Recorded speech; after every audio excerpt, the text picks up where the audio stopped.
This is going to be a long one, folks. Strap in. In December of 2024, Universal Pictures officially announced that Christopher Nolan's next big film would be an adaptation of Homer's The Odyssey.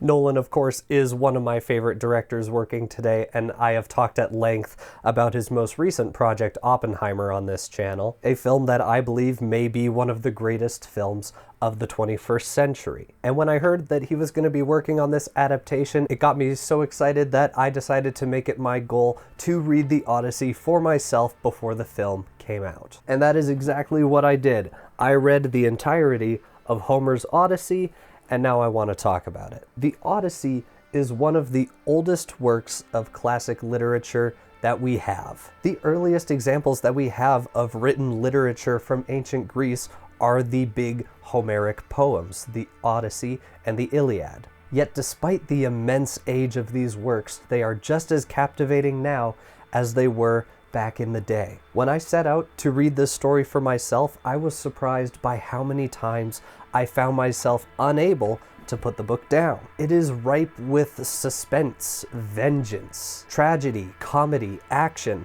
and just a lot of feasting. There is so much feasting going on. And so today I am going to be diving into the complete story of Homer's Odyssey. We'll be talking about its characters and the history and the traditions of ancient Greece that are relevant to the story. I also never mentioned in the video, but shout out to WT Mars for some of the artwork used in this video. Their artwork looks like this. Okay, bye! And this is going to be a long one, but before we get into it, I do want to talk about the background of the history and the mythology that influenced this great work. One of the most influential works of literature of all time. See, what we refer to as the Odyssey is actually a collection of 24 works of poetry written by the Greek poet Homer in around the 8th century BC. See, while the Iliad follows the heroes and the events of the mythical Trojan War, the Odyssey deals with its aftermath, and in particular the aftermath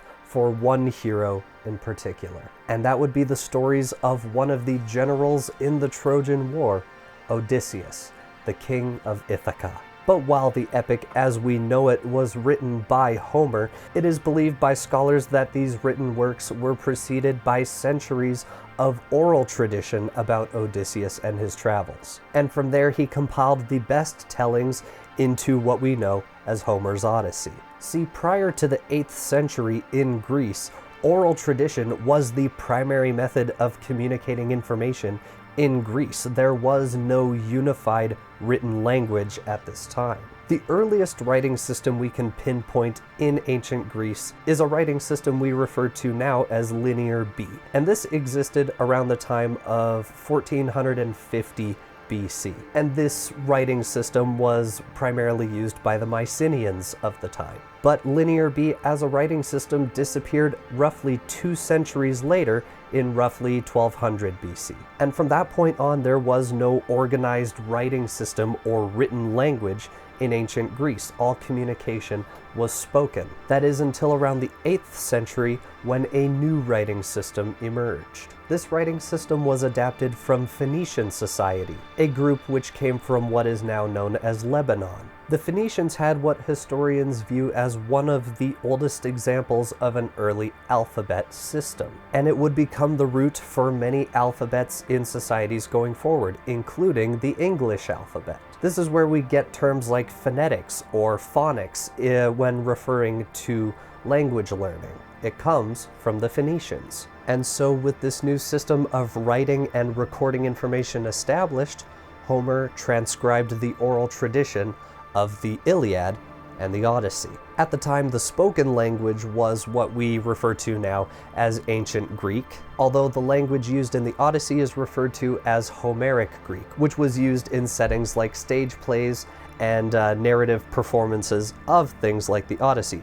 And speaking of which, when I say the oral tradition of the Odyssey was passed down through the centuries, it wasn't spoken like we would think of in, say, a Shakespeare play. It was much more likely that the Odyssey was actually sung. I actually, just today, the day I'm recording this video, saw a great video by, I don't know how to say his username, Arum Natsur Kang. who is known online for his study of historic languages.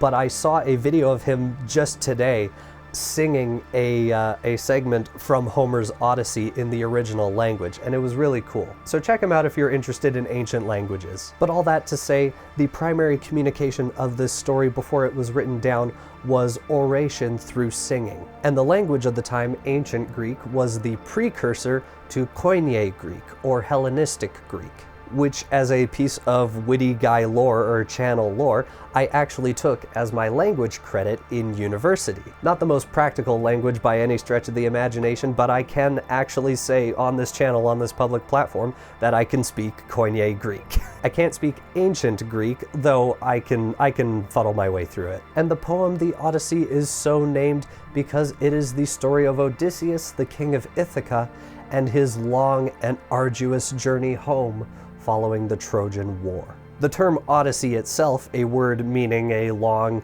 adventurous, and arduous journey, is taken from the name Odysseus. And because I'm on a roll with doing tangents in this video, I'm going to quickly go over the background, the backdrop of the Trojan War, so you can see why they were fighting, what they were fighting for, all that stuff, because it is important in the Odyssey. See, Ithaka was, and still is, a small island off the coast of mainland Greece. This is the island that was ruled by Odysseus and his wife Penelope. Penelope being the daughter of Icarius, one of the many kings of Sparta. And together these two would have a son named Telemakhos. And of course in this epic, Odysseus is portrayed as this very powerful, just, and benevolent ruler, but as we will see from his actions in the actual Odyssey, by our standards, he is very morally gray at times. But his portrayal in the Odyssey, at least to the people of the time, was meant to be a picture of perfect nobility.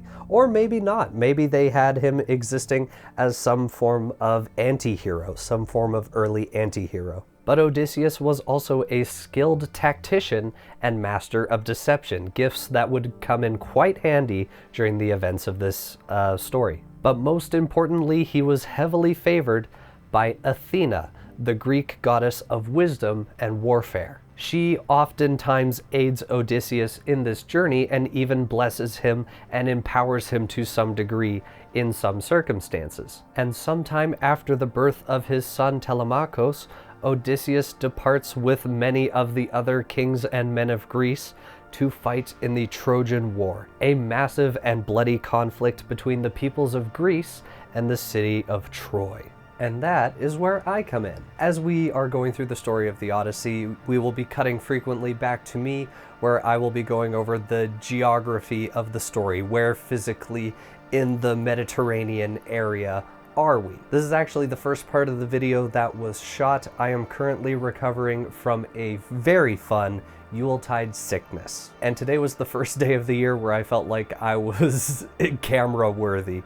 So this is what we're getting. And while I could display the geography of the Odyssey by pulling up a litany of helpful maps and guides that have been created by people online in academic circles, I decided that that was dumb, and the best way of doing it for this video was to draw a very lore-accurate map of the Mediterranean. This is very accurate, very drawn to scale, and I think accurately represents the story. The entirety of the Odyssey takes place somewhere in this area. Obviously, we have the boot of Italy, we have mainland Greece, and of course everything borders the Mediterranean Sea. That's all this open area, and several islands exist within the sea. Obviously, that's where islands go. And to the east we have Asia Minor, which is modern-day Turkey.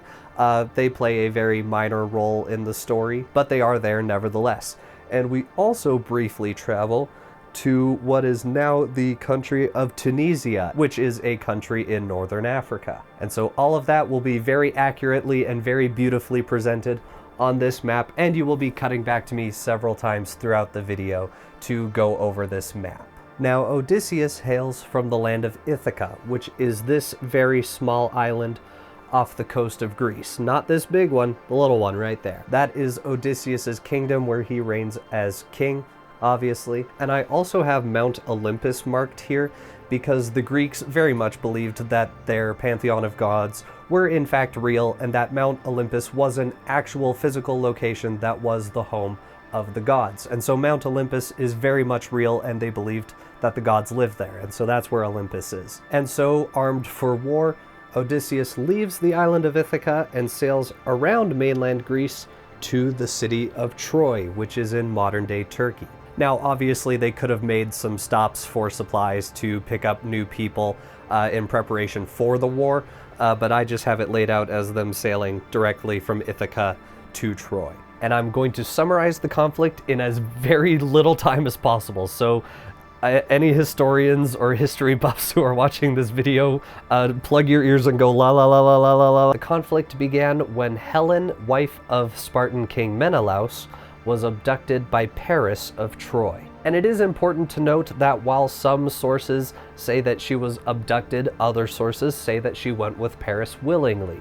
And we will see which version of the story is told in the Odyssey a little later. I know I keep flashing the book on screen, but like, I got a really nice copy of the Odyssey. I'm gonna flex it. I'm sorry. Menelaus, being one of the kings of Sparta, obviously amasses this huge fighting force of Greeks from all across the empire to aid him in besieging the city in an attempt to reclaim his wife. And as a fun little anachronistic fact about the Odyssey, the kingdom of Sparta didn't actually exist at the time that the Odyssey is supposed to be taking place. The events take place at around 1200 BC, which was the end of the Bronze Age period in Greece. And Sparta wouldn't appear on the map for about 3 centuries, at around 900 BC. Whether this was a mistake or an embellishment on Homer's part, or an anachronism that existed in the oral tradition at the time,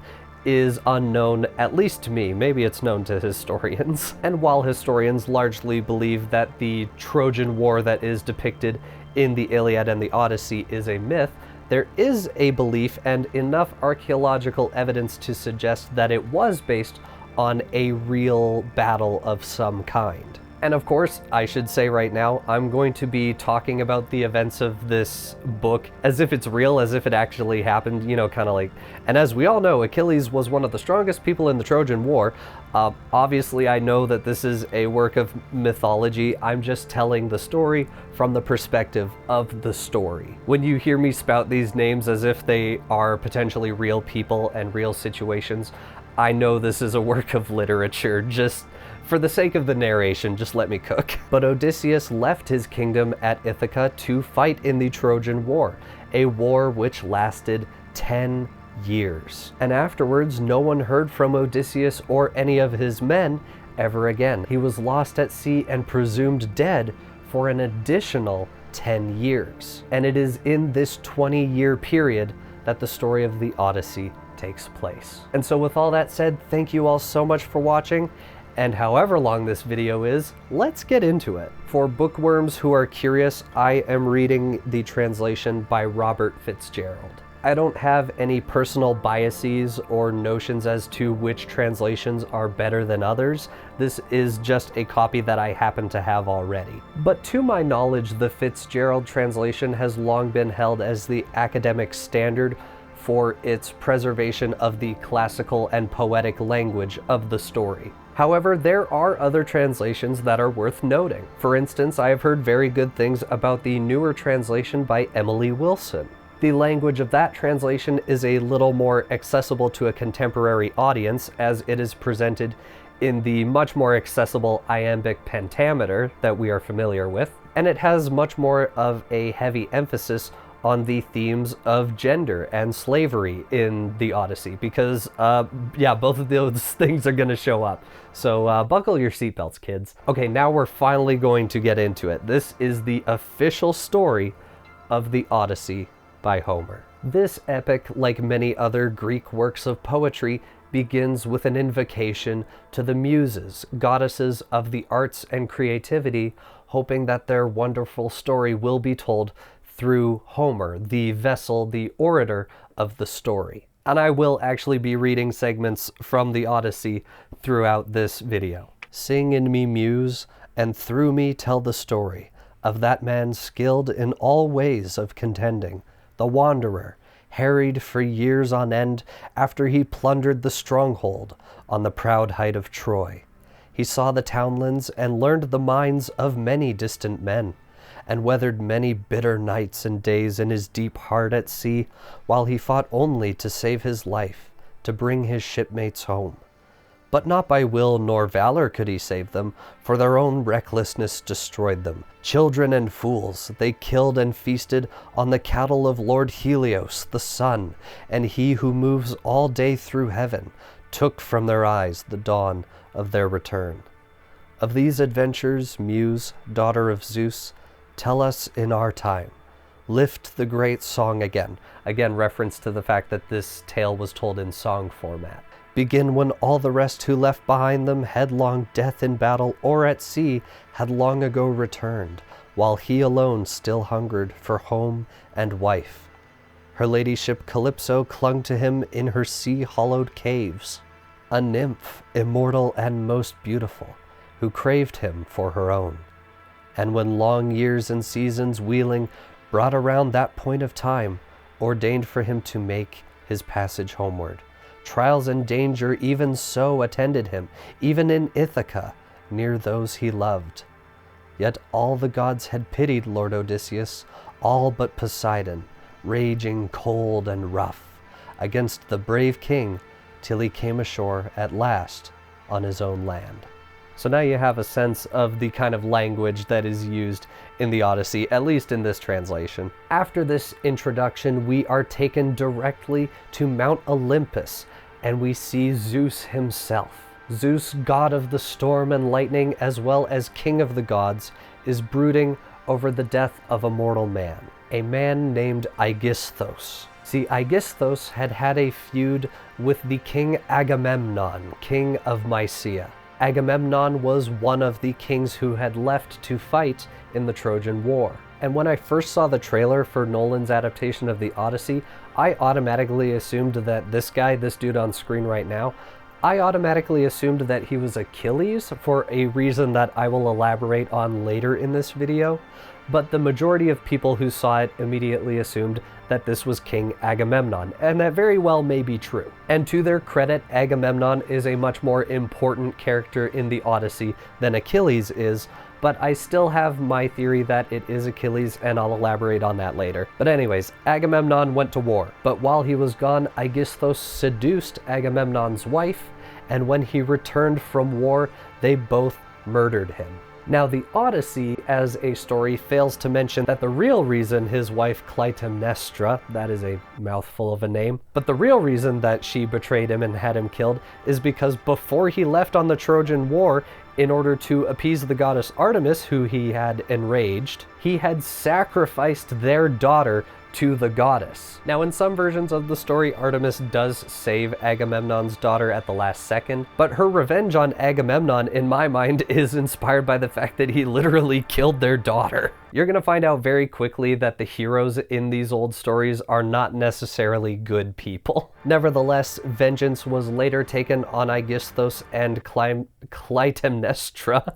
by the son of Agamemnon, who kills them both. And Zeus on Mount Olympus is annoyed with the actions of Aegisthus. The gods had warned him not to steal Agamemnon's wife, but he hadn't listened. And ultimately, he paid the price. And so Zeus bemoans the fact that many mortals on Earth blame the gods for the consequences that befall them, when in fact it is their own actions that lead to such outcomes. And Athena is standing there too, listening to all this, and she's like, yeah, that's cool and all, but about Odysseus. Because for 7 years, her heart has broken for his situation. The gray-eyed goddess Athena replied to Zeus, O Majesty, O Father of us all, that man is in the dust indeed, the man being Aegisthus.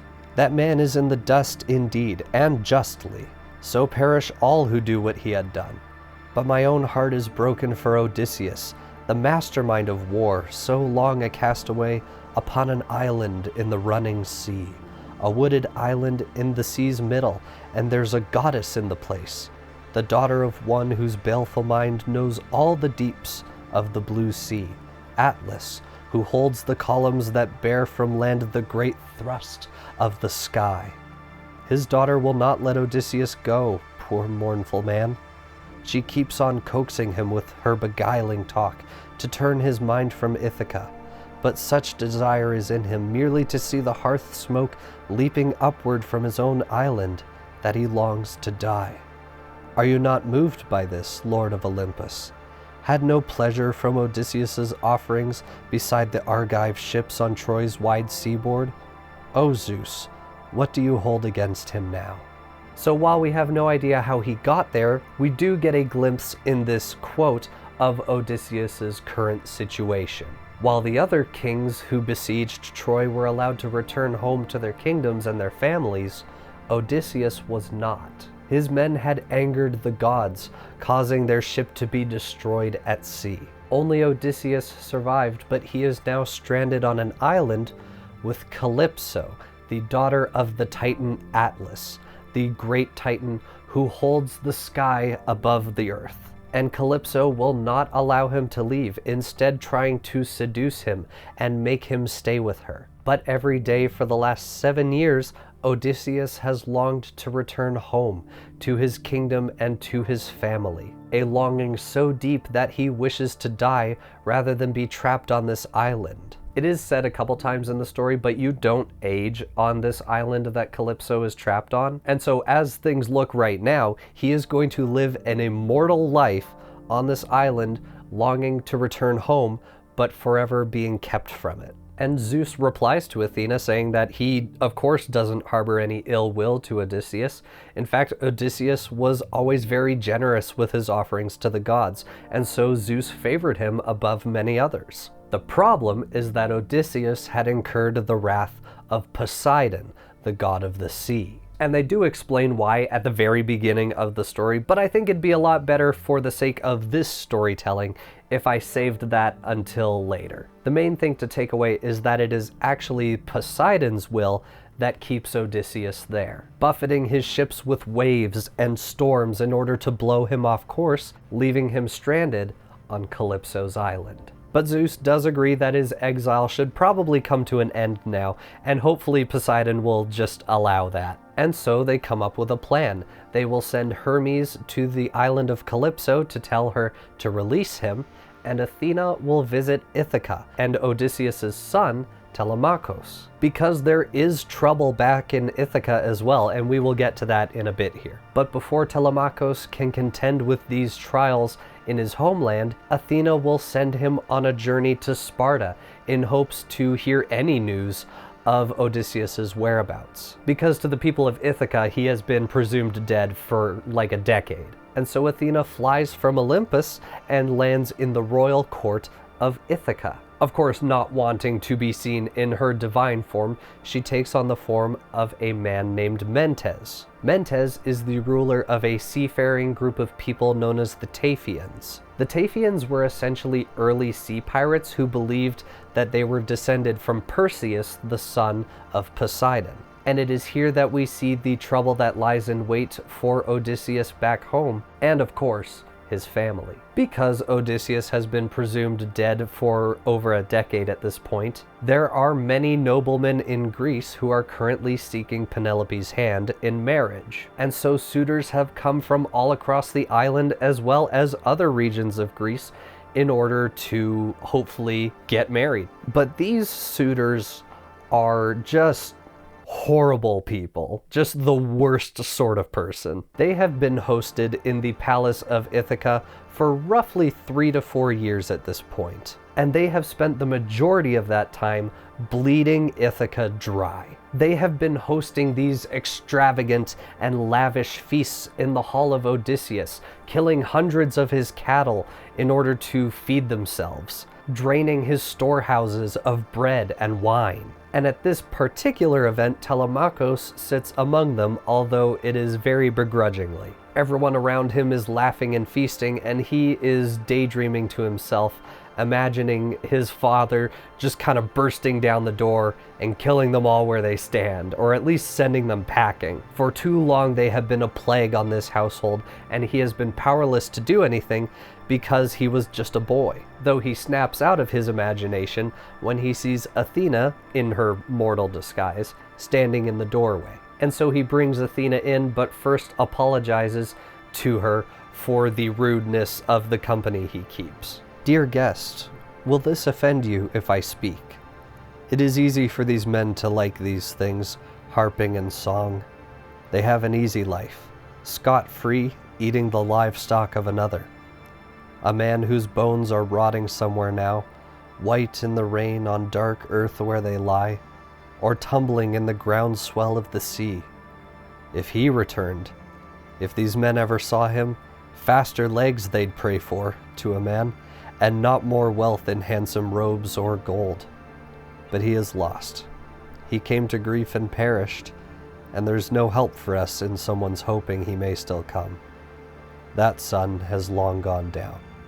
So kind of a bleak situation. The Telemakhos that we meet in the first book of the Odyssey is one who is resigned to his fate. He believes that his father is dead and does not hope to think otherwise. His mother will eventually have to remarry, and whoever she does marry will probably solidify his claim to the throne by killing him. And so all he thinks he can do is hope in vain that his father will return one day, even though he believes him dead, and just hope that the suitors make it quick whenever they kill him. And of course, not wanting to be rude, Telemakhos asks who this stranger is, where they come from, who they are. And so Athena introduces herself as Mentes, the king of a seafaring people and old friend to Laertes, the father of Odysseus. And since the departure of his son, Laertes has not been doing well. He has become a shell of himself, old and frail, and weighed down by the absence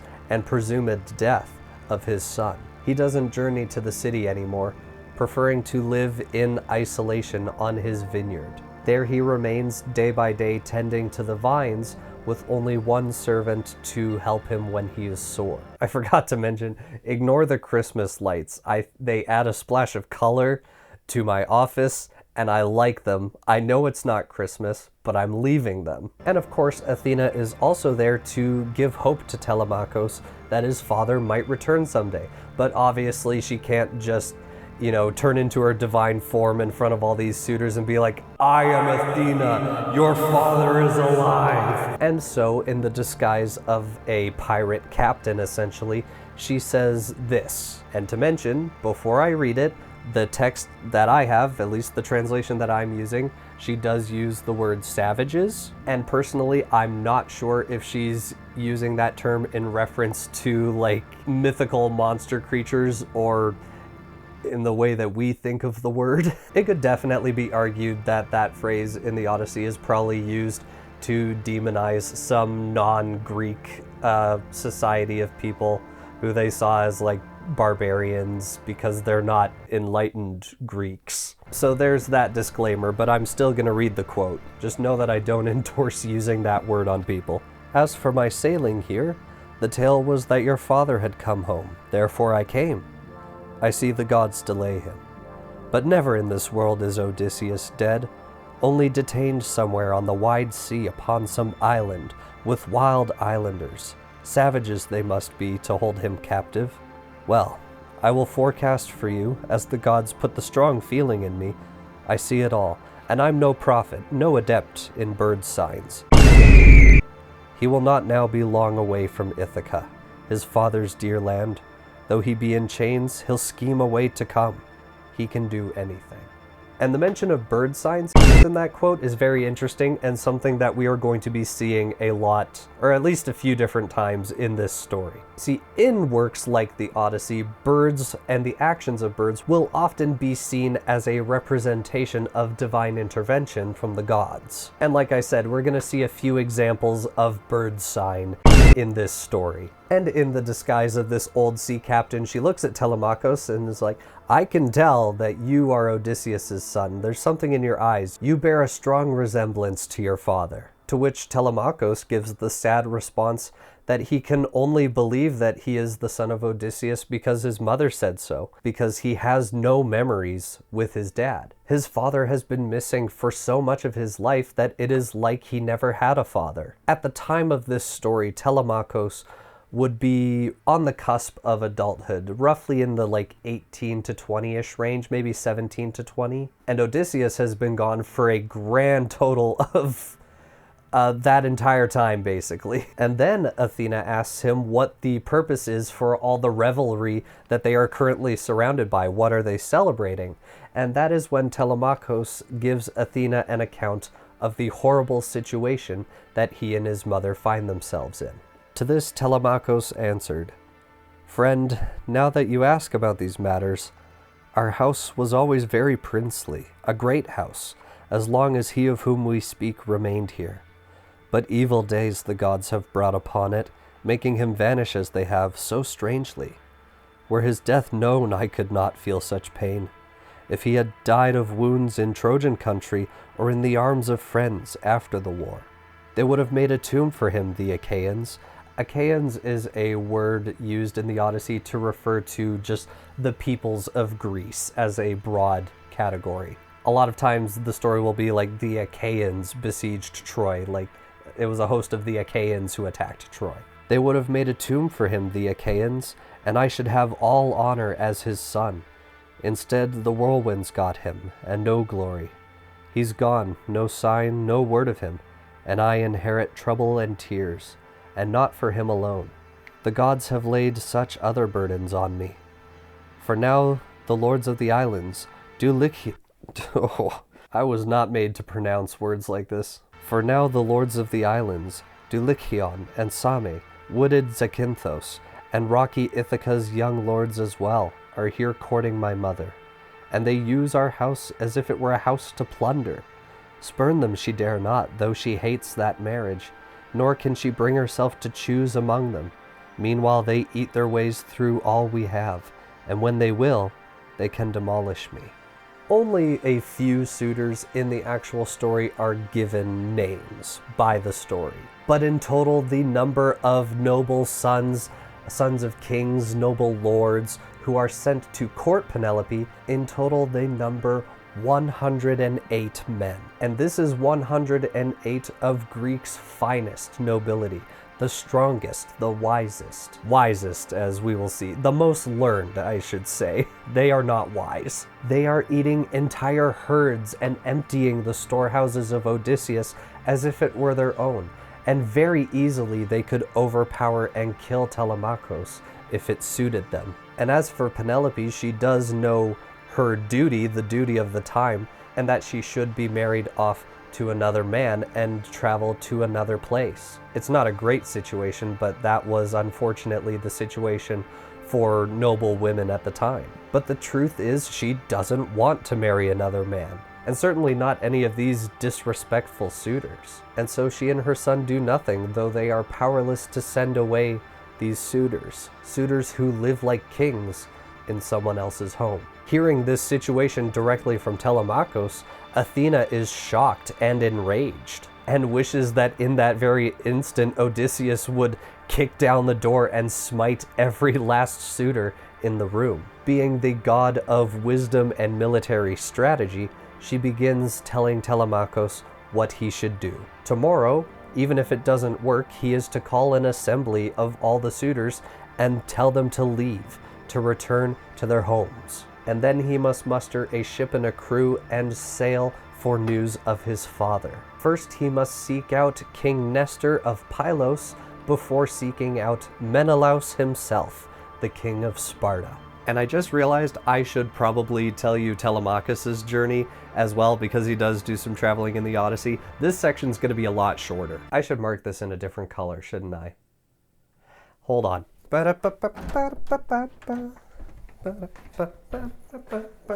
Oh, why did I bury everything again? No! My markers are in a bag, in a box, in another room of the house. I love moving. Moving's fun. I'm gonna mark his journey in green. So Telemakhos sets sail from Ithaka, just a short distance south, to Pylos, which is on mainland Greece. And then from there he is taken via horse and carriage to Sparta. Ignore my writing in this section. My writing is beautiful. And then if you want to track his progress back to Ithaca, just retrace our steps. That's it. It's really easy. His journey is not as all over the place as his father's is. He just goes from Ithaca to Pylos to Sparta, and then from there back to Pylos and back to Ithaca. So it's very simple. There he may hear some word of his father or be offered some encouragement. And once he has done these things, he can return to Ithaca at the very least with more of a sense of closure. And once he is back home, he can begin plotting some sort of strategy or subterfuge in dealing with these suitors. Because if they don't leave willingly, they will have to be removed by force. And so Athena then goes to leave, but first Telemakhos calls after him, offering him a place to stay, offering him gifts, offering a place to bathe, as was customary for treatment of guests at the time. We're going to be seeing that a lot in the Odyssey, where when you come to a new place, you're lavished with gifts, you're given like a bed, you're bathed. It's going to be happening a lot, so get ready for just an uncomfortable amount of description of servants bathing people. But Athena refuses, saying that she must go immediately. And with that in full view of Telemakhos, though presumably out of view of the rest of the suitors, she just flies straight up into the sky. Like, imagine you're just having a normal conversation with someone you've known for years, and then all of a sudden it's like they switch into creative mode and they just whoop. And as she goes, she gives him a final parting gift, a vision of his father, stronger and more clear than he had ever seen before. A beacon of hope that one day he might return. Having seen this, Telemakhos is now certain that he was talking to a god, because humans don't usually do that. Although it is a great way to freak out my friends when we're just chatting and I'll just T-pose and ascend into heaven. It gets him every time. Emboldened with this godlike confidence, Telemakhos returns to the suitors. And then there's this really sweet moment where Queen Penelope enters the story. It's during the feast, and one of the minstrels is singing this song of the victory at Troy, and he sings of the many kings who returned home to their own lands. It's a song of triumph and returning home, but sadly Odysseus never got that. And that is when Penelope enters the story. And in her high room, careful Penelope, Icarios' daughter, heeded the holy song.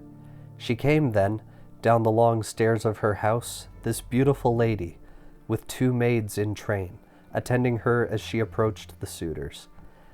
And near a pillar of the roof she paused, her shining veil drawn over across her cheeks. The two girls close to her and still, and through her tears spoke to the noble minstrel. Phemios, other spells you know, high deeds of gods and heroes, as the poets tell them. Let these men hear some other while they sit silent and drink their wine, but sing no more this bitter tale that wears my heart away. It opens in me again the wound of longing for one incomparable, ever in my mind.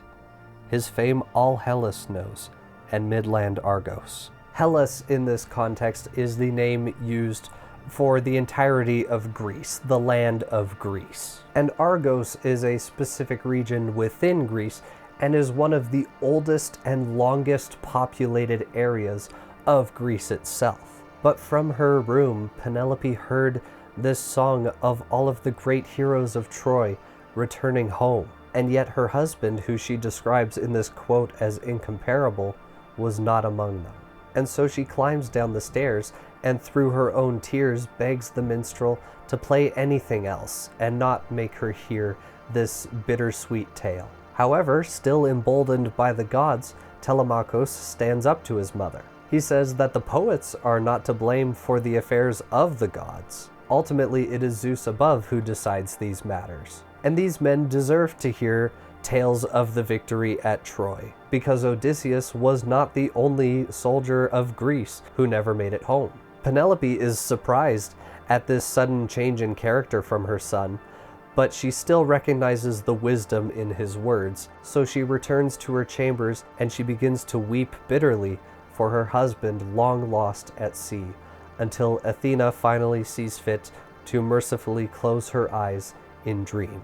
There are going to be a few moments like this in the story, not on Penelope's side, but more Telemakhos, where his story in the Odyssey, his character arc, is sort of a coming of age. He is now a man and begins to take on the role of a man. But what that ultimately ends up looking like in the story is his mother saying something and him being like, "Shut up, go to your room," which is okay. In the book, this is portrayed as Telemakhos being very wise, coming into his role as a grown-up, as a man. But to us now, it just kind of looks like, did you really have to yell at your mom like that? The ancient Greeks would have loved Andrew Tate. Shout out to the guy who beat the snot out of him. Real happy for you, man. After sending his mother to his room, Telemakhos then turns his attention back to the suitors, and he tells them to feast, eat and drink, because tomorrow they need to leave. He's tired of them. He's tired of their shtick of just robbing his house blind. And if they continue to do so, then he prays to Zeus that they get what they deserve one day. There's a lot of moments in the Odyssey where people say the quiet part out loud. And of the assembly of 108 suitors, 2 of them stand up to him. The first suitor is named Antinous, and he's kind of the ringleader of this group, as we will come to see. He begins sweet-talking Telemakhos, seeing that this new shift in him surely must come from the gods. Specifically, he says the words, "Zeus forbid you should be king in Ithaka, though you are eligible as your father's son." Obviously, he's saying all of this in an attempt to sweeten him up, even though he very transparently plans on killing Telemakhos. And the other suitor who speaks up in this moment is named Eurymachos. He's also going to be important. Antinous and Eurymachos are 2 of the most important suitors to keep in mind, because they're kind of the main leaders, though Antinous is above Eurymachos in the pecking order. But Eurymachos asks Telemakhos who that stranger was that he was talking with. And Telemakhos, of course, lies, saying that this was the captain of the Taphians, even though it was clearly a god who visited him. And eventually the party ends and Telemakhos goes to bed. And then we get a moment that I think is really cool in the story, and it sets up a theme throughout the Odyssey that is really special in my books. As he gets ready for bed, he is waited on by a servant of the household named Eurycleia. She is this very elderly woman.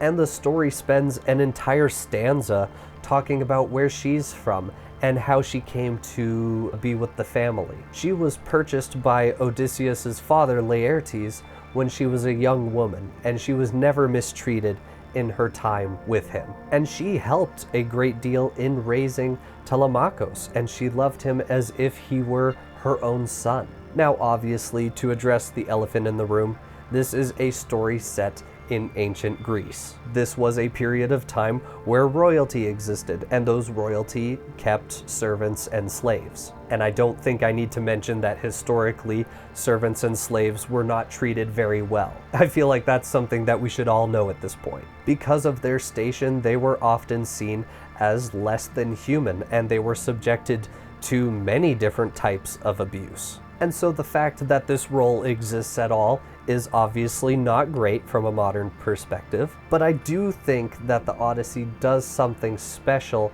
with people in that station, in moments like this and in several other cases in the book. But I love that the story likes to dwell with these people who in Greek society were often largely ignored, or worse, put to harm of some kind. So much love is given in this story to the servant Eurycleia, both by the writer and by Odysseus and his family. And so while the fact that her station exists at all is to us not a great look, at least in the household of Odysseus, they are given a station of reverence and importance, as if they were members of the family themselves. And so there is this double-edged sword where, like, obviously it'd be better if there were no slaves or servants at all, but the way that they are viewed in this story is something very special and treasured rather than discarded. I hope I explained that with any degree of tact or professionalism. And with all that said, Telemakhos goes to bed for the night. And in the morning, Telemakhos wakes up bathed in the radiance of Athena. It is said that she bestowed him with this otherworldly grace that caused all who gazed upon him to look in awe as he took up his father's throne. He sits in that old throne, flanked on each side by 2 dogs. This is the great assembly Athena told him to gather, the assembly of the lords of Ithaka, of the suitors, and just basically telling them to get out. The first person to speak is one of the older lords of Ithaka, and it is said in the story that his son had set sail with Odysseus all those years ago and met his end at the hand of a cyclops, but we'll get to that later. Currently, one of his other sons is one of the many suitors of Penelope. He's the one who asks who called this meeting in the first place and if it might have something to do with any news heard of Odysseus and his crew. But unfortunately for that guy, it was Telemakhos who called the assembly, and we already know why he did. In meetings like this, and this is described in the actual book, there is a master of assembly who gives the person who is allowed to speak a staff, and they are the one who, controls the house until such time as they relinquish that power, which is just so funny to me, where it's like Greek assemblies be like, I have the talking stick, you need to listen to me now. It's just funny to me thinking about all these powerful lords of Greece needing the talking stick to say their piece. And this is what Telemakhos says to the men gathered in assembly. No need to wonder anymore, sir, who called this session. The distress is mine. As to our troops returning, I have no news. News to report if I got wind of it, nor have I public business to propose.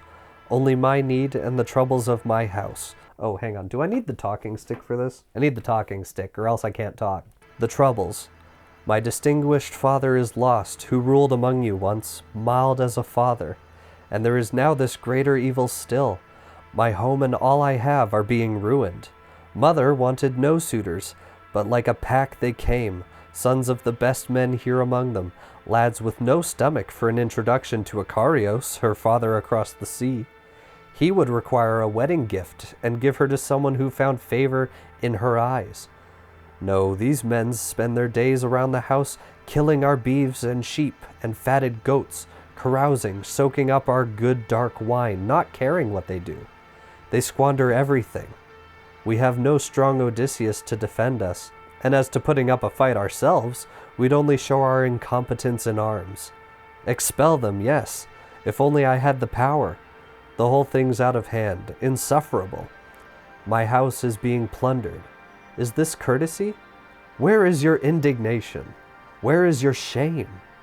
Think of the talk in the islands all around us, and fear the wrath of the gods, or they may turn and send you some devilry. Friends, by Olympian Zeus and holy justice that holds men in assembly and sets them free, make an end of this. Let me lament in peace my private loss. Or did my father Odysseus ever do injury to the armed Achaeans? Is this your way of taking it out on me, giving free rein to these young men?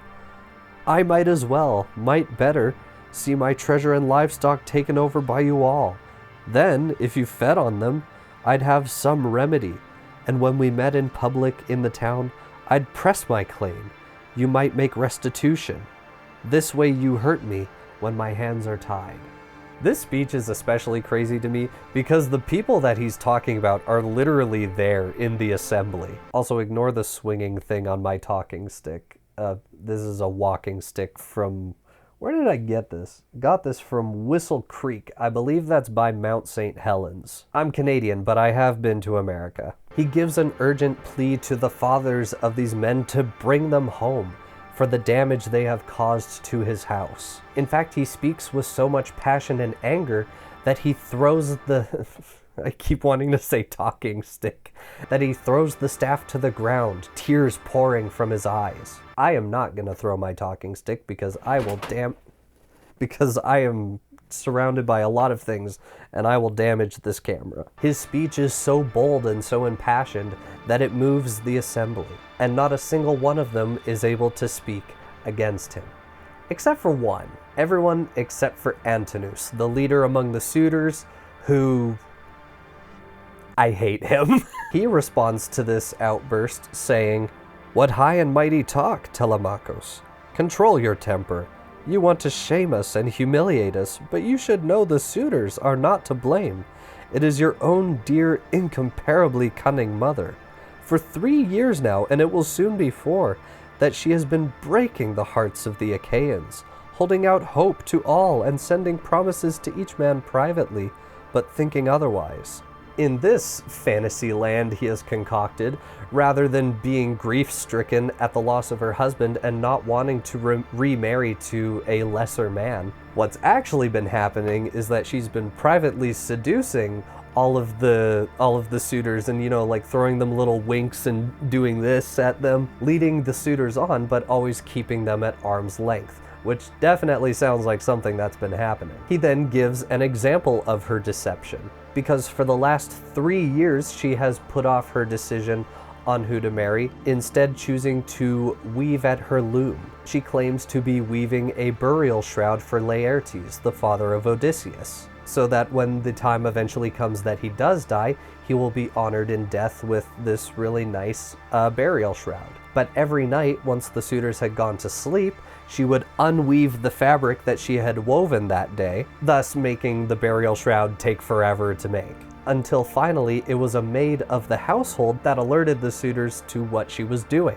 And obviously, now that she was caught, she couldn't keep doing that. It was an act that Antinous interpreted as her leading them on, but they're either too stupid or too ignorant to realize that she just doesn't want to marry any of them. Antinous then tells Telemakhos, well, if you want us out of your house, then just force your mom to marry one of us. Maybe one of us in particular. And if he doesn't do that, then they are going to continue eating them out of the house, because that's Telemakhos' fault and not their fault, totally. Telemakhos' response to this rewriting of reality is, no, I'm not going to do that, and asks that if they don't leave, then at least have the decency to find another place to eat. Like, surely there's a Greek fast food restaurant around here you could be door dashing, like, and it is in this moment that Zeus sends the assembly a sign in the form of 2 eagles. This is an example of that bird sign I was talking about. 2 eagles descend from the mountains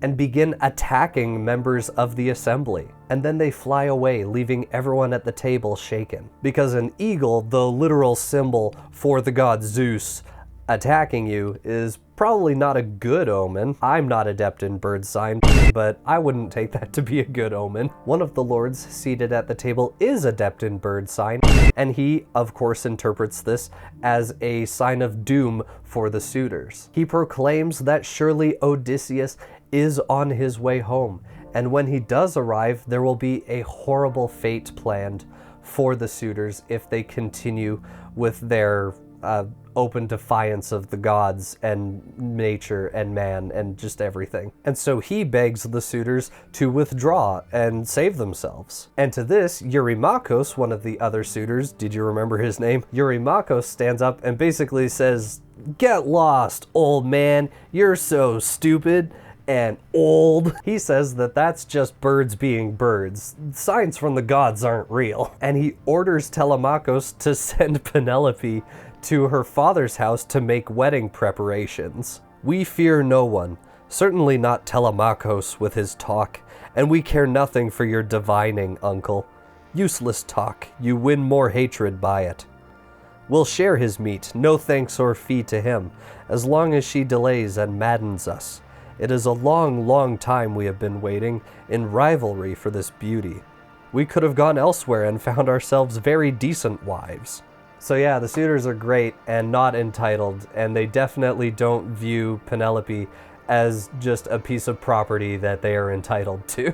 Seeing that he's not going to make any progress here, Telemakhos kind of gives up on sending the suitors home and just asks for a ship and a crew so that he might sail to Pylos. This, of course, being the instruction that Athena was given, to search the land for news of his father. If he is indeed alive, Telemakhos will hold out for his return, But if he does find definitive proof that his father is dead, then Penelope will ultimately have to marry another. The next person to speak is a man named Mentor, an old comrade to Odysseus, and Odysseus in turn had given Mentor authority over all of his household in his absence. Odysseus also charged Mentor with watching his son as he grew up, meaning Mentor was probably the closest thing to a father figure that Telemakhos had had growing up. And as you may have guessed, the word mentor in English, which we use to refer to an experienced advisor, essentially, this does come from the character of Mentor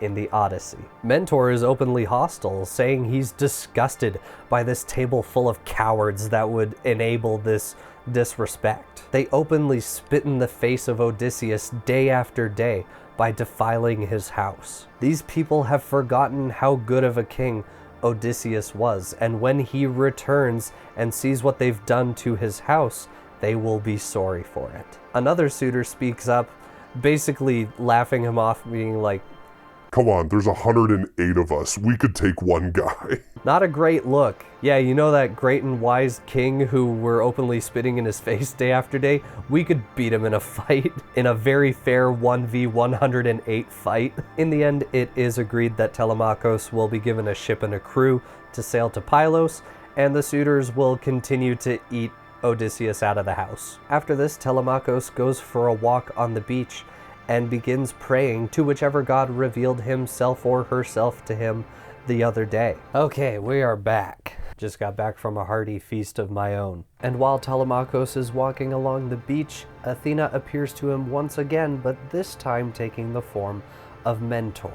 This is a person that Telemakhos has known for decades and is basically a father to him. And in this form, she tells Telemakhos not to worry about the journey ahead, because his father's strength goes with him. The son is rare who measures with his father, but 1 in 1,000 is a better man. You will have the sap and wit and prudence, for you get that from Odysseus, to give you a fair chance of winning through.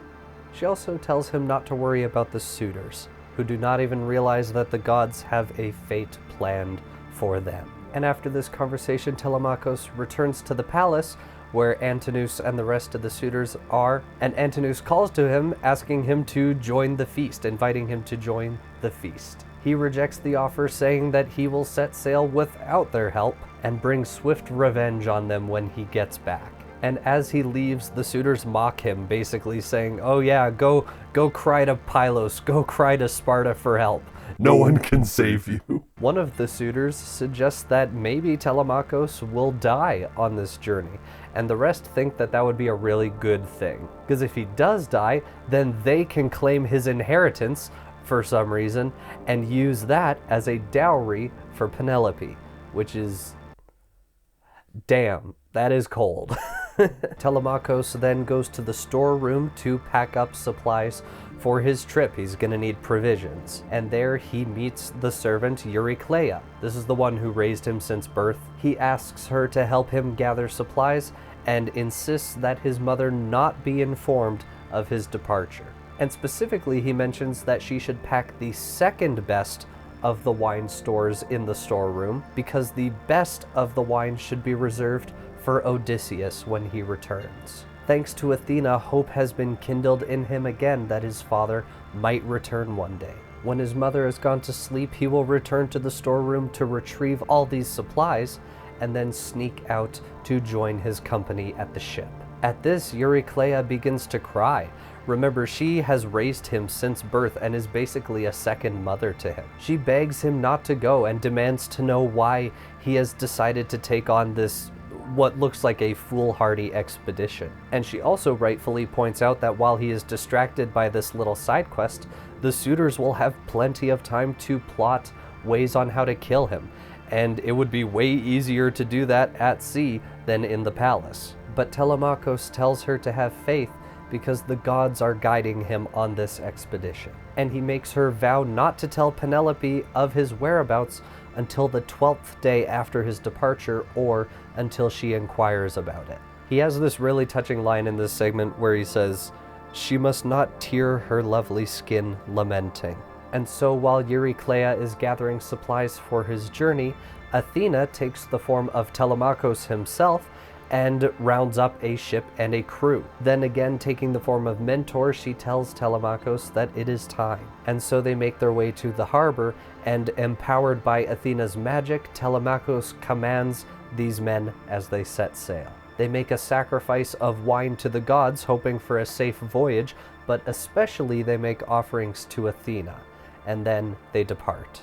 And so Telemakhos and his crew arrive at Pylos. There the people offer 9 bulls as a sacrifice to Poseidon for the safe voyage as a thank you.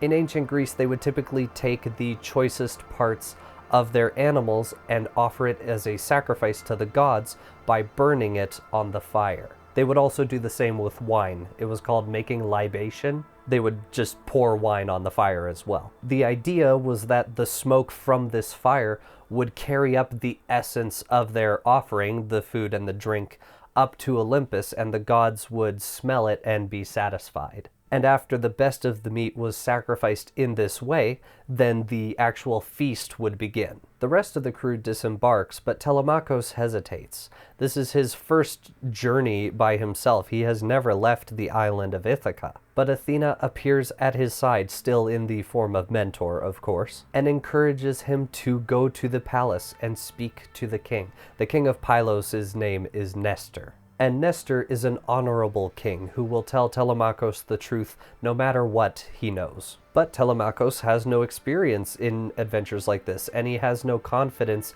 in his skill as a diplomat. But Athena reminds him that the gods are at his side and that he will know just what to say when the moment arises. And so the two make their way to the palace, where Nestor is eating in this lavish feast with his sons. And when he sees them approaching, he gladly welcomes these strangers into their company. They are just making the necessary offerings to Poseidon and are about to begin the feast. I have it on the map that I've shown a couple times in this video, the really crude map that I drew. But Pylos is a coastal kingdom, a city that borders a massive channel which funnels into the Mediterranean Sea. And the sea was a huge part of this city's way of life.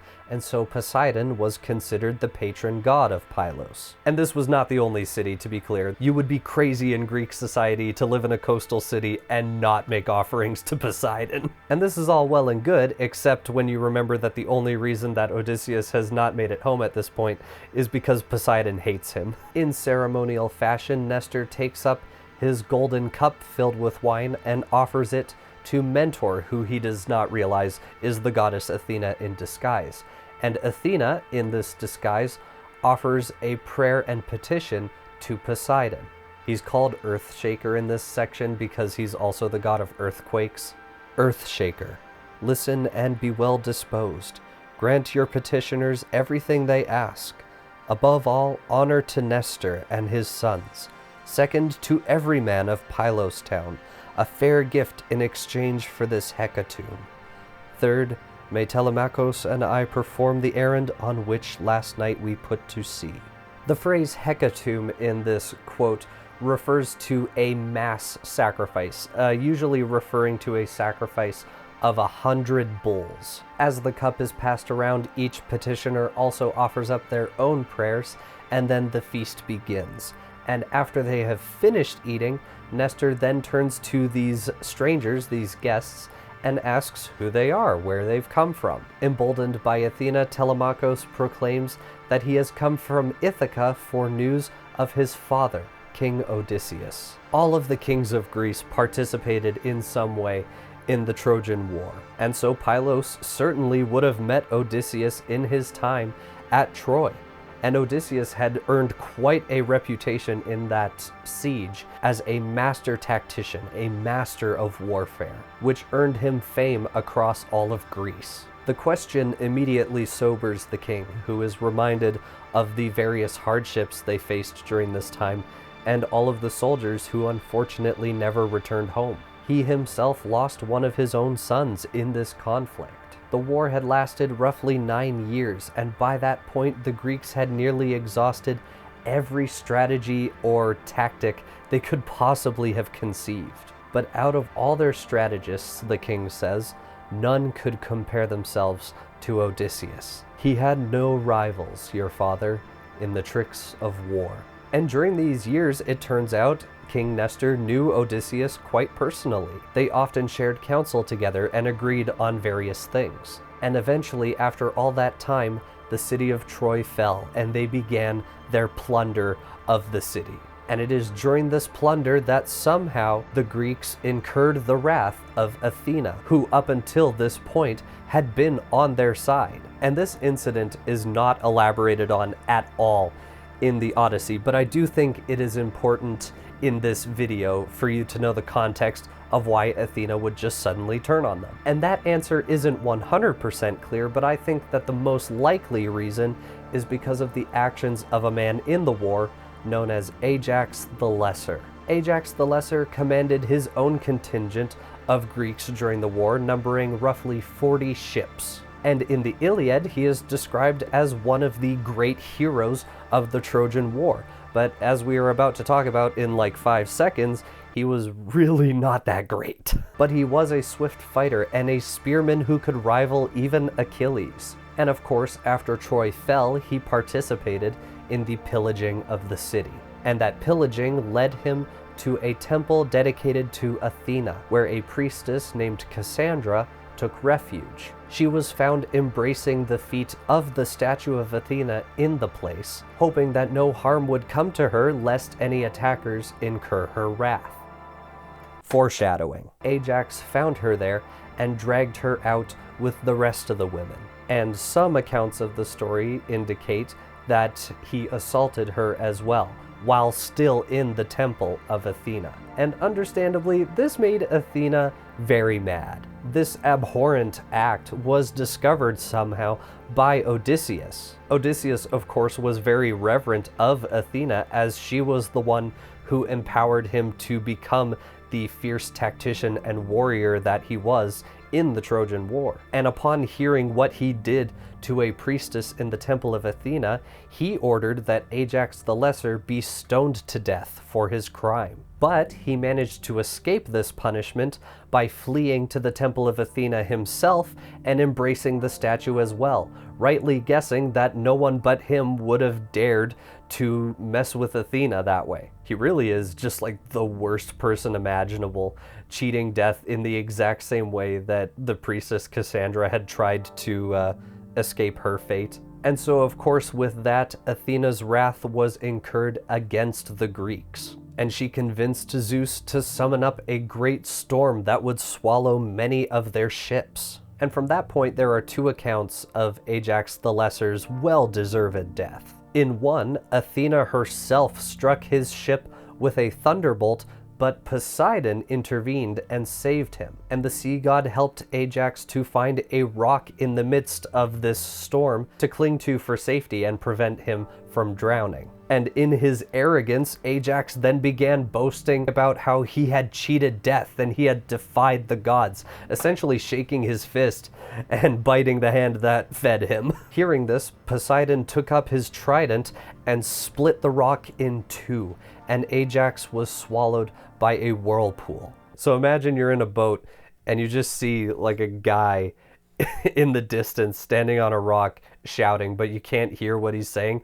And then all of a sudden the rock that he's on is just like, and he just, so yeah, his bones are at the bottom of the ocean right now. The other account of his death is a little more simple, but also more violent, so I think I can get behind that. At sea, his ship is wrecked upon some rocks, and Ajax is then flung into the air by a violent whirlwind, and while in the air, he is shot to death by Athena. His body then drops to the ground and is impaled on the same sharp rocks that claimed his ship.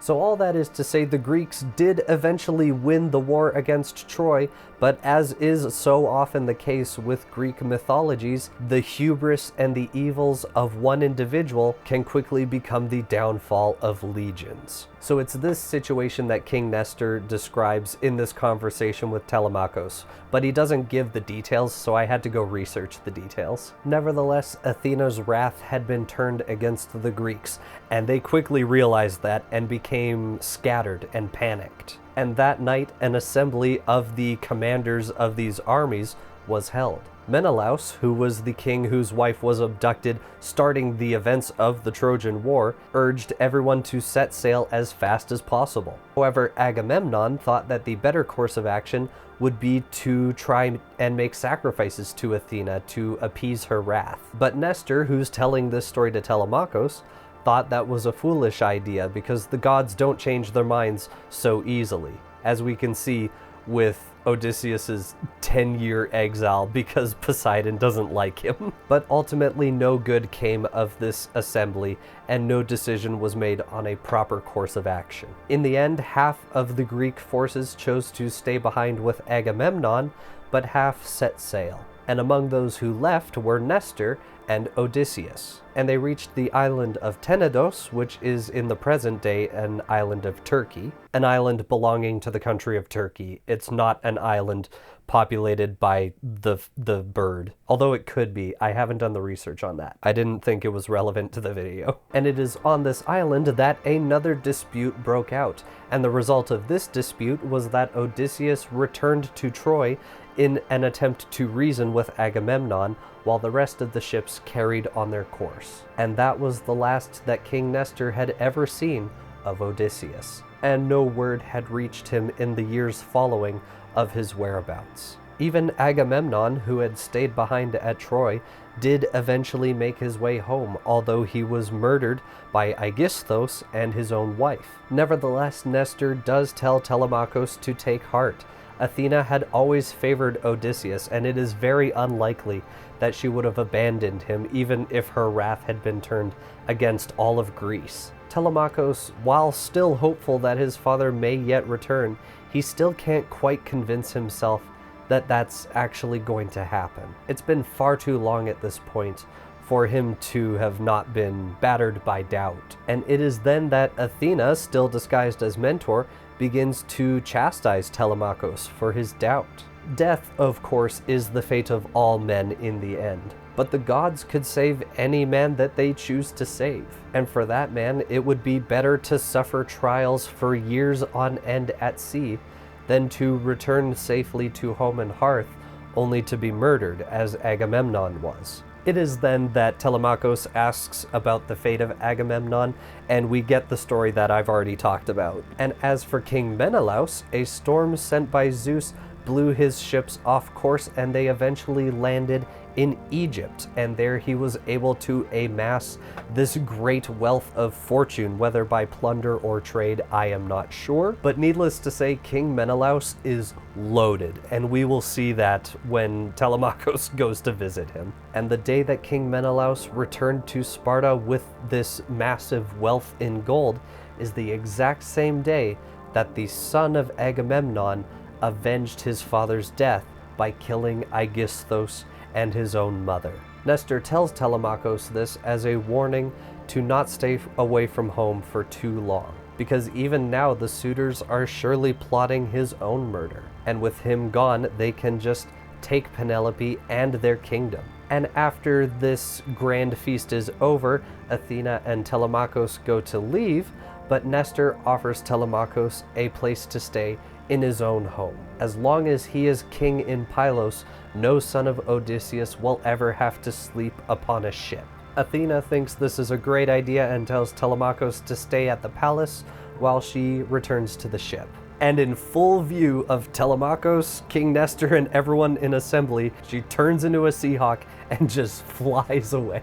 My translation says she turns into a seahawk, which is technically an osprey. Nestor sees this and is like, huh, people don't normally do that, and rightfully assumes that the gods are with Telemakhos. He even rightly guesses that they were in the company of Athena, the daughter of Zeus. I mean, I guess it's not that far of a stretch. If Odysseus was favored by Athena, then surely his son probably would be too. And in that moment, Nestor lifts up a prayer to Athena, asking that she bless him and his household, and says that he will offer her a sacrifice of this prize bull with its horns plated in gold. And in the morning, he does just that. It's a heifer, not a bull. I don't know if there's actually a difference between a bull and a heifer. I think a heifer is a female, right? I'm not a farmer. And while this is definitely a tangent in the story, I do find reading about historical traditions and cultural practices very interesting. And they go into like intense detail on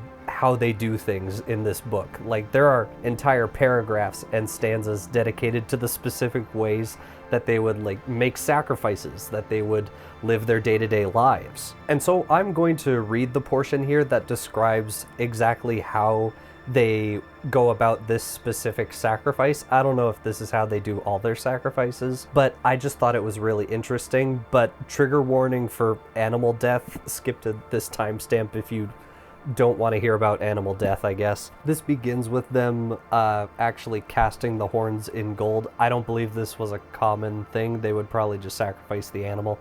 But the description starts with the process of the gold. Before he finished, he referring to Nestor.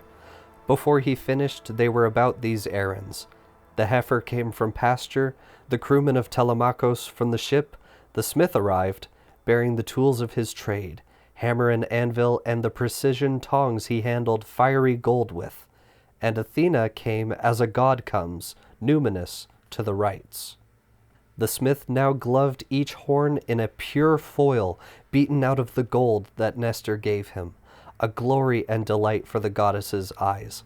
While Lycaphron and Stratios held the horns, Aretos brought clear lustral water in a bowl quivering with fresh-cut flowers, a basket of barley in his other hand. Thrasymedes, who could stand his ground in war, stood ready with a sharp two-bladed axe for the stroke of sacrifice, and Perseus held out a bowl for the blood. And now Nestor, strewing the barley grains and water drops, pronounced his invocation to Athena, and burned a pinch of bristles from the victim. Then prayers were said, and all the grain was scattered. Great-hearted Thrasymedes, in a flash, swung the axe, at one blow cutting through the neck tendons. The heifer's spirit failed. Then all the women gave a wail of joy, daughters-in-law, and the lady Eurydice, Clymenos' eldest daughter. But the men still held the heifer, shored her up from the wide earth where the living go their ways, until Pisistratos cut her throat across. The black blood ran, and life ebbed from her marrow.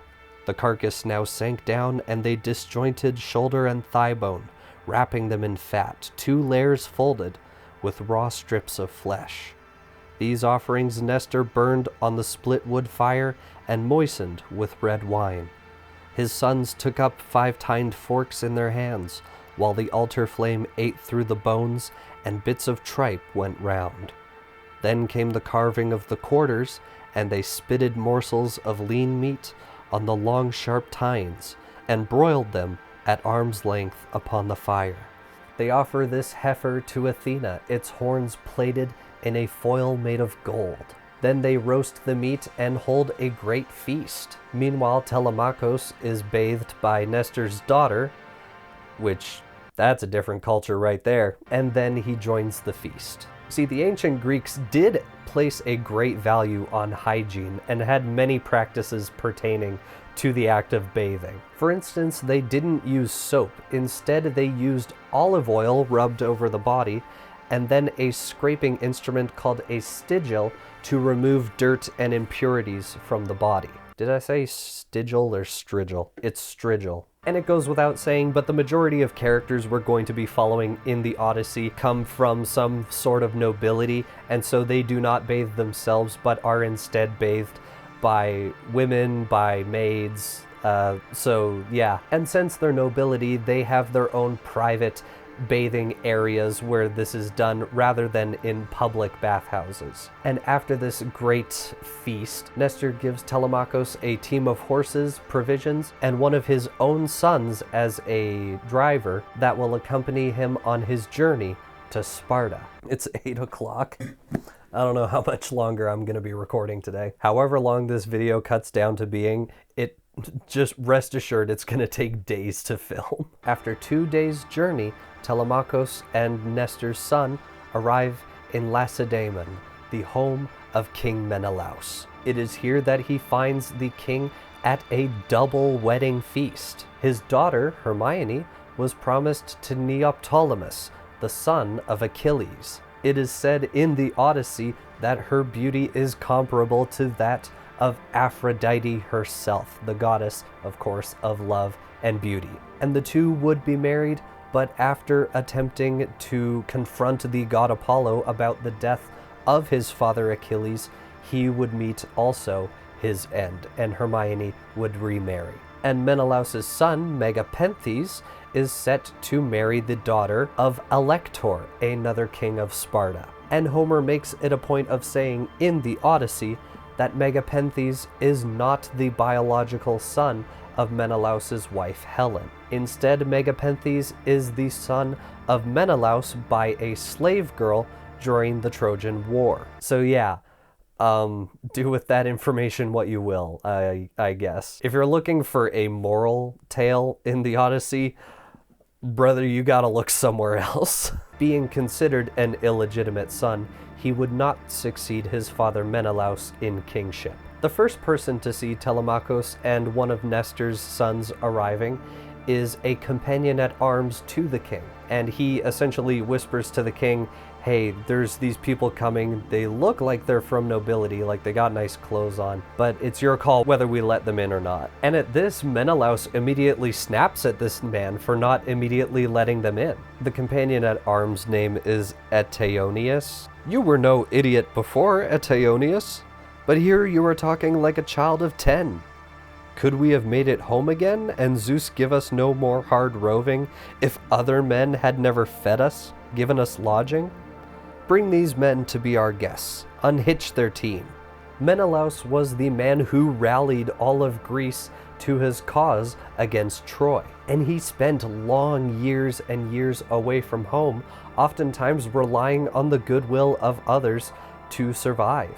More than just hospitality, he sees it as his duty to perform the same for others. In addition to that, it's also mentioned at various points in the Odyssey that all wanderers and beggars fall under the protection of Zeus. And so to turn away or insult someone like that would be like turning away and insulting Zeus himself.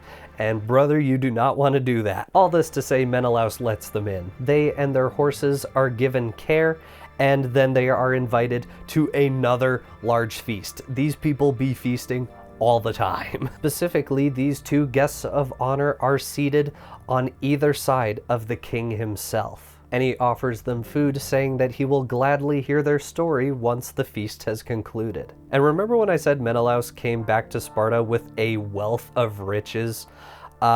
Telemakhos notices. He begins looking around at this incredible hall that they now find themselves in, and whispers to Nestor's son in wonder that this must be what it is like to be Zeus on Olympus. Obviously, Menelaus overhears this and is very flattered, and while he believes his palace is nothing compared to that of Mount Olympus, he does say, quote, "As for men, it may well be that few have more than I." And then he begins to tell his story, not just of the Trojan War, but of his travels to various countries after the war, and how he amassed his wealth. He amassed a great fortune in those years, but he can't bring himself to enjoy it because during that time he also lost his brother, Agamemnon. And he also laments the loss of everyone else they lost in the war, all of the unnamed soldiers who are relegated to mythology. And chief among them, he misses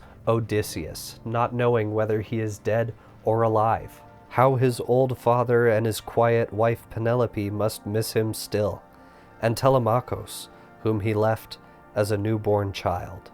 There's a lot of moments exactly like that in the Odyssey, where like a character will reflect this really sweet sentiment, like this poor family who has lost their husband and their father, but like, is Penelope being quiet the best trait she has? That's messed up, man. But hearing this, Telemakhos begins to weep, feeling the loss of his father now more than ever. And Menelaus, of course, sees this and realizes that this must be the son of Odysseus, Telemakhos himself. And there's this great detail in this exact moment that's so hilarious. It's specifically said in the Odyssey that seeing Telemakhos break down like this, Menelaus becomes extremely awkward. Like, he doesn't know whether to be like, so, who's your dad?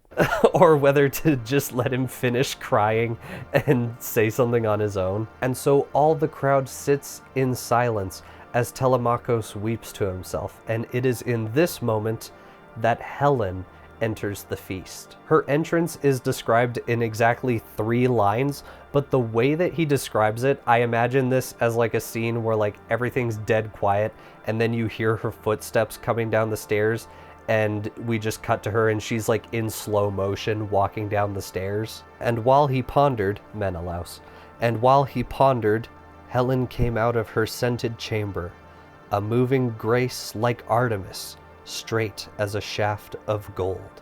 In all the myths surrounding Helen, it is said that she was the most beautiful woman in all the world, the daughter of Zeus himself and a mortal woman. And the story of that in itself is so disgusting and insane, so I have to talk about it. Trigger warning for yuck. His mortal mother's name was Leta, the wife of Tyndareus, one of the kings of Sparta.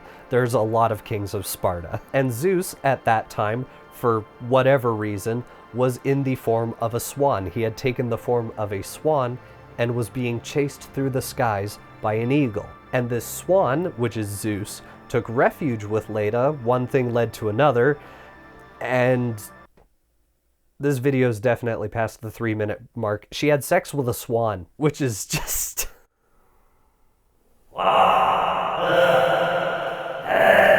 And sometime after this encounter, Leta laid an egg.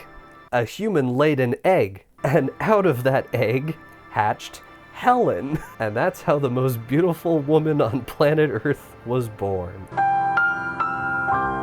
Leta is Helen's mother as described in the Iliad and the Odyssey, but in other accounts of her birth, her mother is actually the goddess Nemesis, but that account is a lot less crazy and a lot more violent, so I'm just not gonna even touch that. I'm going with the goose story from here on out. And being the most beautiful woman in the world, of course, she had many suitors, but she was eventually given in marriage to Menelaus of Sparta, because he was the wealthiest of all her suitors. And of course, the Trojan War was kicked off when Paris stole Helen to be his wife, even though she was already married. It is said in this greater story that Paris was the judge in a beauty contest between 3 goddesses: Hera, the wife of Zeus, Athena, who we've met before, and Aphrodite, the goddess of beauty herself.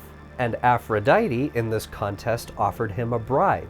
If he said that she was the most beautiful of the 3 goddesses, then she would give him in turn the most beautiful woman in all the world, who is Helen. And so naturally, Paris is like, hell yeah, and chooses Aphrodite. She wins the contest, and he gets Helen. And as I said at the beginning of this video, sources differ historically on whether she was kidnapped by Paris as his prize, or whether she went along with him willingly. But in either case, in the Odyssey at this point, Paris is dead, and she seems very happy to be back with King Menelaus. And now Helen arrives in this feast, takes one look at Telemakhos, and immediately realizes who he is, because he bears a striking resemblance to his father.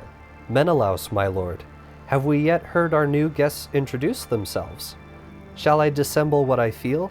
No, I must say it.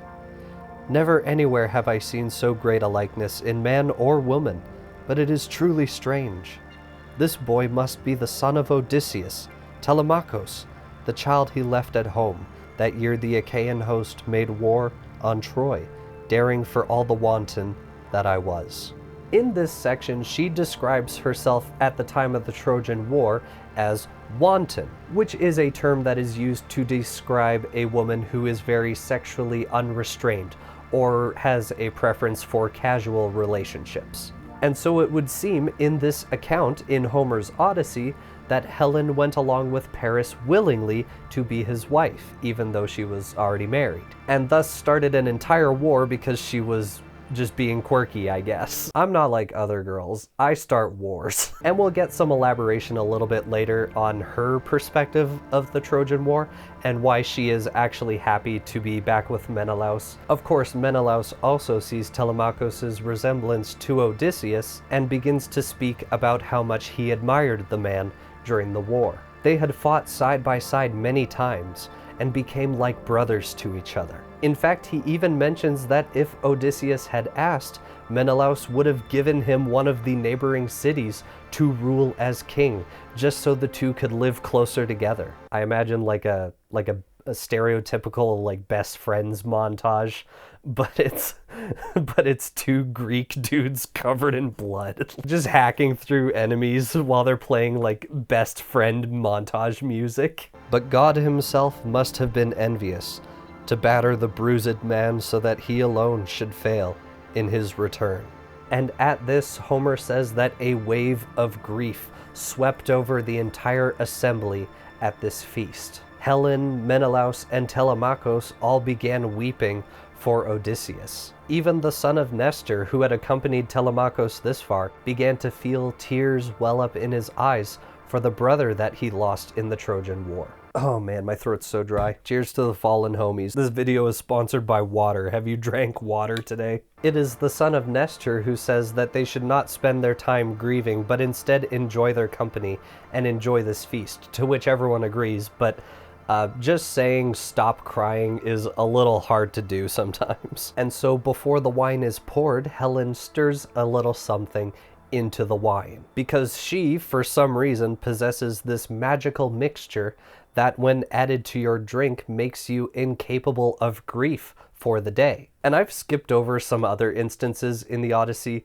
where this happens, and it happens a lot more throughout the story. The Odyssey, when it brings up stuff like this, it will go on this huge tangent of like, this came into her possession from so-and-so on the island of this, who married this person, and this person made contact with this god who in turn gave them this thing. They go into excessive detail on the origins of the most innocuous and one-off items. So for this telling here, I'm just gonna say she has the magical grief juice. And while they are gathered there, she begins to tell both Menelaus and Telemakhos a story of Odysseus that she remembers from the Trojan War. Remember, the Trojan War from her perspective was inside the walls. This is her describing the time that she met Odysseus face to face inside the walls of Troy. He had first given himself an outrageous beating and thrown some rags on, like a household slave, then slipped into that city of wide lanes among his enemies. So changed he looked, as never before upon the Achaean beachhead, but like a beggar merged in the township. And no one there remarked him, but I knew him. Even as he was, I knew him, and questioned him. How shrewdly he put me off, but in the end I bathed him and anointed him, put a fresh cloak about him, and swore an oath not to give him away as Odysseus to the Trojans, till he got back to camp where the long ships lay. He spoke up then and told me all about the Achaeans and their plans, then sworded many Trojans through the body on his way out with what he had learned of theirs. The Trojan women raised a cry, but my heart sang, for I had come round long before to dreams of sailing home, and I repented the mad day Aphrodite drew me away from my dear fatherland, forsaking all, child, bridal bed, and husband, a man without defect in form or mind. So when she mentions Aphrodite in that final paragraph, she is either saying that she was literally directly under the control of Aphrodite and compelled to run away with Paris, or she's just using the name as a way of saying that she was feeling, flighty, maybe lustful, and ran after Paris of her own free will. But at some point while in Troy, she either snapped out of it or realized that she had made a huge mistake in running away with Paris. and so began to miss Sparta and her husband Menelaus. And during the siege at Troy, at some point, Odysseus disguised himself as a beggar, putting on ragged clothes and even beating himself to look more weathered. And he infiltrated the city in order to spy on the Trojans and gain information. This is the first example that we will see of Odysseus not only being a skilled warrior, but a master of deception and disguise. Nevertheless, Helen saw him in this disguise and was the only one who immediately recognized him for who he was. And he tried to shake her off, initially worried about blowing his cover, but eventually he gave up and she cleaned him. And while they were together, he told her of the plot that they had to raid the city and bring her back home. This story demonstrates Odysseus's cunning and his deceptive abilities. And Menelaus then perks up with his own story that demonstrates his cold resolve. If you've heard even a little bit about the story of Troy, then you probably know about the Trojan horse, but I'm still gonna briefly explain it in this video here. The 10-year siege at Troy was not going well for the Greeks. They could not bring down the walls and they could not infiltrate the city. But it was Odysseus who hatched a rather unconventional plan. It was he who ordered the construction of a giant wooden horse. This horse would be hollowed out in the middle and carry a fighting force inside it. And to historians who believe that the Trojan War was based on some kind of engagement, even if it wasn't as grandiose as it is portrayed in mythology, there is a belief that ideas around the Trojan horse were simply the poets and storytellers of the day not knowing what siege engines were, and so they portrayed it as a giant wooden horse when more likely it may have been like a tower defense or something, like a siege tower. But for the sake of this story, in the mythology, it's a horse. And so what the Greeks did was they built the horse and then they pretended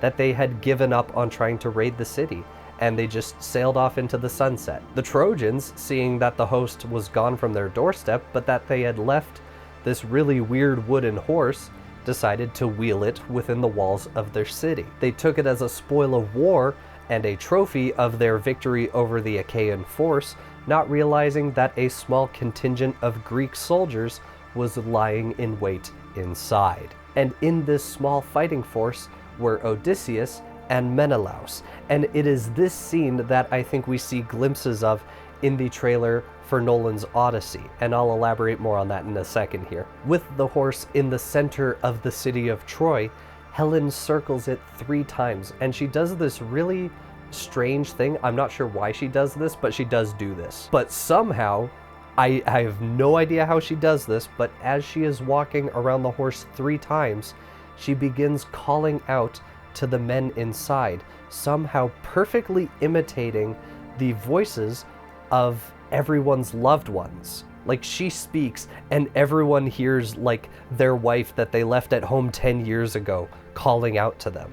First of all, how did she even know there was people in the horse? And second of all, if she really wants to be rescued from Troy, then why on earth is she doing this? Maybe this is more like poetic language in order to describe her like mourning the loss of the Achaeans in the way that the Greek women would have mourned the loss of a loved one. And so in that way, they are hearing the grief of their wives echoed to them. I don't know. But in either case, the soldiers contained in the horse are struck with this intense burning longing for home. However, Odysseus had managed to calm the men and keep them prepared for the inevitable fight they were about to be launched into. But Menelaus in this story says that one of the men couldn't help himself essentially and stood up and got ready to cry out to Helen outside. But it was Odysseus who sprung into action, grabbing this man and covering his mouth so he couldn't cry out. And thanks to this cold and very quick on his feet action, the battle was saved. They kept to their cover and ended up winning the war using the element of surprise. Now, if this is the sequence that we are shown in the trailer for the Odyssey, then it's going to pan out a little bit differently as we see the men tucked inside the horse when it is pierced by a sword, presumably someone trying to figure out if this is some kind of trick, and one of the men is surprised and begins to cry out, but it is Menelaus who grabs him and prevents him from shouting. I'm not sure why they did this change, but also it does make a little more sense to have the Trojans kind of probing the outside to see if this is a trick or not, than to have Helen walking around outside mimicking the voices of the men's wives. That's just horrifying. I'm just imagining like her mouth is like slack jaw open, but out of her mouth is coming the voice of like that alternate from the Mandela catalog. So she's just out there like, Let me in, Mark. I have a gift for you.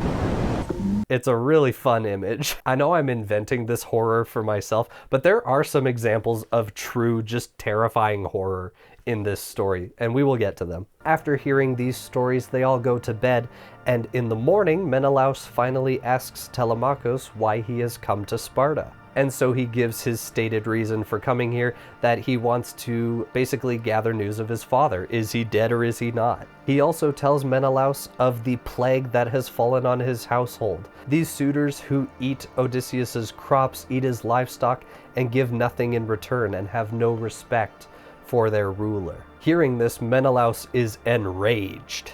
Intolerable that soft men as those are should think to lie in that great captain's bed. Fawns in a lion's lair, as if a doe put down her litter of sucklings there where she quested a glen or cropped some grassy hollow. Ha! Then the Lord returns to his own bed and deals out wretched doom on both alike. O Father Zeus, Athena, and Apollo, I pray that he comes as once he was in Lesbos? I pray he comes as once he was in Lesbos, when he stood up to wrestle You cannot hurl names like this at me. When he stood up to wrestle Philomeleides, champion and island king, and smashed him down. How the Achaeans cheered. If only that Odysseus met the suitors, they'd have their consummation. A cold bed. In other words, man, if only Odysseus returned, he'd kill them all.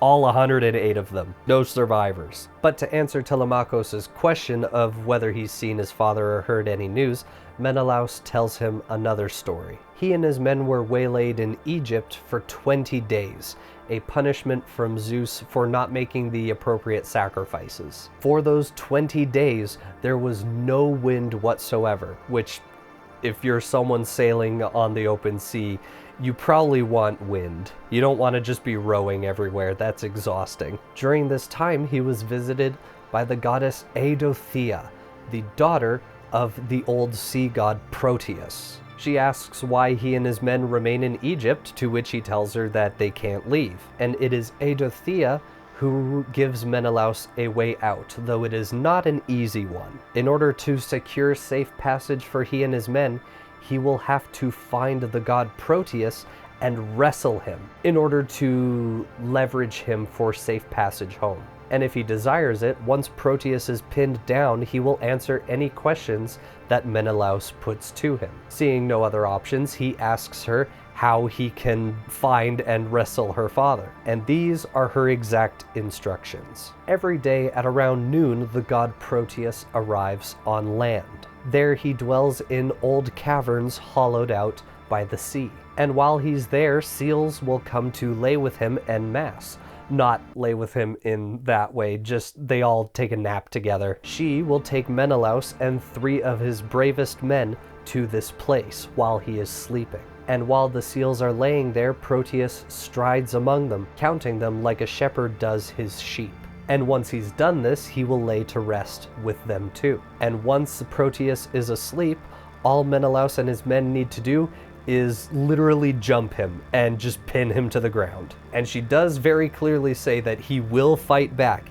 He will lash out, he will try and fight them off, he will even shapeshift into various animals to try and escape and attack them. But they need to hold him down and wear him out. And then once they have fully exhausted him, they can put their questions to him. Seems easy enough. Just wrestle God. Have you ever considered that? And I can't resist bringing this tangent up because it's so good, so I'm gonna talk about it. See, all the way back in 2022, I did a video on this channel about The Lighthouse, a movie by Robert Eggers. And it is a deeply psychological movie to the point where there are many theories and speculations as to what on earth the movie is even about. And I talk about my theories in that video, but there is another theory about The Lighthouse that is relevant to the Odyssey. And that is that the film The Lighthouse is a retelling of the myth of Prometheus and Proteus. The character Young, played by Robert Pattinson, is Prometheus in this tale, a character who defies the gods in seeking power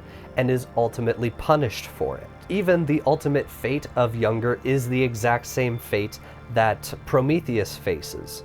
And if you've watched the movie, you know what I mean. And the character Old, played by Willem Dafoe, is a stand-in for the god Proteus, who we are talking about in the Odyssey. He is a spirit of the sea itself, ancient and powerful.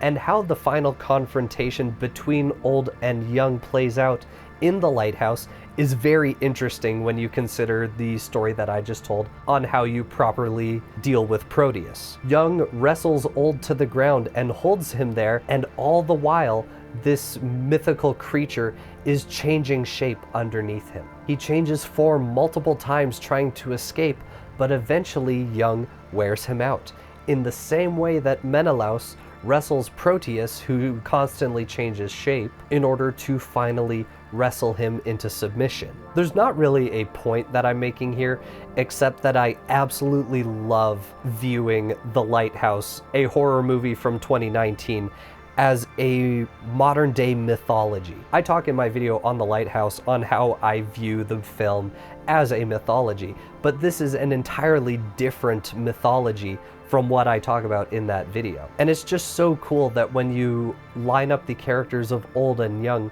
with Prometheus and Proteus, there is so much overlap in these characters, these archetypes that we have been talking about for millennia. It's just really cool. I don't know if anyone else finds it cool. I find it cool. And so finally the day comes when Menelaus and his men are going to wrestle a god, and Eidothea returns to them with 4 seal skins. They are supposed to wear these to disguise themselves as seals on the island as they lay in wait for Proteus. Recalling this tale to Telemakhos, he recalls just the horrid stench of these sealskins. But mercifully, the goddess dabbed a little bit of ambrosia under the nose of each person so that they couldn't smell just the horrific smell of dead flesh. And so they lay there on the rocks like 4 seals napping with the rest. And then at noon, the god Proteus arrives. At noon, the ancient issued from the sea and held inspection, counting off the sea beasts. We were the first he numbered. He went by, detecting nothing.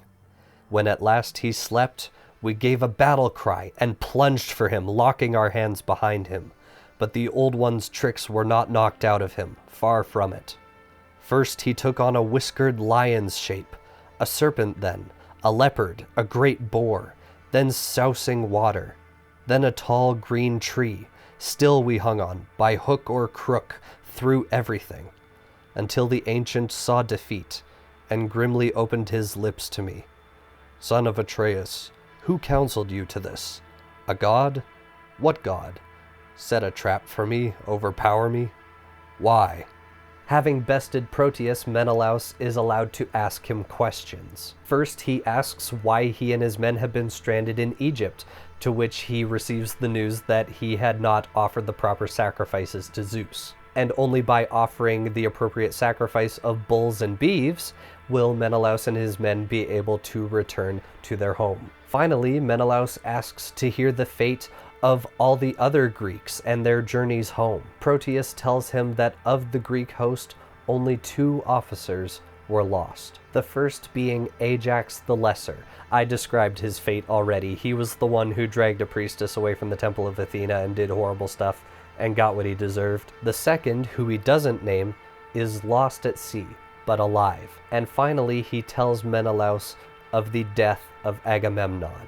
The king weeps hearing this, but Proteus comforts him, telling him not to worry, because the day that he returns home to Sparta will be the day that this death will be avenged, and that he himself will attend the feast celebrating the murder of Aegisthus, the assassin of Agamemnon. Composing himself a little bit, Menelaus asks of the officer who he claims is lost at sea, to which Proteus says this. And this is all he answered. Laertes' son, whose home is Ithaka. I saw him weeping on an island. The nymph Calypso has him in her hall. No means of faring home are left him now. No ship with oars and no ship's company, to pull him on the broad back of the sea. And in this moment, Proteus also blesses Menelaus, saying that he is ultimately destined for Elysium, which in Greek mythology terms is basically heaven, the peaceful afterlife. Because Helen, his wife, is Zeus's daughter, Zeus views him as a son, and he will be honored in the afterlife as if he were Zeus's own son. Proteus then dives back into the sea, and Menelaus and his men join the rest of the crew. And as they prepare to set sail, Menelaus offers the appropriate sacrifices to Zeus, and then they set up a burial shrine there in the land for Agamemnon. With his story told, he asks Telemakhos if he wouldn't stay just a little longer so that he can offer him even more hospitality, but Telemakhos really needs to be getting home because there's a plot to kill him and to usurp the throne and take his mother. And as for gifts, he asks that whatever Menelaus give him, it be something small, because he cannot take grand chariots home with him. Seeing the wisdom in this, Menelaus gives him the gift of a bowl fashioned from gold and silver. And considering the story of the Odyssey takes place towards the end of the Bronze Age, that was probably a crazy gift. And of course, in true Odyssey fashion, we get the whole origin story for how this bowl was made and how it came to Menelaus's possession. We then leave this scene as the audience and are taken back to Ithaca, where we observe the suitors. They are competing with each other in sports like discus throwing and javelin. One of the suitors, the one who lent Telemakhos the ship that he took to Pylos, approaches the leaders, Antinous and Eurymachus, and he asks them when it will be that Telemakhos returns, because that's my ship, I want it back. But these two had absolutely no idea that Telemakhos had already left. In fact, they had hoped that he wouldn't leave. They begin interrogating this suitor. When did he leave? And so this suitor tells them that he left some time ago with a god who was in the disguise of Mentor. And he knows this was a god because he saw Mentor board the ship, but then days later saw Mentor still just walking about on the island. And so Antinous and Eurymachus call an assembly of the suitors. They need an emergency meeting now. Antinous is furious that Telemakhos set sail for Pylos after he very rudely asked him not to. And he tells them to gather a ship and a crew. They will wait for him out at sea, and they will kill him at sea, just like his father was killed at sea. And all the suitors who are gathered just cheer him on, like, yeah, we're gonna kill that really beautiful woman's son. Then she'll want to marry us. However, this conversation was overheard by a man named Medon, who was the royal herald of Odysseus. And so he runs up the hill to tell Penelope the horrible news, but Penelope meets him unexpectedly at the door. It's also worth noting before I read this quote that Penelope has no idea at this moment that Telemakhos has left. She thinks he's still on Ithaca. Into the house and up the stairs he ran to her with his news upon his tongue. But at the door Penelope met him, crying, "Why have they sent you up here now? To tell the maids of King Odysseus, leave your spinning, time to go down and slave to feed those men? I wish this were the last time they came feasting, courting me or consorting here. The last! Each day you crowd this house like wolves to eat away my brave son's patrimony. When you were boys, did your own fathers tell you nothing of what Odysseus was for them? In word and act impeccable, disinterested towards all the realm. And though it is king's justice to hold one man abhorred and love another, no man alive could say Odysseus wronged him. But your own hearts, how different, and your deeds, how soon are benefactions all forgotten." Now Medon, the alert and cool man, answered, I wish that were the worst of it, my lady, but they intend something more terrible. May Zeus forfend and spare us. They plan to drive the keen bronze through Telemakhos. When time comes, he sailed away, you know, to hallowed Pylos, an old Lacedaemon, for news about his father. This is the first that she's hearing that Telemakhos is not home. Her knees failed, and her heart failed as she listened to the words, and all her power of speech went out of her. Tears came, but the rich voice could not come. Only after a long while she made answer, Why has my child left me? He had no need of those long ships on which men shake out sail to tug like horses, breasting miles of sea. Why did he go? Must he, too, be forgotten? Of course, Medon the Herald doesn't know the answer, but he speculates that it could have been the gods who compelled him to leave. But his news of her son's departure takes all of Penelope's strength from her. After he leaves, she just sinks down to the floor and lays there crying, unable to speak for quite some time. And all of her maids and servants gather around her, unsure of what to do, until finally she is able to break through her tears and speak. Dearest companions, what has Zeus given me? Pain. More pain than any living woman. My lord, my lion heart, gone long ago. The bravest man and best of the Danaans, famous through Hellas and the Argive midlands. And now the squalls have blown my son, my dear one, an unknown boy, southward. No one told me. O brute creatures, not one soul would dare to wake me from my sleep. You know the hour he took the black ship out to sea. If I had seen that sailing in his eyes, he should have stayed with me for all his longing, stayed or left me dead in the great hall. Go someone now, and call old Dolios, the slave my father gave me before I came, my orchard keeper.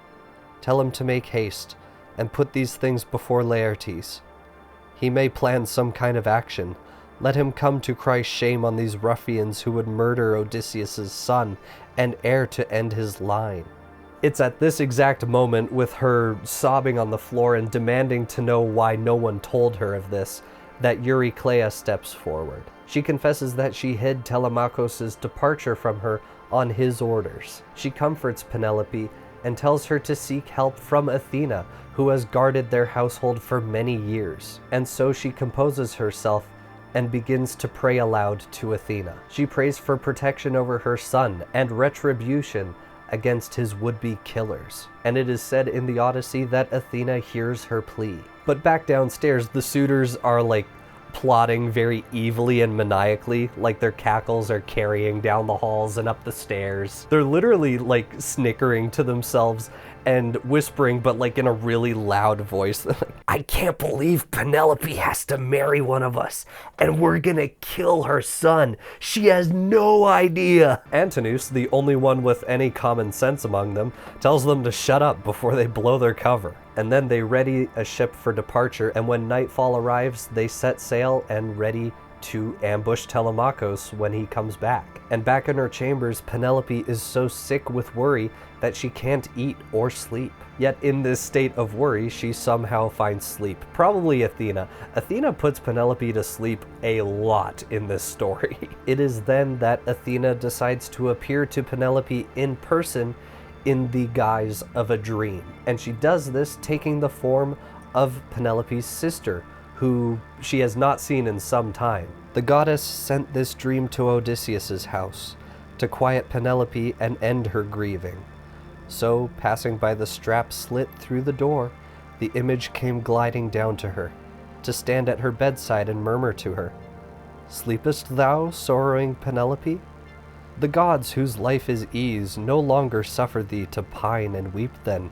He returns unharmed, thy little one. No way hath he offended. Then pensive Penelope made this reply, slumbering sweetly in the gates of dream. Sister, hast thou come hither? Why? Aforetime never wouldst come so far away thy dwelling.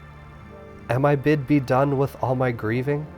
But see what anguish hath my heart and soul. My lord, my lion heart, gone long ago, the bravest man and best of the Danaans, famous through Hellas and the Argive midlands. And now my son, my dear one, gone seafaring, a child, untrained in hardship or in counsel. Aye, 'tis for him I weep more than his father. Aye, how I tremble for him, lest some blow befall him at men's hands or on the sea. Cruel are they, and many who plot against him to take his life before he can return. Now the dim phantom spoke to her once more. Lift up thy heart, and fear not overmuch, for by his side goes one whom all men else invoke as their defender, one so powerful, Pallas Athena. In thy tears she pitied thee, and now hath sent me that I so assure thee. Then said Penelope the wise, If thou art numinous and hast ears for divine speech, O tell me, what of Odysseus, man of woe? Is he alive somewhere? Seeth he daylight still? Or gone in death to the sunless underworld? The dim phantom said only this in answer, Of him I may not tell thee in this discourse, alive or dead, and empty words are evil. The wavering form withdrew along the door bolt into a draught of wind and out of sleep. Penelope awoke in better heart for that clear dream in the twilight of the night. Meanwhile the suitors had gone away, planning the death plunge for Telemakhos. Between the Isles of Ithaka and Same, the sea is broken by an islet, Asteris, with access to both channels from a cove. In ambush here that night, the Achaeans lay.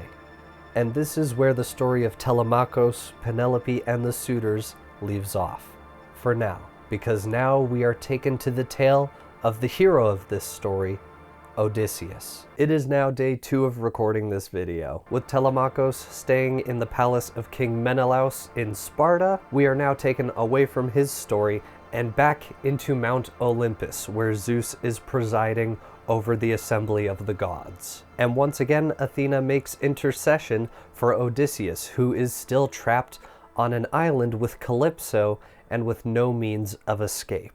And now the situation is even more dire because the suitors are now plotting to kill Telemakhos, his son. Zeus is taken aback by this petition from Athena because, well... Hold on.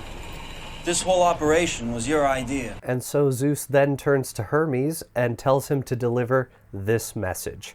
First to Calypso, saying that Odysseus is to be released immediately by the will of the gods. And to Odysseus, he says that he must unfortunately build the raft of his escape himself. And because Poseidon still hates him, while he is on the seas, he will be battered by storms and waves for 20 days. And only after that time and after much struggle will he arrive on a land with people who will take him home. And with this, Hermes flies out of Olympus to deliver this message to the island of Ogygia, the home of Calypso.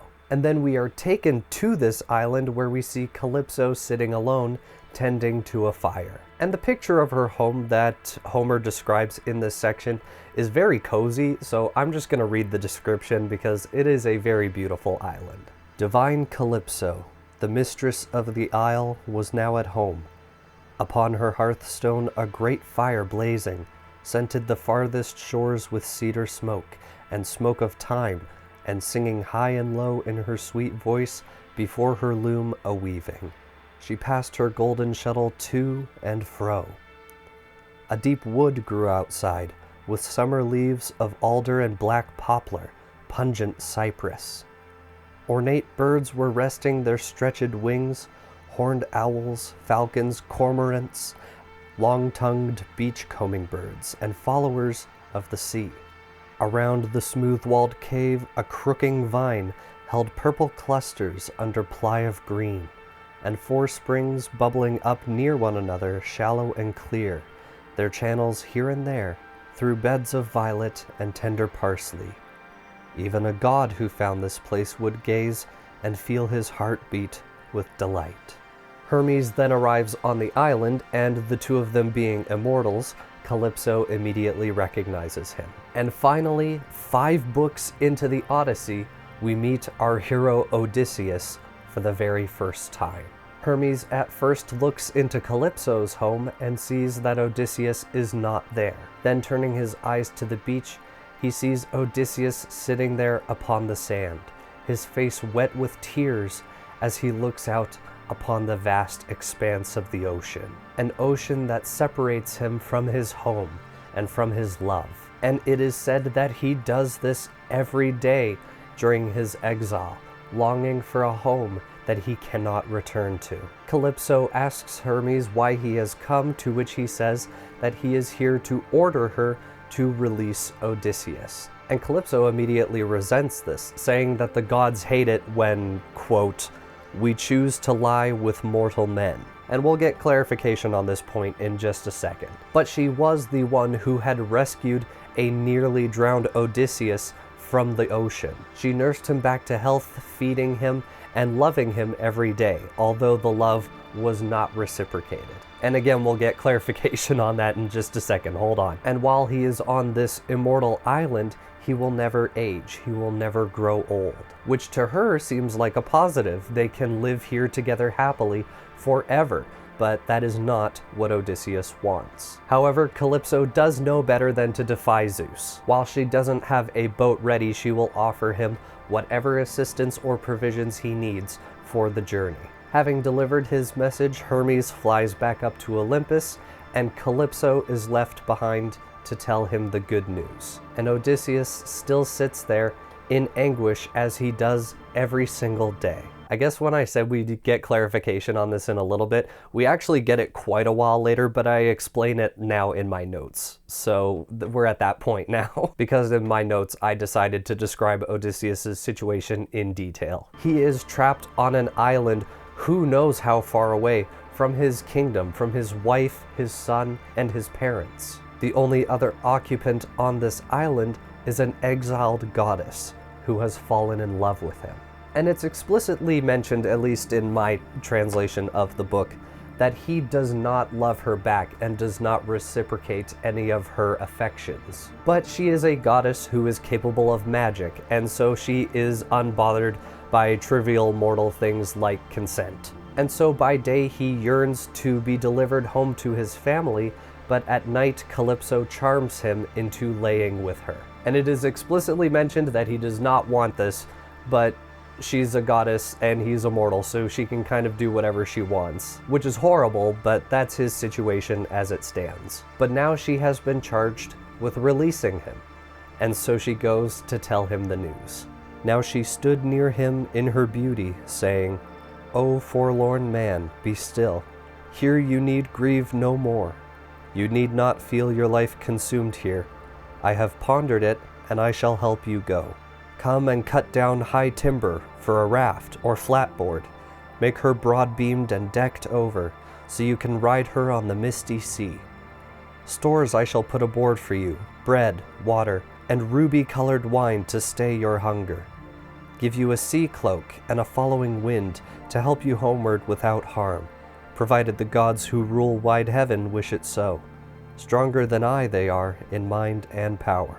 Now Odysseus, very rightfully at this point, doesn't trust this. He thinks this is some kind of trick. She has essentially kept him as her unwilling husband for 7 years at this point. Why would she suddenly change her mind now? And also, one handmade raft against the full might and wrath of Poseidon is not exactly a sane idea, but he does agree to do this on the condition that she charm him no more. And this moment in the Odyssey is kind of funny in a really messed up way, granted, because in this moment he's essentially like, okay, I'll do it, but please just stop charming me into sleeping with you.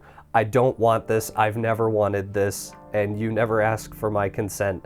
And then she essentially just kind of giggles and is like, oh, you. Like, it's really messed up, but also like, is that all you have to say? Nevertheless, she does give him her word, and so the two sit down to eat a dinner together. And she does know that his ultimate desire is to leave. Nevertheless, he does present her with a choice. The road ahead is going to be long and perilous, and he will suffer, he will endure great trials, such as the trials that led him there. He can face all of that in the hopes that he will return home, or he can remain on this island and be immortal and live in comfort and luxury because her home, to be honest, is very nice. Son of Laertes, versatile Odysseus, after these years with me, you still desire your old home?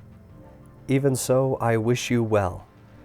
If you could see it all before you go, all the adversity you face at sea, you would stay here and guard this house and be immortal, though you wanted her forever, the bride for whom you pine each day. Can I be less desirable than she is? Less interesting? Less beautiful?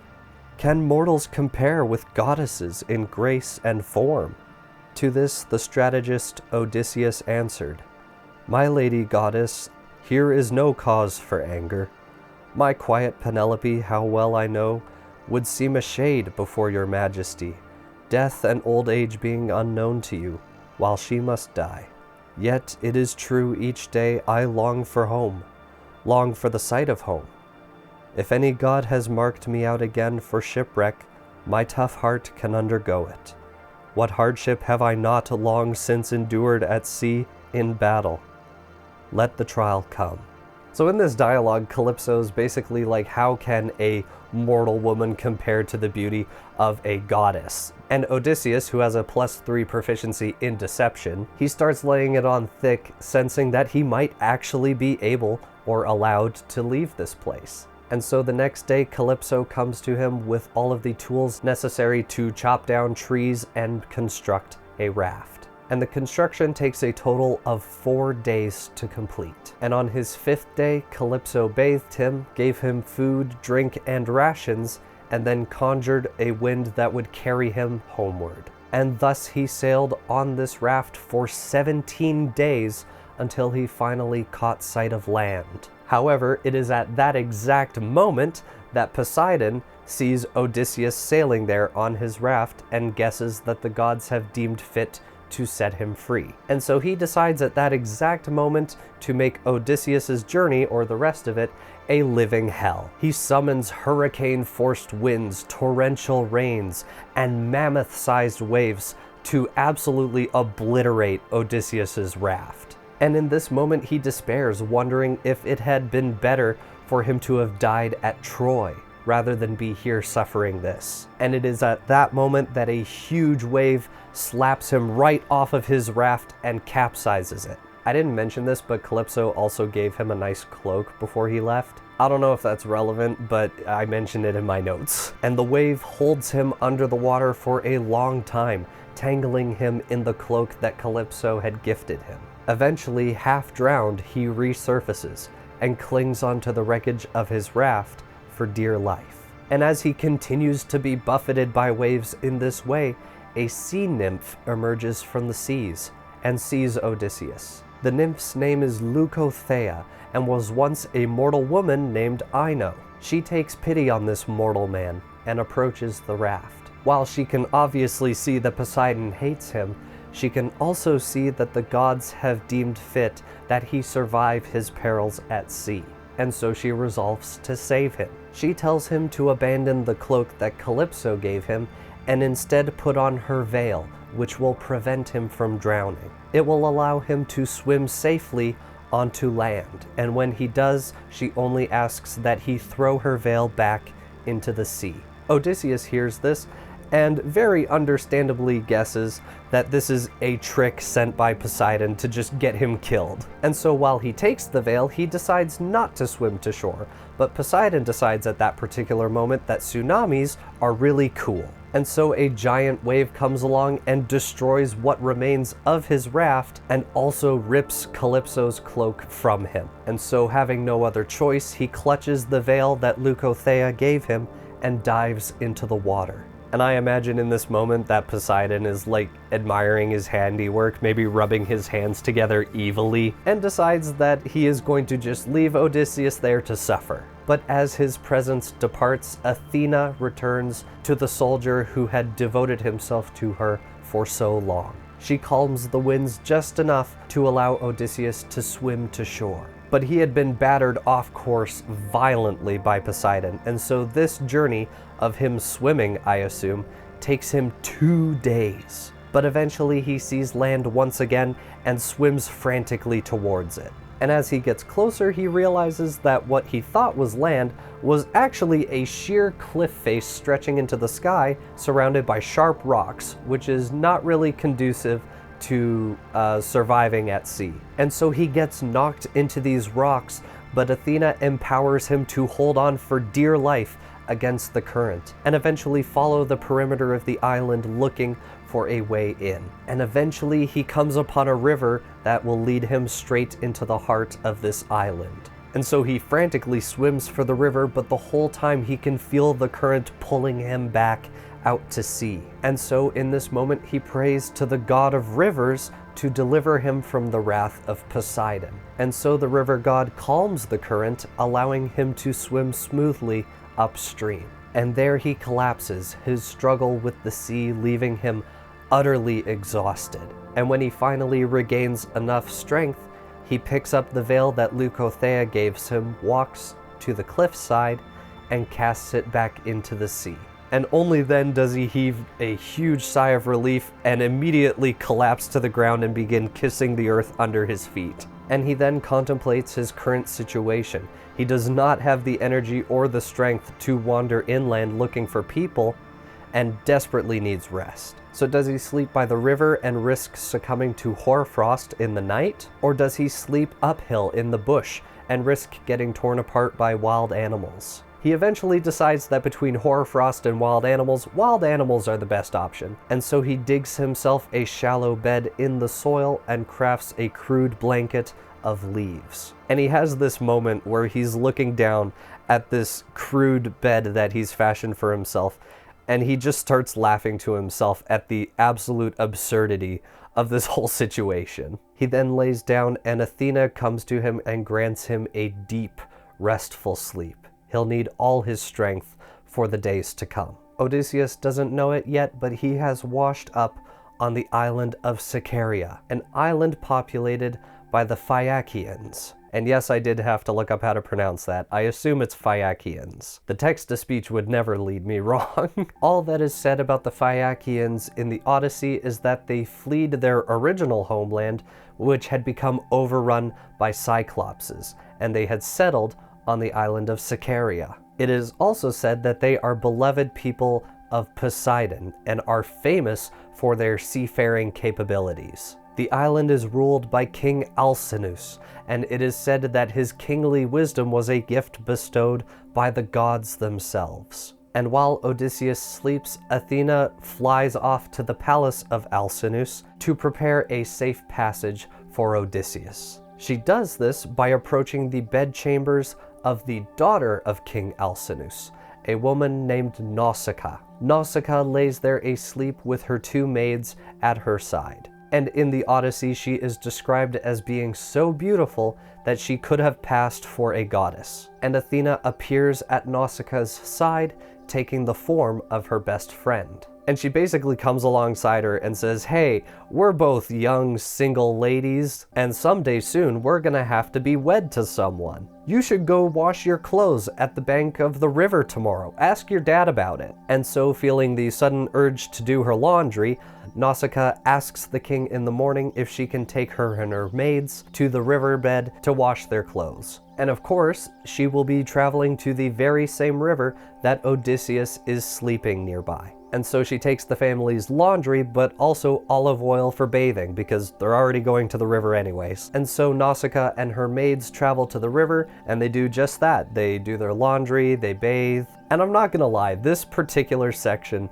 of the Odyssey does feel in many parts very gratuitous, or at the very least just very blatantly erotic, because I've been kind of skirting around details about this, but there have been so many moments with Nausicaa in the brief time that we have known her that go into detail describing how young and pure she is and how ready she is to not be that anymore. Athena's exact words to her, again disguised as her best friend, to get her to go to the riverbed to do all this were, and I quote, "Beside thee will I drub, so wedding chests will brim by evening.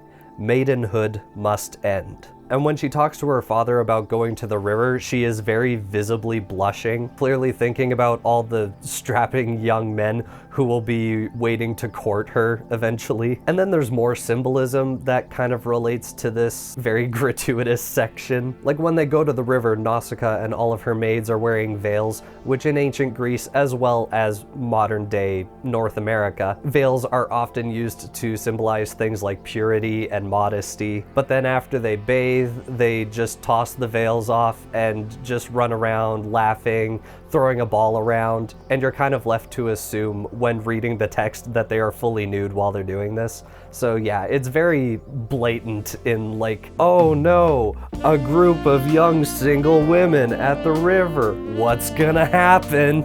Oh no, I'm not fully covered. My indecency, don't tell no one. Odysseus describes the sound of them playing by the river in the Odyssey as, quote, the lusty cry of tall young girls. So all that to say, yeah, this is the spicy portion of the Odyssey. And of course, there's an entire stanza that goes into detail on how beautiful these women are, but how much more beautiful Nausicaa is compared to her maids. They compare it as like a goddess to lesser nymphs. All beautiful, but one clearly presiding over the others. Specifically, Homer compares her to the goddess Artemis, who above being the goddess of the hunt was also the goddess of maidenhood. So there's yet another call out to the purity of Nausicaa. Let's hear it for stories that are just obsessed with the virginity of a character. And Homer says that Athena made the group dawdle there at the river, continuing to just play catch essentially, so that Odysseus would have enough time to awake and see them all there. He obviously goes to investigate the noise, but after all of his hardships at sea, he is very disheveled, very haggard looking, and of course,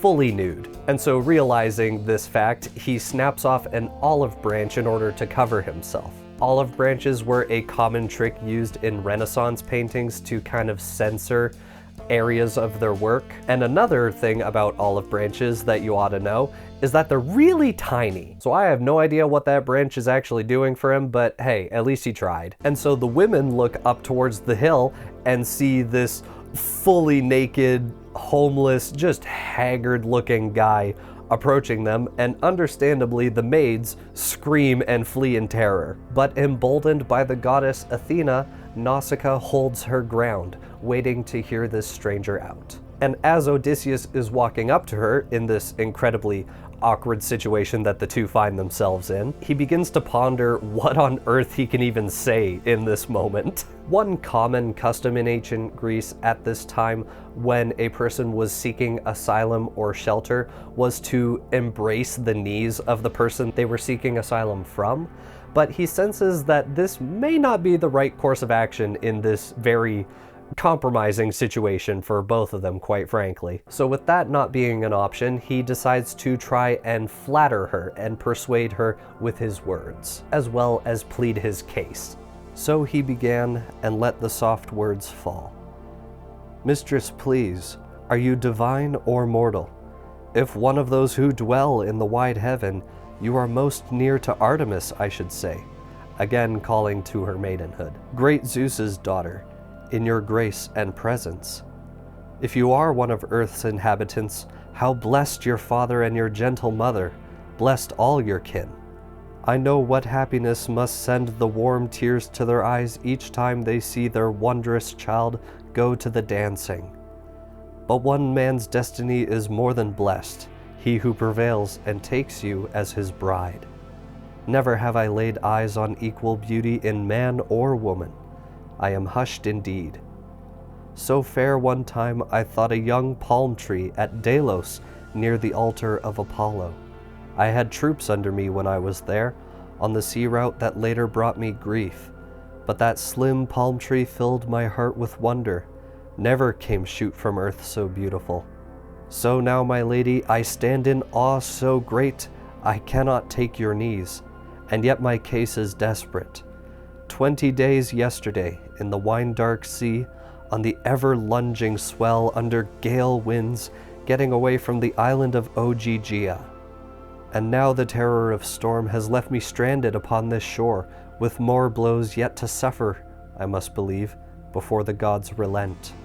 Mistress, do me kindness.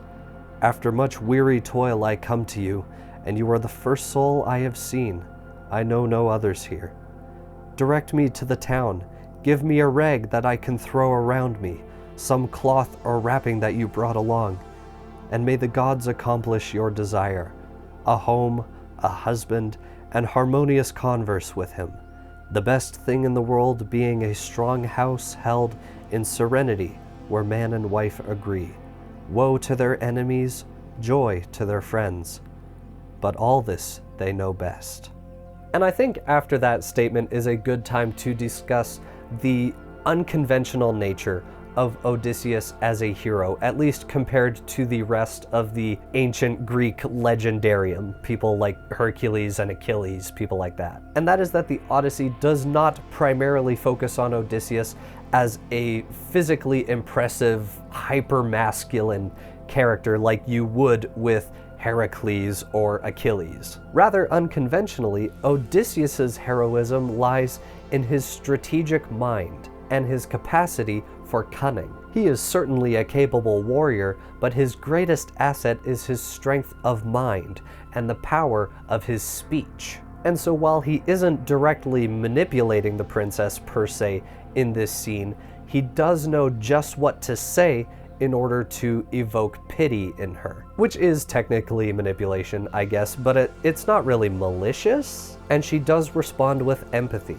saying that while he has endured long toils, evident by his haggard appearance, as long as he is on the island of Sicaria, he will lack nothing. She also introduces herself to this man as Nausicaa, the daughter to King Alcinous. And she calls back to her maids, saying that this man is no danger, and he needs to be cleaned and clothed for his journey. So they give him food to eat, wine to drink, but they also give him olive oil so that he too may go to the river and bathe. But unlike in any other time in this story, he tells the maids to stay behind while he bathes himself. And so he goes down, presumably to a more private location in the river, and bathes himself. And as he does, there is this scene in Homer's writing that is just unbelievably funny to me, because Homer literally writes it in the story that while Odysseus is in the river bathing himself with oil, the goddess Athena descends to him and uses her magic to make him hot. That's literally it. I'm gonna read the quote. That's literally all she does. She uses magic to make him just way more attractive. They left him then and went to tell the princess. And now Odysseus, dowsing in the river, scrubbed the coat of brine from back and shoulders, and rinsed the clot of sea spume from his hair. Got himself all rubbed down from head to foot, then he put on the clothes the princess gave him. Athena lent a hand, making him seem taller and massive too, with crisping hair in curls like petals of wild hyacinth, but all red golden. Think of gold infused on silver by a craftsman whose fine art Hephaestus taught him, or Athena, one whose works moves to delight. Just so she lavished the beauty over Odysseus's head and shoulders. Then he went down to sit on the sea bench in his new splendor. So he goes to wash the sea foam and the brine off of himself, and Athena comes to him and does the Disney Channel thing where she like lets his hair down and takes his glasses off, and suddenly they realize he's way more attractive that way. And so in this new form, he returns to Nausicaa and the maids, and they are all staring, respectfully of course. I imagine he's like walking up the beach in the distance, like their eyes are bulging out of their heads, their jaws drop and their tongue rolls out of their mouth, and then like a little heart-shaped just kind of like boom, boom, boom, boom, boom, boom. And Nausicaa whispers to the maids that when they first saw this stranger, he looked to be just a homeless man. But now that he is returning fresh and renewed, it looks as if he may be one of the gods themselves. And she also makes it a point of saying that whoever she marries in the future, she hopes that they will be just as ridiculously attractive as this guy is. The maids then lay out bread and wine for him, and after 20 days adrift at sea, I can only assume that he just absolutely went to town on that food. And after they've eaten, Nausicaa goes to Odysseus and tells him the plan for how to introduce him to her father. They will give him a ride up to the gates of the city, but if they were to pass through the city with him, the townspeople might start spreading very salacious rumors about the princess and this absolute hunk of a man. And so he is to wait at the city limits until he imagines that they would have arrived at their home, and then he is to go among the townspeople and ask for directions to the palace. And she tells him that the best way in the palace to gain the king's favor and mercy would be to embrace the knees of her mother rather than her father. And if he can earn her mother's sympathy, then King Alcinous will grant him anything he desires. And so they do just that. They make their way to the city, they drop him off and go to the palace, and he just kind of starts wandering around like, hey, has anyone seen a palace here? Does anyone know where the palace is? And while he does this, Odysseus is praying to Athena that he will find mercy here on this island. And Athena does not reveal herself to him in her divine form because she does not want to reveal that she, a daughter of Zeus, is helping an enemy of Poseidon, the brother of Zeus. And so Athena would not reveal herself to him in her divine form again until he makes landfall in Ithaka. As Odysseus walks through the city, Athena casts a fog around him. I don't know if it's a literal fog or like illusionary, like shimmering magic, but in either case, she does this so that no ruffians or ne'er-do-wells in the city would see Odysseus and try and start something. She then appears to Odysseus taking the form of a little girl presumably who lives in the city. Not knowing that this is Athena in disguise, Odysseus asks this little girl where he can find the palace of King Alcinous. And so, under the cover of this illusionary fog magic, the two make their way to the palace. And it is there that Athena, still as a little girl, decides to give Odysseus a bit more information about the family that lives in the palace. The queen's name is Arete, and as Nausicaa said, it is Arete's favor that Odysseus needs to win in order to be successful in his mission. And it is said by Homer that Arete's grandfather was a son of the god Poseidon, meaning that she is a direct descendant from Poseidon himself. Not only that, but that same grandfather was also the father of King Alcinous, meaning that King Alcinous is Arete's husband and uncle, which is gross. And to be clear, the story doesn't even frown upon this at all in the slightest. They are portrayed as very kind, generous, and benevolent rulers, and they just kind of gloss over the fact that they are related. And also, I almost hate to even ask, what's their age gap? How old was she? Questions I don't want the answer to because I am terrified. And while Alcinous is king on this island, the queen Arete is basically revered by the Phaeacians. These are the exact words Athena uses. When she grew up, Alcinous married her. How long was he waiting? How long? When she grew up, Alcinous married her and holds her dear. No lady in this world, no other mistress of a man's household is honored as our mistress is, and loved by her own children, by Alcinous, and by the people. When she walks the town, they murmur and gaze as though she were a goddess. No grace or wisdom fails in her, indeed. Just men in quarrels come to her for equity.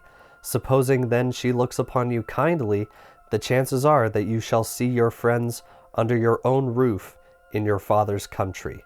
All that to basically say, if he can plead his case successfully to her, he's gonna get home. And so Athena, still in disguise of course as this little girl, just kind of runs off back into the city, and Odysseus is left to enter the palace and try and win the favor of this queen. And so he enters into these massive palatial chambers adorned with every kind of gemstone you can imagine. Flanking the entrance of this hall on either side are two giant dogs made of gold, crafted by Hephaestus himself. I guess I never said in this video, but Hephaestus is the god of craftsmanship in the Greek pantheon. But these dogs were cast of gold and silver by Hephaestus himself so that they would never age or die. And many stanzas in this chapter in this book are dedicated to just how lavish and grandiose this amazing hall is, and of the many maids who work in looms or tend these massive orchards. It is truly one of the most magnificent buildings in all of Greece, at least in this book. And all of these were gifts to King Alcinous directly from the gods. And Odysseus, still cloaked in his fog camouflage, makes his way right through the palace. He finally sees the royal family nearing the end of a feast. They are making the final sacrifices before they all head to bed. Odysseus makes his way right through the hall without alerting anyone, and as he casts himself to the ground and embraces the knees of the queen, this illusionary spell is cast away. And so I imagine it's just they're all chatting normally, and then all of a sudden there's just a guy clutching at her knees, please, please, please, please, please, please. Under their eyes, Odysseus made his plea. Arete, admirable Rhexenor's daughter, here is a man bruised by adversity, thrown upon your mercy and the king your husband's, begging indulgence of this company. May the gods' blessing rest on them. May life be kind to all. Let each one leave his children every good thing this realm confers upon him. But grant me passage to my fatherland. My home and friends lie far. My life is pain. Same. Having pled his case before the queen, he makes his way to the hearth, which is just this giant area where the fire is, and he just plops down right in the middle of the ashes. He's begging them for mercy, and then he sees a pile of ashes and he's like, ooh!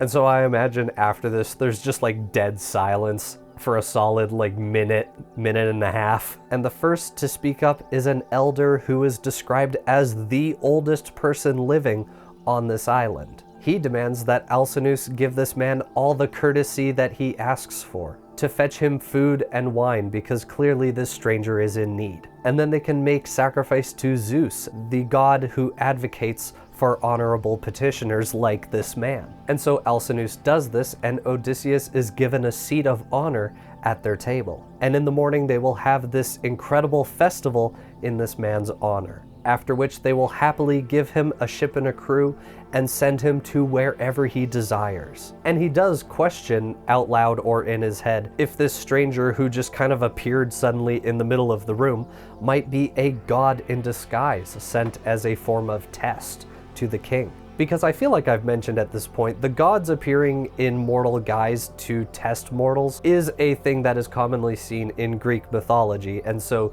you would be a fool to not at least take a chance and treat this guy well. Imagine if a homeless guy comes up to you and you kick him in the ribs and he just summons a pillar of fire and unmakes you. Odysseus responds to this saying that he is not a god, but rather one of those mortals to whom the gods send their greatest trials. And he asks very nicely if he might share his story later, because quite frankly he's starving and I would like to eat, please. And so they all eat and return to their homes for the night. Odysseus is given a place to stay in the palace of the king and queen, but before he goes to bed, the queen Arete interrogates him. Because obviously they want to know who this man is, where he comes from, why he's here, why he looks like that. How can someone look simultaneously homeless and just ridiculously hot at the same time? He says that he wandered here from the sea, and yet he arrived in the palace wearing a tunic that she herself wove. And he responds to her with the truth, but it's the TLDR version. For years he'd been trapped on the island Ogygia with the goddess Calypso. This was a punishment from Zeus, who had struck his ship with a thunderbolt,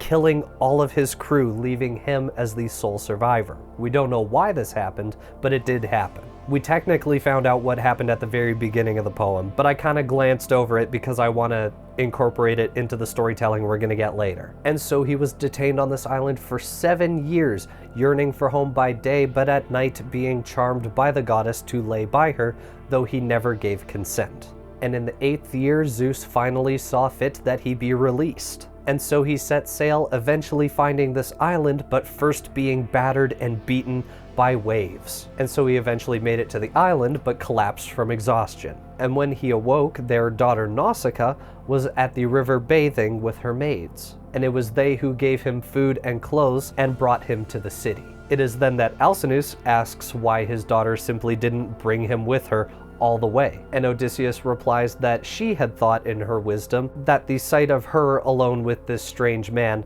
might cause offense. Alcinous responds with kindness, saying that he never would have acted in outrage at the request of a humble petitioner. He would welcome this man openly into his home, even making him his son-in-law should the gods allow it. Again, this story has a weird obsession with just giving Nausicaa away. But as it stands right now, he does want to hear the full story of this adventurer come morning. And in the evening, he will give Odysseus a ship and a crew, yada yada, we've all heard this. Being descendant from Poseidon, Alcinous, as well as all of the Phaeacians, pride themselves on their seafaring ability, guaranteeing to him that wherever in the world Odysseus resides, that his sailors will get him there that very night. Odysseus now realizes that he is closer than ever to finally being allowed home, and they all go to bed. The next day, Odysseus and King Alcinous go to the shipyard, and they sit in this expansive area that is used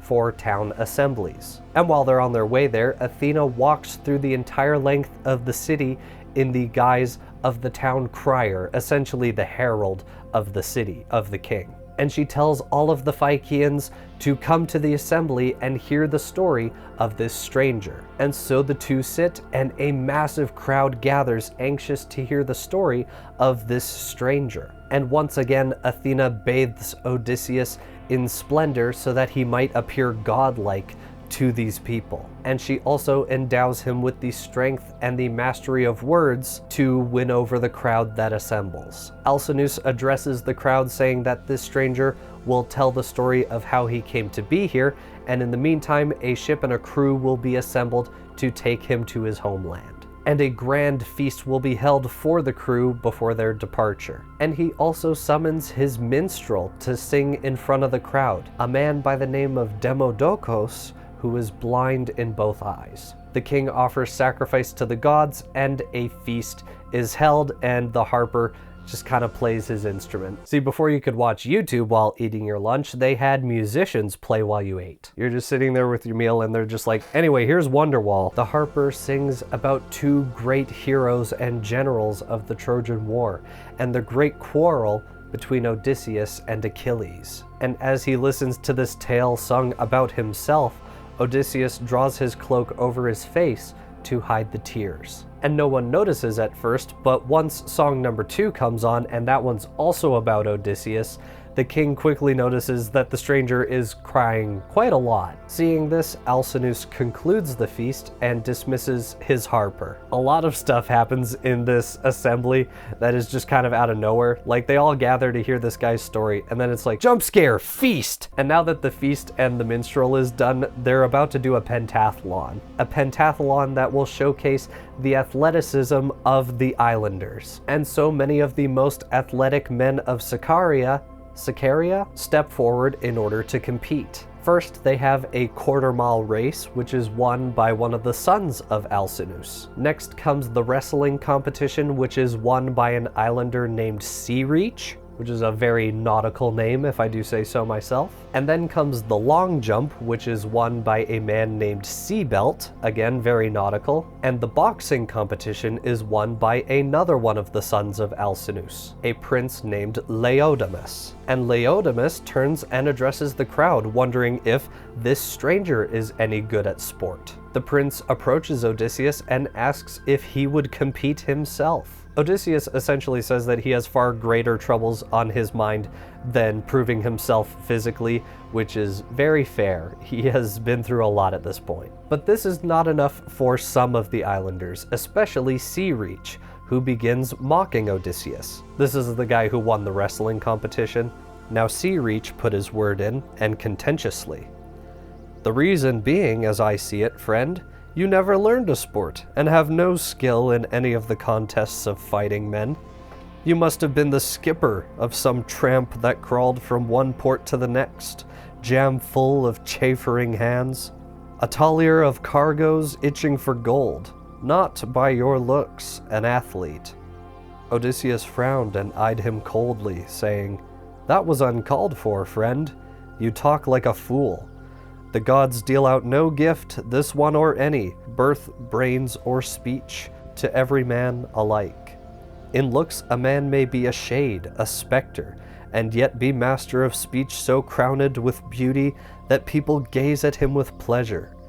Courteous, sure of himself, he can command assemblies, and when he comes to town the crowds gather. A handsome man, contrariwise, may lack grace and good sense in everything he says. You now, for instance, with your fine physique, a god's indeed. You have an empty noddle. I find my heart inside my ribs aroused by your impertinence. I am no stranger to contests, as you fancy. I rated well when I could count on youth and my two hands. Now pain has cramped me, and my years of combat, hacking through ranks in war and the bitter sea. Aye, even so I'll give your games a trial.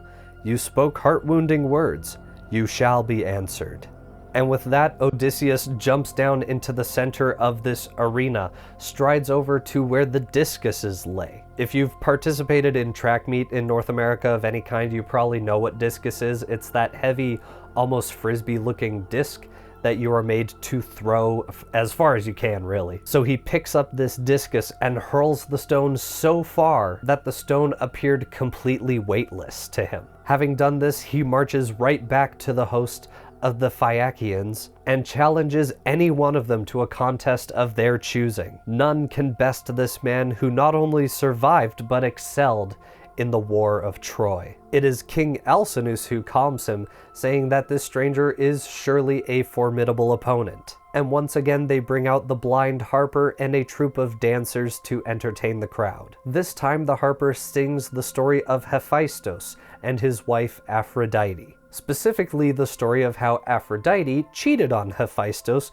with the god of war, Ares, in their own marriage bed. The god of craftsmanship saw this betrayal and in anger went to his forge to craft chains strong enough to hold the two lovers down, so that the next time that they rendezvoused, they would be ensnared by these chains. With the lovers caught in chains, Hephaestus petitioned to Zeus, showing him how he had been betrayed. And he says that he will let them go once Zeus pays back to him the dowry that he had paid for his marriage to Aphrodite. And some of the other gods gather and witness the two lovers caught in the act, and they start to laugh and mock the two in their bed. Gazing hard at Hephaestus's handiwork, the gods in turn remarked among themselves, "No dash in adultery now. The tortoise tags the hare. Hephaestus catches Ares, and Ares outran the wind.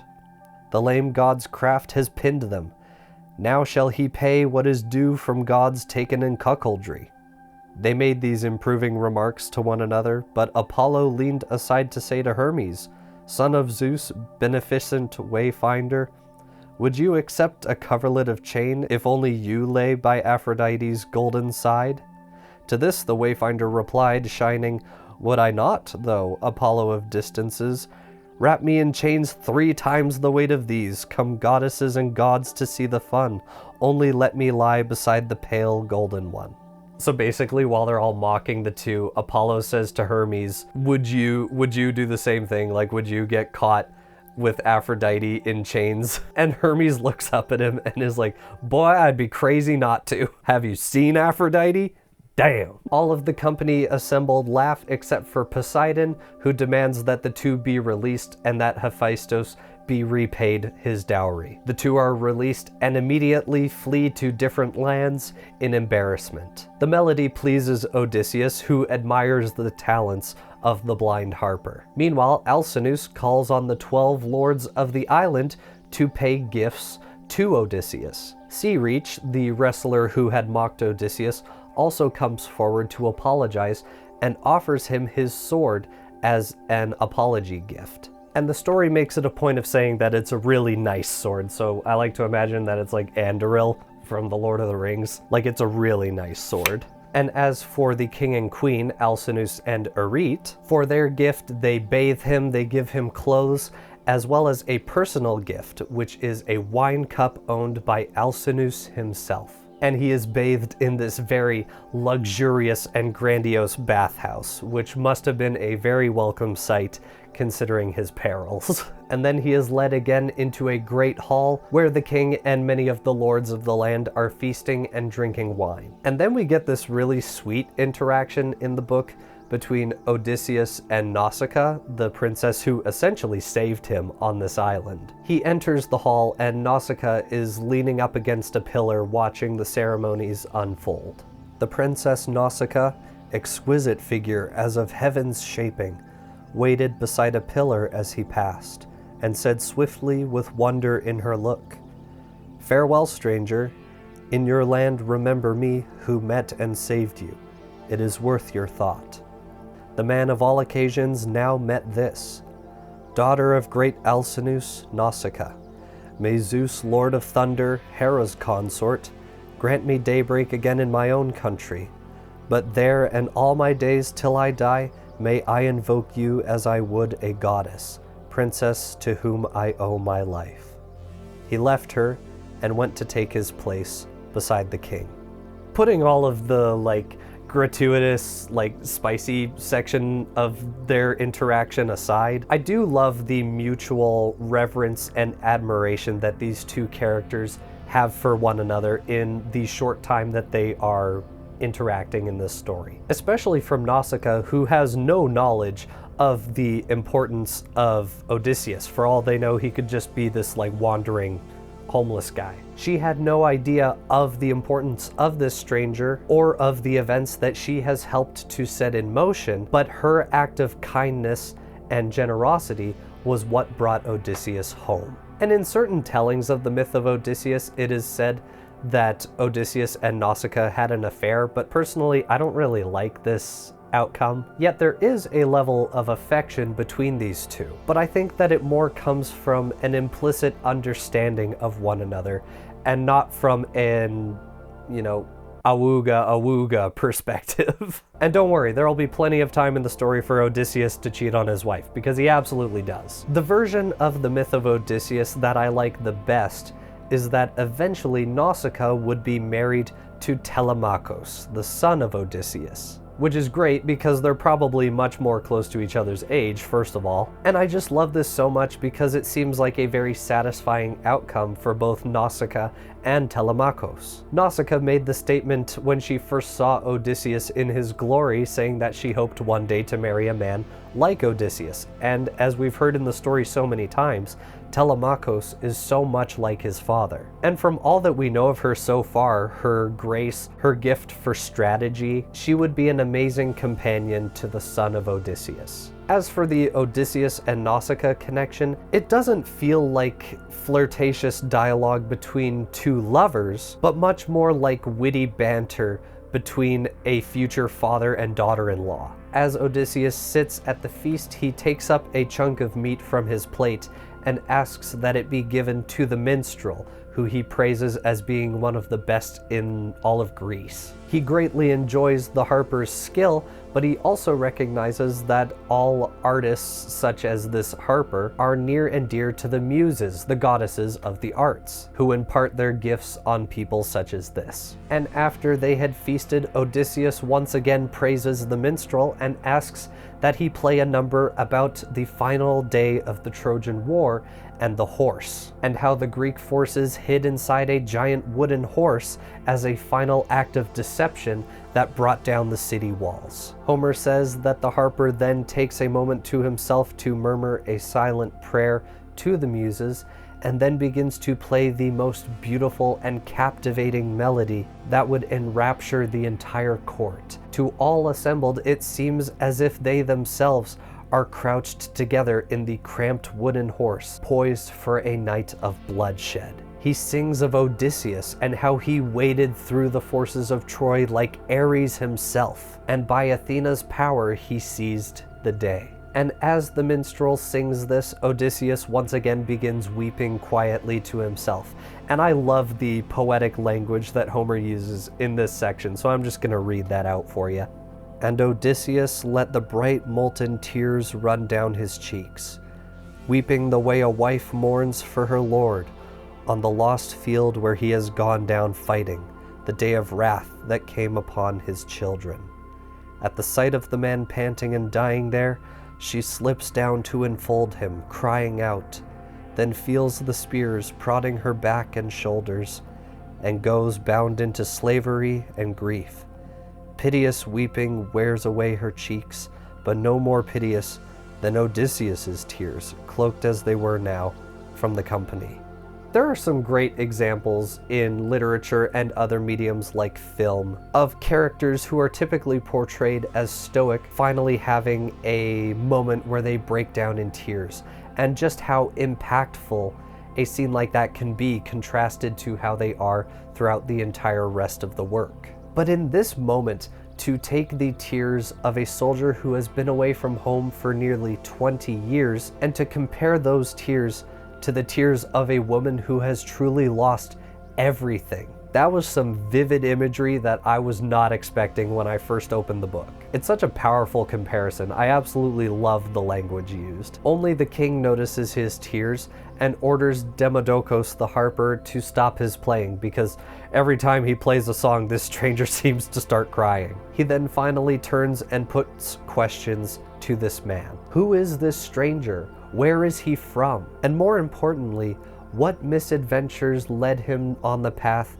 that he walks now? And the next series of books that we go over in the Odyssey are Odysseus's account to King Alcinous of his journey and the perils that led him to their island. These are all of the events between the siege of Troy and the island of Ogygia that we have been shown hints of, but haven't really heard any details on. So most of the adventure of Odysseus that we know of as the Odyssey is actually a flashback sequence. It is Odysseus relaying his tale of woe to the king of the Phaeacians. Odysseus begins his story by once again complimenting the harper. He is not weeping because the songs are terrible. He is moved to tears because of how beautiful they are. And it is then that this stranger finally reveals his identity to the court. It turns out this stranger that they have harbored is Odysseus, the lost king of Ithaka. During the Trojan War, word of his cunning and battle prowess had garnered fame, reaching the far corners of Greece. And he has long been away from his home,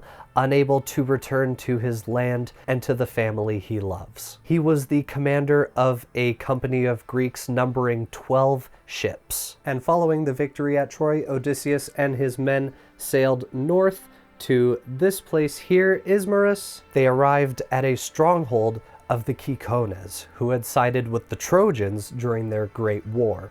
And I'm pretty sure I say the word Cicones wrong in my map timeline that you will cut back to in a bit here. He and his crew raided this stronghold, killing the men, and yes, unfortunately, taking the women as slaves. It feels hollow saying that it was a different time, because obviously I don't approve of slavery in any capacity, but that's what they did. So yeah, how much of a hero Odysseus actually is up to you. I'm not going to make a defense for it, because even the great heroes of Greece have their moments of not greatness. After this conquest, Odysseus had ordered all of his men back to the boats, but some of them got greedy. They began to feast on the livestock and drink the wine that they had plundered, becoming drunk. And while they were doing that, the survivors of their great siege had had enough time to summon reinforcements. And so those reinforcements came while the Greeks were still laying there drunk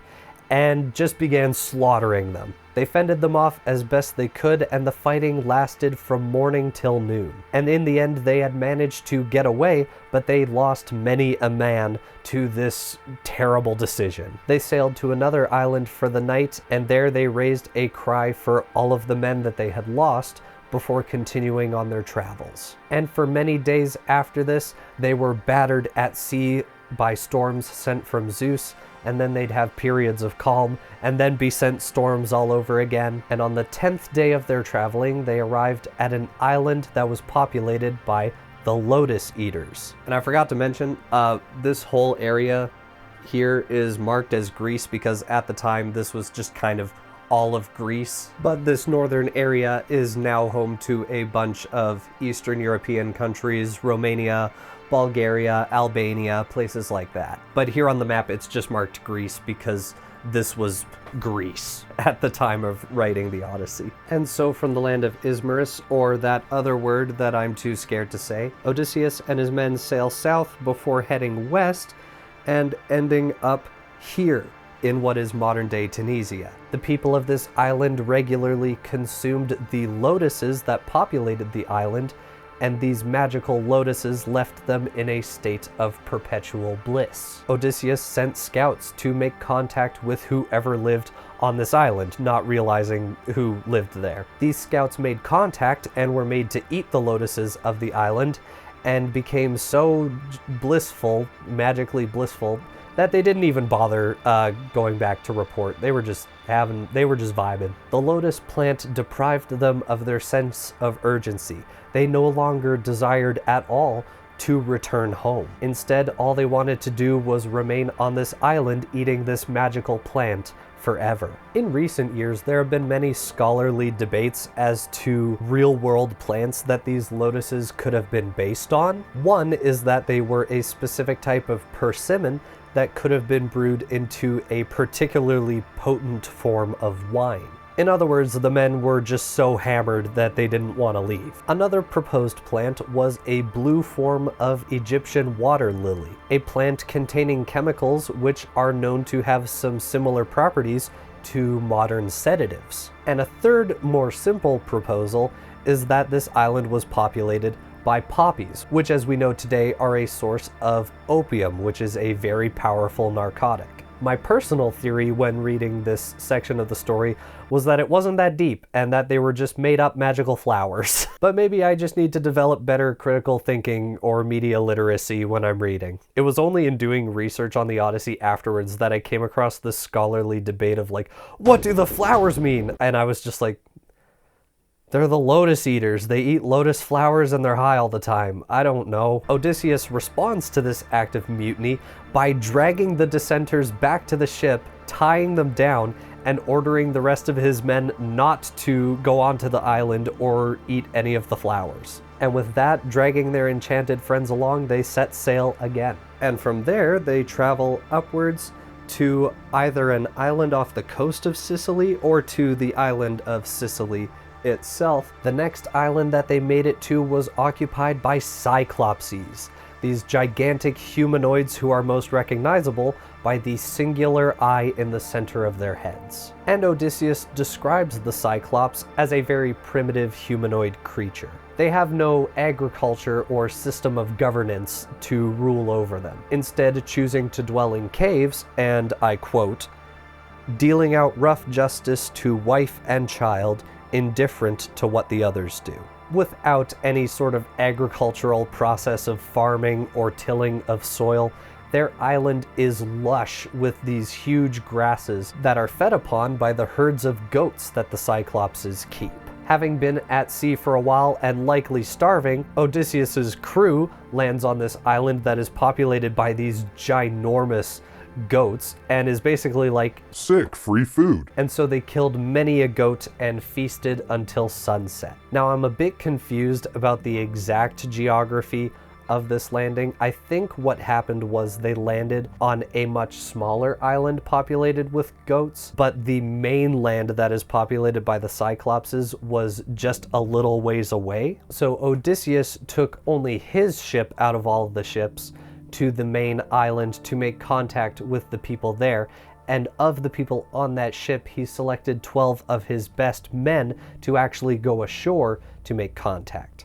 So there's a small group of Greeks going onto the island, and the rest are staying on the ship, and then the greater company is off on an island within visual range of this main land. And by mainland, I mean a bigger island. And a lot of time is spent emphasizing that while he goes to the island, he brings with him a wineskin that is filled with this golden liquor. And that golden liquor is going to come in handy very soon here. Only its creator and the family who gifted it to him know the secret in how it was made. All Odysseus knows is that it is more than worth its weight in gold. So Odysseus and 12 of his men arrive on the island, which is again populated by these massive goats. And they look higher up on the island and see emerging out of a cave this mountain of a man with one eye in the middle of his head, a cyclops. The cyclops is leaving the shelter of its cave to watch over its sheep. And so Odysseus and his men get the brilliant idea to explore the cave. The cave itself was very spacious, housing pens for the sheep to shelter in, as well as containing a collection of cheeses made from the milk of these goats. And the men are immediately like, "Sick, free goats and cheese." we should do something about that. They immediately want to steal some cheese and herd some of the goats onto their ships so that they will have rations for the trip. Odysseus denies this, instead wanting to seek a diplomatic route with the Cyclops who lives here. But the party does light a fire inside this cave and take some of the cheese in the cave to eat. It is then that the Cyclops returns with the ewes he intends to milk to make more cheese. What's the difference between a goat and a ewe? Ewes are a female sheep. Can they also be a female goat? It says ewes, but there's also goats. Maybe there's sheep and goats there. After all the livestock has entered the cave, the Cyclops takes this massive stone and rolls it, blocking the entrance of the cave, trapping Odysseus and his men inside. After the Cyclops traps them all in here, he goes about his business milking the ewes in order to make more cheese. And it is only after this that he notices that there is a cohort of men in his cave. The Cyclops' name is Polyphemus, a very famous Cyclops in the Odysseus myth. But in my translation of the Odyssey,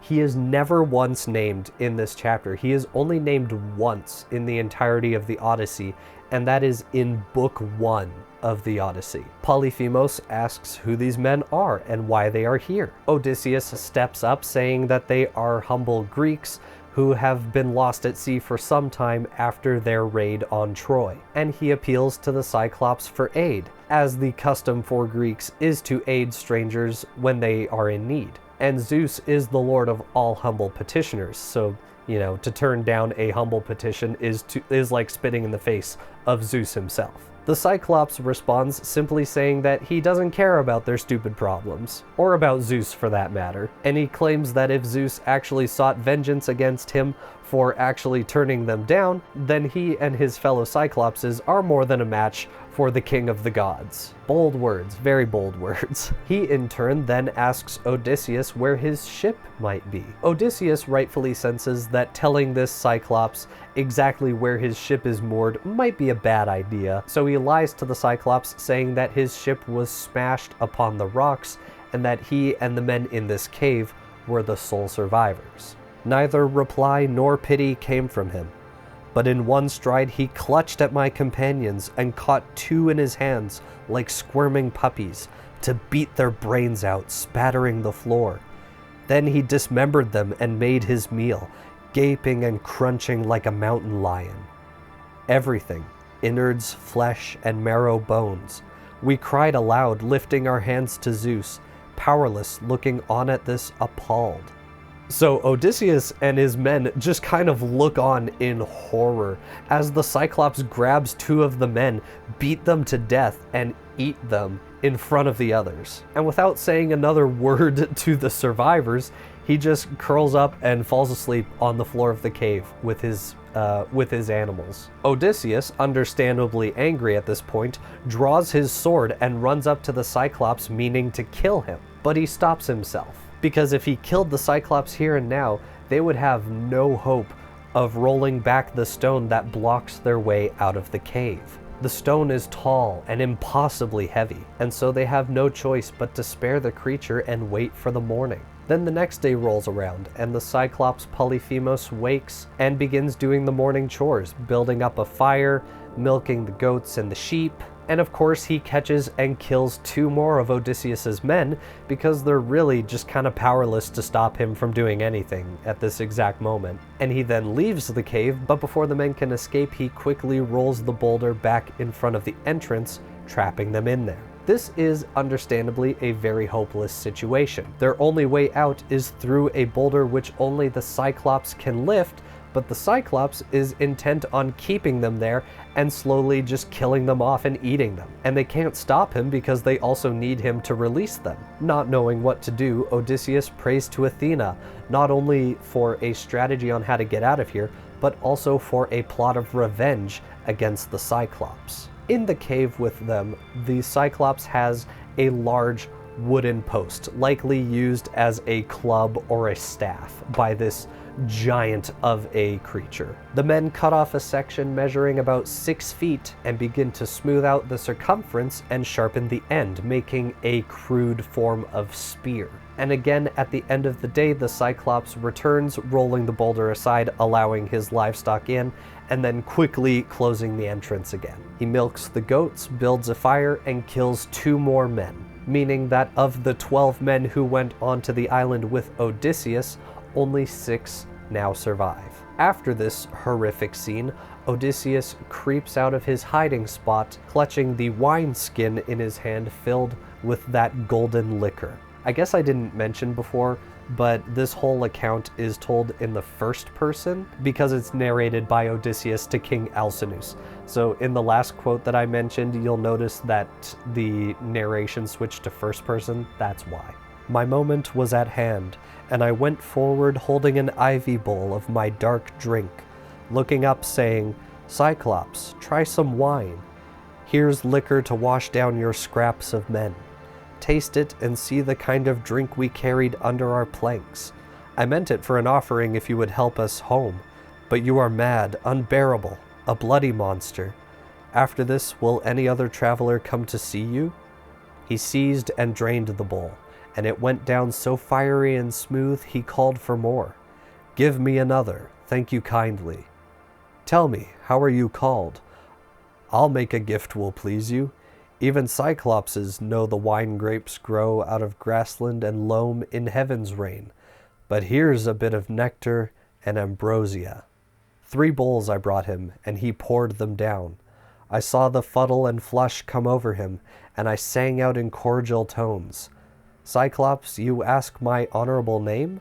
Remember the gift you promised me, and I shall tell you. My name is Nobody. Mother, father, and friends, everyone calls me Nobody." The Cyclops becomes drunk on this wine, and he asks the stranger for his name, to which Odysseus lies and says that he is called Nobody. And in the quote that you just saw on the screen, it's spelled really weird. You might have noticed a few names are spelled weird. These are the spellings that are used in my translation. I did not misspell Nobody. That is exactly how it is spelled in my version of the Odyssey. And in a twisted way, the Cyclops thanks him for the wine, saying that for his kindness, Nobody will be the last of the men to be eaten. And eventually the Cyclops becomes incredibly drunk and falls into a sleep. And it is said by Homer, as the giant slept, the drool that came out of the monster's mouth contained drops of the liquor, as well as bits and pieces of the men that he had eaten. And once Polyphemus is fast asleep, Odysseus and his men take up this crude spear that they had fashioned and hold the pointed end over the fire. And the language of what they did next is pretty graphic, but seeing as how Polyphemus has now eaten 6 men, I think it's a lot more satisfying to hear the gory details of their revenge against him. "Now, by the gods, I drove my big hand spike deep in the embers, charring it again, and cheered my men along with battle talk to keep their courage up. No quitting now. The pike of olive, green though it had been, reddened and glowed as if about to catch. I drew it from the coals, and my 4 fellows gave me a hand, lugging it near the Cyclops, as more than natural force nerved them.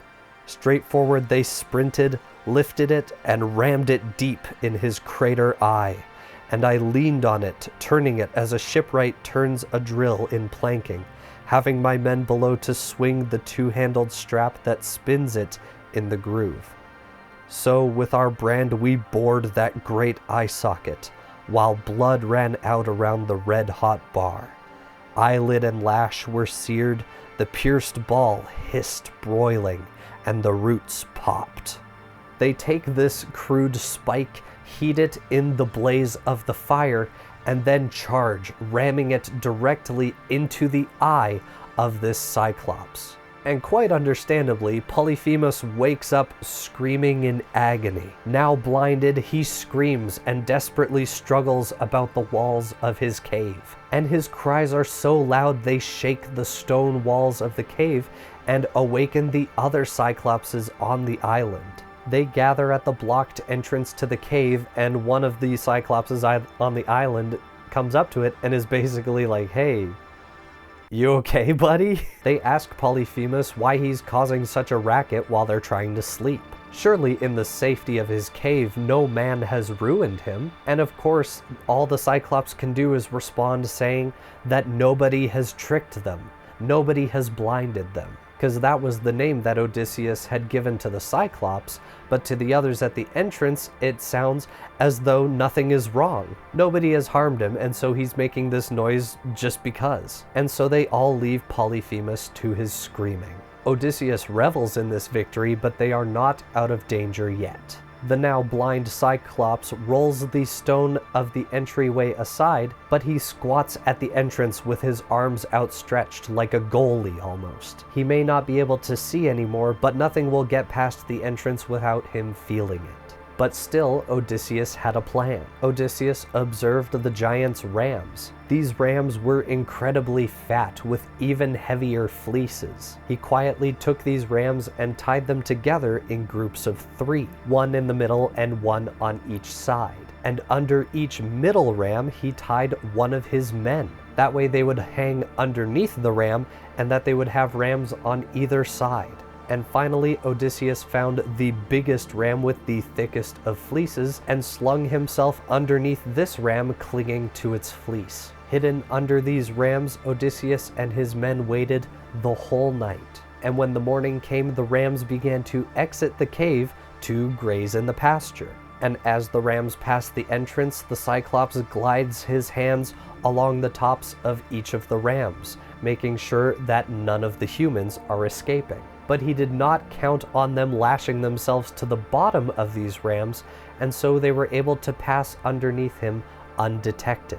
Odysseus and the large ram are the last to pass by the entrance, and as the Cyclops grazes his hand along the top of this ram, he stops it. He talks to this ram specifically because he knows his entire herd even by touch. And he asks this ram, who normally leads the herd at the front, why he straggles, why he hangs back this time. And he laments that he wished his rams could speak so that they might tell him where these men are. Eventually the Cyclops lets the ram go, and after a time, Odysseus drops to the ground. He quietly unties all of his men, and they begin silently herding the rams back to their ship because, hey, free food, and they don't really feel bad for this Cyclops anyways. The men at the ship are relieved to see them, but their faces immediately drop when they realize that only half of the men have returned. But Odysseus commands them all to be quiet because there's not enough time to explain themselves and they need to get out of there. And so he tells them to ready the ship as fast as possible because boy are things about to not be good in a couple minutes here. Many Greek heroes in mythology are often undone by acts of hubris, a moment of ego that results most often in tragedy. And as they sail away from the island of Cyclopses,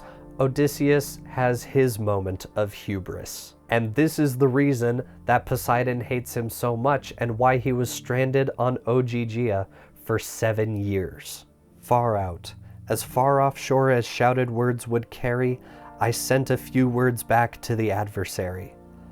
O Cyclops, would you feast on my companions? Puny am I in a caveman's hands? How do you like the beating that we gave you, you damned cannibal, eater of guests under your roof? Zeus and the gods have paid you.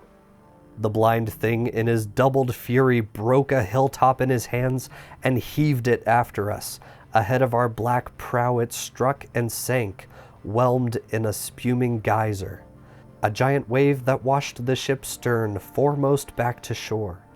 I got the longest boat hook out and stood fending us off with furious nods to all, to put their backs into a racing stroke. Row, row, or perish. So the long oars bent, kicking the foam sternward, making head until we drew away, and twice as far. Now when I cupped my hands, I heard the crew in low voices protesting, "God's sake, Captain, why bait the beast again? Let him alone." That tidal wave he made on the first throw all but beached us, all but stove us in. Give him our bearing with your trumpeting. He'll get the range and lob a boulder. Aye, he'll smash our timbers and our heads together. I would not heed them in my glorying spirit, but let my anger flare and yelled, "Cyclops, if ever mortal man inquire how you were put to shame and blinded, tell him Odysseus, raider of cities, took your eye, Laertes' son, whose home's on Ithaka." At this he gave a mighty sob and crumbled. Now comes the weird upon me, spoken of old. A wizard, grand and wondrous, lived here, Telemakhos, a son of Eurymos. Great length of days he had in wizardry among the Cyclopses, and these things he foretold for time to come. My great eye lost, and at Odysseus' hands. Always I had in mind some giant armed in giant force would come against me here. But you, small, pitiful, and twiggy, you put me down with wine, you blinded me. Come back, Odysseus, and I'll treat you well, praying the son of Earthquake to befriend you, his son I am, for he by his avowal fathered me, and if he will, he may heal me of this black wound, he and no other of all the happy gods or mortal men. Few words I shouted in reply to him. If I could take your life, I would, and take your time away, and hurl you down to hell. The god of earthquake could not heal you there. At this he stretched his hands out in his darkness toward the sky of stars, and prayed Poseidon, "O hear me, Lord, blue girdler of the islands. If I am thine indeed, and thou art father, grant that Odysseus, raider of cities, never see his home, Laertes' son, I mean, who kept his hall on Ithaka. Should destiny intend that he shall see his roof again among his family in his fatherland, far be that day, and dark the years between. Let him lose all companions and return under strange sail to bitter days at home."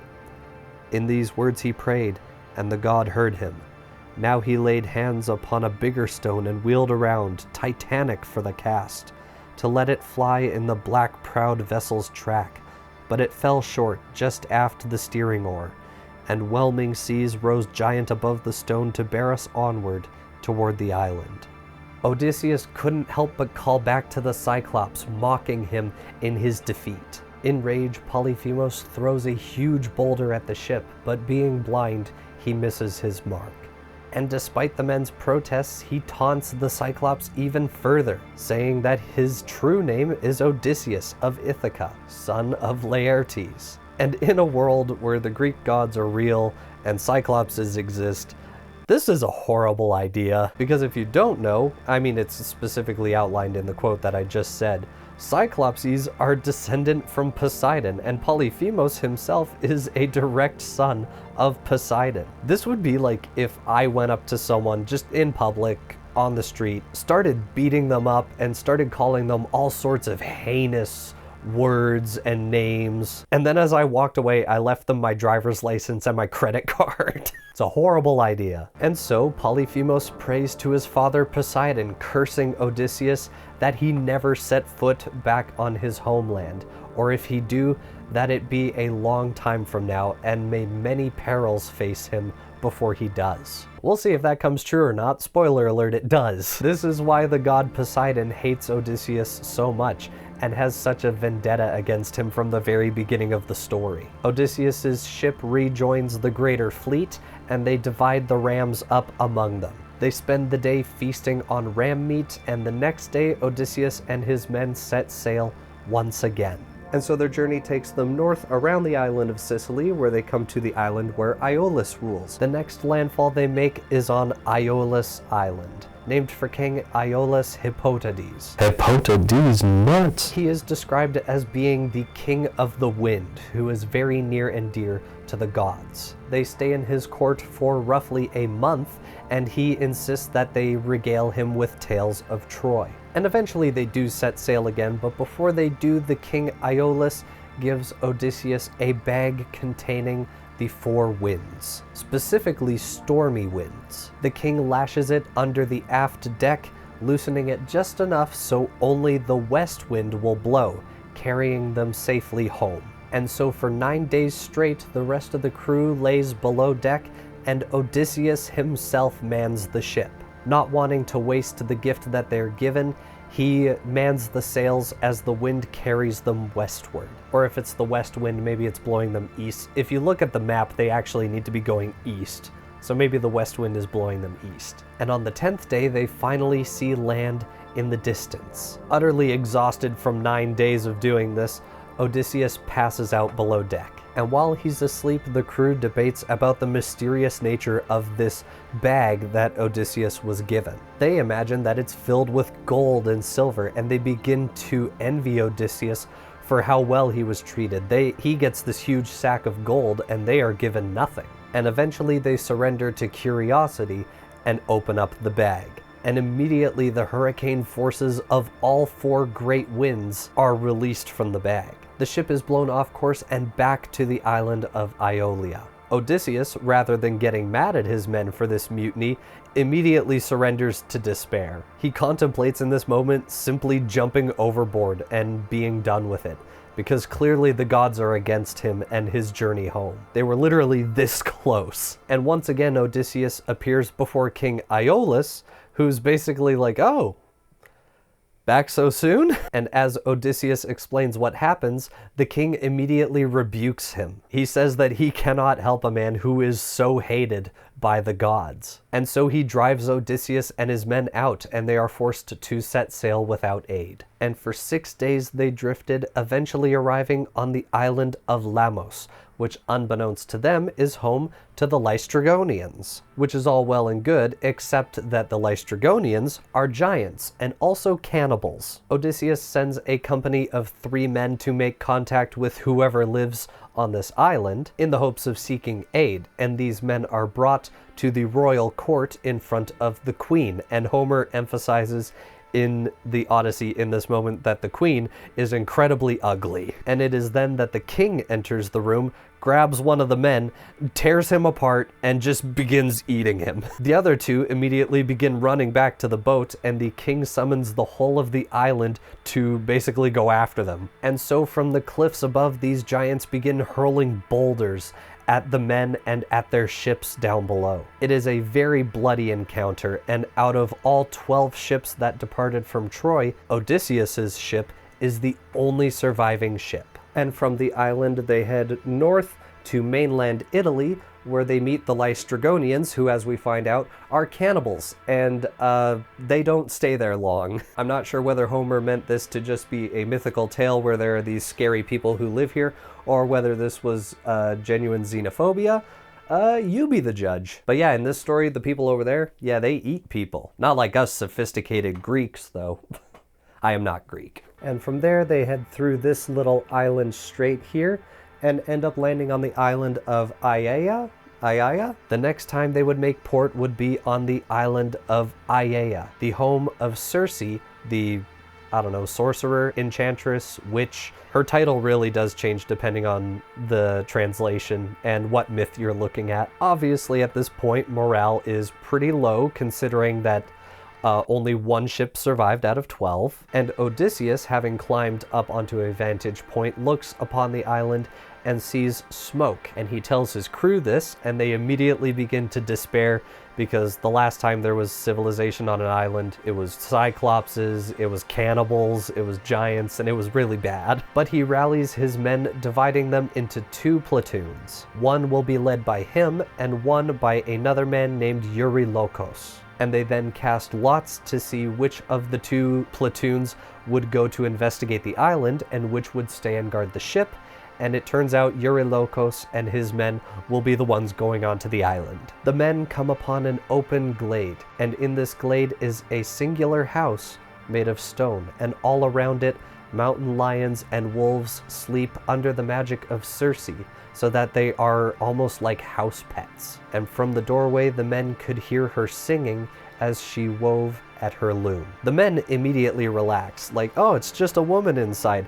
This seems friendly and inviting. Ignore all the wolves and mountain lions sleeping outside. That's normal. And let's see how that goes for them. So reassured, they all cried out together, and she came swiftly to the shining doors to call them in, all but Eurylochos, who feared a snare.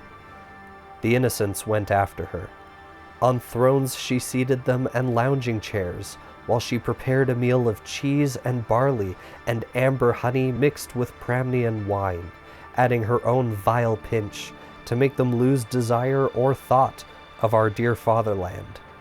Scarce had they drunk when she after them with her long stick and shut them in a pigsty, bodies, voices, heads, and bristles, all swinish now, though minds were still unchanged. So squealing in they went, and Circe tossed them acorns, mast, and cornel berries, fodder for hogs who rut and slumber on the earth. All the men get lured into Circe's home except for Eurylochos, who obviously senses a trap, because wolves and mountain lions don't typically just sit there by people just kind of like purring to themselves. She seats the men in these lavish and comfortable chairs and gives them wine that takes away all desire of their home, very similar to the lotus eaters. And then with a wave of what seems to be some kind of wand or a cane, she turns all the men into pigs. And though they are pigs, their minds are still human, trapped inside of a pig's body. And so she herds Odysseus's men into a pen and feeds them the slop reserved for pigs. Eurylochos runs back to the ship immediately, and through tears and sheer panic explains to Odysseus and the surviving men exactly what happened. Odysseus is furious, and he takes up his sword and bow and demands to be taken to the house. Eurylochos, for his part, begs not to be taken back there, so Odysseus goes alone. And so he rushes to the house to free his men from the control of the witch, but he is stopped by the god Hermes. He tells Odysseus that, again, respectfully, if he goes in there with his current plan, none of them are getting home. He will simply be charmed by Circe just like his men were. And so he gives Odysseus a special herb, one that he will consume and will prevent him from being changed by Circe's magic.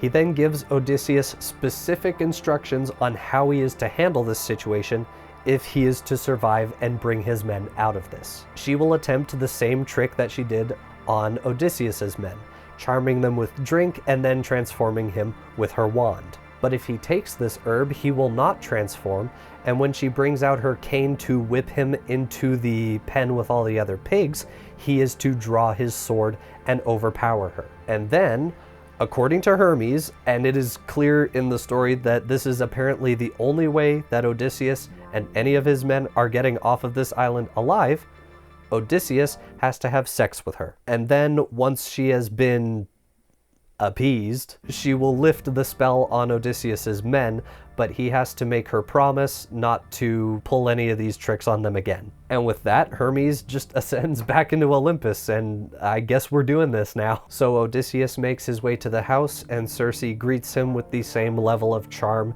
that she had the rest of the men, and she gives him a drink of wine which is laced with the same charm that the rest of the men got. He drinks it, and she almost immediately turns cruel, grabbing her whipping cane and moving to drive him into the pen like an animal, because obviously this is the part where he starts turning into a pig. But instead of that happening, what happens next is quick as a flash, faster than anyone could have reacted. He draws his sword, lunges at her, and puts the tip of the sword at her throat. This understandably frightens Circe, who was expecting another easy kill. Well, not easy kill, easy pig? I don't know. But as it turns out, she had been told untold ages ago that a man would one day come to her island who would be resistant to her charms. This man was, of course, Odysseus. Without a word, I drew my sharpened sword and in one bound held it against her throat. She cried out, then slid under to take my knees. catching her breath to say in her distress, "What champion of what country can you be? Where are your kinsmen and your city? Are you not sluggish with my wine? Ah, wonder, never a mortal man that drank this cup, but when it had passed his lips he had succumbed. Hale must your heart be, and your tempered will. Odysseus then you are, O great contender, of whom the glittering god with golden wand spoke to me ever, and foretold the black swift ship would carry you from Troy. Put up your weapon in the sheath. We two shall mingle and make... We two shall mingle and make love upon our bed, so mutual trust may come of play and love." To this I said, "Circe, am I a boy, that you should make me soft and doting now? Here in this house you turned my men to swine. Now it is I myself you hold, enticing into your chamber to your dangerous bed. To take my manhood when you have me stripped. I mount no bed of love with you upon it, or swear me first a great oath, if I do, you'll work no more enchantment to my harm." She swore at once outright as I demanded, and after she had sworn and bound herself, I entered Circe's flawless bed of love. When doing research for this video on the Odyssey, one of the most popular questions asked about Odysseus, like when you're typing in your searches and the recommended searches kind of pop up as like popular things that people have asked. One of the most popular questions regarding Odysseus in the story of the Odyssey is, did he cheat on his wife Penelope? And so I'm here in this video to officially set the record straight.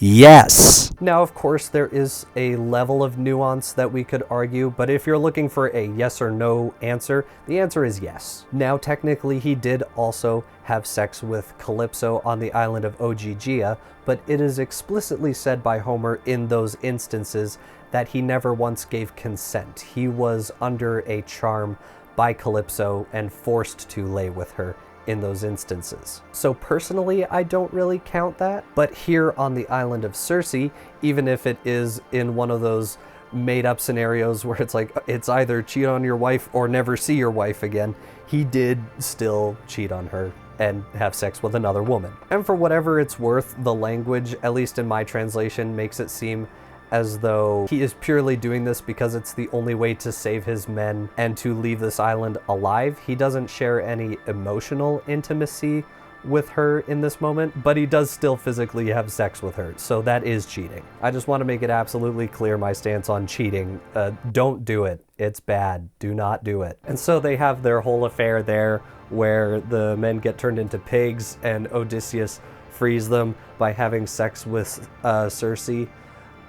Really wild story. And so after they're finished, Odysseus is bathed by one of the many nymphs who serves as a maid in Circe's house, and the rest begin preparing a feast. And Circe sees Odysseus sitting there brooding and is like, "What's wrong?" He is sitting there impatiently waiting for his men to not be pigs anymore. And so she herds the pigs inside and one by one transforms them all back into men. Homer even says that each man is brought back looking younger, taller, and overall more handsome than when they were first transformed into pigs. Circe then tells Odysseus to bring the rest of the company at the ship back to their house, and they will enjoy a feast free of being drugged, charmed, and otherwise turned into animals. The men on the shore are weeping, obviously assuming that the worst has happened.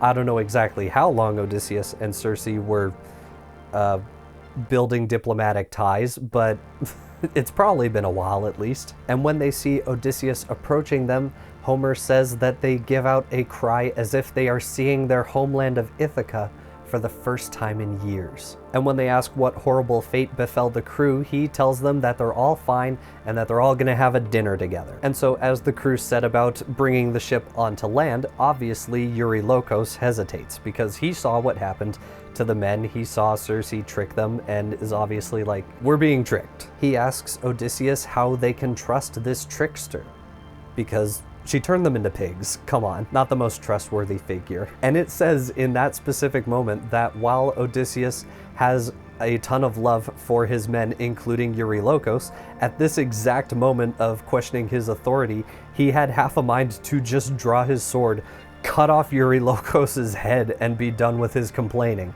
But it was only his other men who held him back. And eventually they get underway, and even Eurylochus joins them. And when the crew is reunited, they all start crying and hugging each other, and it's all very sweet. Circe sees this and approaches Odysseus. See, she can't help but notice that whatever perils they have faced since their time at Troy, these men appear traumatized and exhausted. The amount of island cannibals they have encountered in their travels is a lot more than what the ideal would be, which is 0. And so she offers that they can stay on the island for as long as they want to rest and recover and gain their strength again for the journey ahead. And so they do. They stay with her on the island of Aiaia for an entire year. And I don't know if Odysseus and Circe are still doing things during this year or if it was only the one time, so I'm just not even gonna touch that. And after a year had passed, the crew approaches Odysseus and is like, hey, this vacation has been great and all, but we'd really like to get home now. And so Odysseus goes and pleads their case with Circe, asking for help in them setting sail, or guidance of some kind. Because clearly she has some kind of magical connections. It's kind of vague. I don't know if she's a goddess or like a sorceress or something, but maybe she knows something. She says that him and the men are free to go, but first they must make a journey to the underworld. There is a spirit waiting there, a shade that will give Odysseus a prophecy, a spirit by the name of Tiresias, or something to that effect. In life, he was a blind man and a prophet of Apollo. He's also a very interesting figure in the overall Greek mythos, because after displeasing the goddess Hera, his punishment, I forget what he did, but his punishment was that he was turned into a woman. And he was a woman for 7 years afterwards, even marrying and having children. And after those 7 years, Tiresias was turned back into a man, an event which I'm sure was a shock to his family. But in this story, he's dead, and Odysseus must make contact with his spirit in the land of the dead. To summon him in the land of the dead, he must make an offering of meat and wine, but he must also fend off the other spirits who come up to try and claim the offering. He has to hear what Tiresias needs to say. After that, any of the other spirits can come up and get what they want. Having received the news, Odysseus goes to wake his crew and tell them the news. The men begin celebrating, but that is very short-lived. See, the men had been feasting and drinking the night before, and one of the men, named Elpenor, had become quite drunk on wine during the night and fallen asleep on the roof of Circe's house. And hearing the bustling and cheering of the men, he awoke in a bit of a daze. And as the men are cheering and preparing to set sail, Elpenor falls off the roof of Circe's house, breaking his neck and dying instantly. And so while they are all excited to finally set sail, the mood is somewhat dampened by the loss of their comrade and the fact that they now have to visit the land of the dead. And from Circe's island, they head north to mainland Italy, where apparently the land of the dead exists. So don't go there, or do. I'm not in charge of your vacations. We are now on day 3 of recording. I got a new haircut, can you tell? So Odysseus and his men set sail from the island of Aiaia and make their way to the shores of Persephone. Persephone, of course, being the wife of Hades, god of the dead. Odysseus leaves his men on the boat and proceeds on shore alone. And there he pours out his offerings, first an offering of milk and honey, and then of wine and water. And then, standing there on those shores, he makes a vow to Tiresias and any other shades who might make themselves known, that when he arrives home on Ithaka, he will make a sacrifice of his best heifer in their name. And then finally, he takes a lamb and a ewe and sacrifices them on the shores as well. And slowly the dead begin to shuffle towards him, some old, some young, some are soldiers sporting the mortal wounds that killed them and still holding their gear that they fell down beside. And the very first spirit to approach Odysseus is the spirit of Elpenor, the Greek soldier who fell off the roof of Circe's house and broke his neck. One shade came first, Elpenor of our company, who lay unburied still on the wide earth, as we had left him, dead in Circe's hall, untouched, unmourned, when other cares compelled us. Now when I saw him there, I wept for pity and called out to him, "How is this, Elpenor? How could you journey to the western gloom swifter afoot than I in the black lugger?" He sighed and answered, "Son of great Laertes, Odysseus, master mariner and soldier, bad luck shadowed me, and no kindly power. Ignoble death, I drank with so much wine. I slept on Circe's roof, then could not see the long steep backward ladder coming down, and fell that height. My neck broke, buckled under, snapped, and my spirit found this well of dark. Now hear the grace I pray for, in the name of those back in the world, not here, your wife and father, he who gave you bread in childhood, and your own child, your only son, Telemakhos, long ago left at home. When you make sail and put these lodgings of dim death behind, you will moor ship, I know, upon Aiaia Island. There, O my Lord, remember me, I pray. Do not abandon me unwept, unburied, to tempt the gods' wrath while you sail for home, but fire my corpse and all the gear I had, and build a cairn for me. I assume it's cairn, and build a cairn for me above the breakers, an unknown sailor's mark for men to come. Heap up the mound there and implant upon it the oar I pulled in life with my companions." All that the spirit of Elpenor asks of Odysseus is that when they return to the island of Circe, that they give him a proper burial and not leave his body there on the island to rot. Well, they're gonna leave his body there, but like burn it, build a shroud, like that whole thing. Superstitions around the dead, specifically around unsatisfactory burials of the dead, have been a staple in not just Greek culture, but human civilization for as long as we can remember. And here in the Odyssey, we get a very early example of this. In order to put the spirit of Elpenor at peace, they need to appease his spirit by burying him. And it is superstitions like this that continue even until the present day. And the next spirit that Odysseus sees in this moment is the spirit of his mother. When he had sailed for Troy all of those years ago, his mother had still been alive. And so this is how Odysseus finds out that his mother is dead. Of course, this image absolutely destroys him, and while he fights back his tears, he wards her spirit off with his sword. Because as Circe instructed, none of these spirits may partake in his offering until he has heard from the prophet Tiresias. His word is the most important, after which anyone can come and partake in the offering. And finally, the spirit of Tiresias does step forward. He drinks of the blood and other offerings and addresses Odysseus. And he tells him that there is a way that he can make it home, but much will be lost before that time will come. Poseidon has set his will against Odysseus for the blinding of Polyphemus, his son. And so the sea god will do all that he can to prevent Odysseus's return. And of course, they have to travel by sea, which is not ideal if Poseidon hates you. His journeys will take him to the island of Thrinacia. Either that or Thrinacia. In my translation, it's spelled with a K, but sometimes the K just makes the C sound, like in the name Circe. And this island is home of the golden cattle of Helios, the Titan and original god of the sun before Apollo. They will make landfall on this island, and they are to avoid touching these cattle at all costs. These are sacred cattle. And if they mess with them, Tiresias foresees disaster for all of the men on Odysseus's ship, leaving him the sole survivor.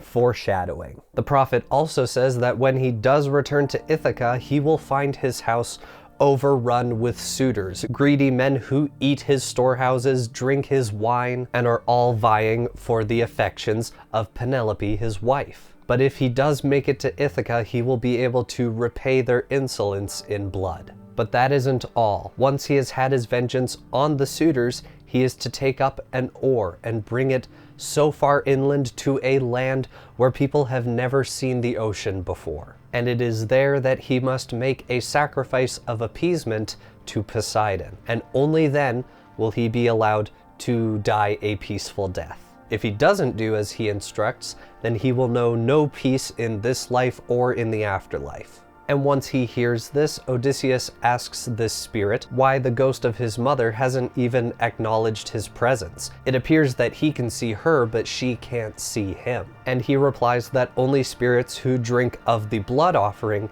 can see and commune with mortals. And once they have that line of communication through the blood, the ghosts will be able to answer any questions, and they will, at least to my understanding, answer them honestly. There's just kind of an assumption in the Odyssey that nobody's lying, except the suitors, of course. And with that, the spirit of the prophet fades away, and the ghost of his mother kneels down, drinks of the blood, and for the first time in years, can see her son.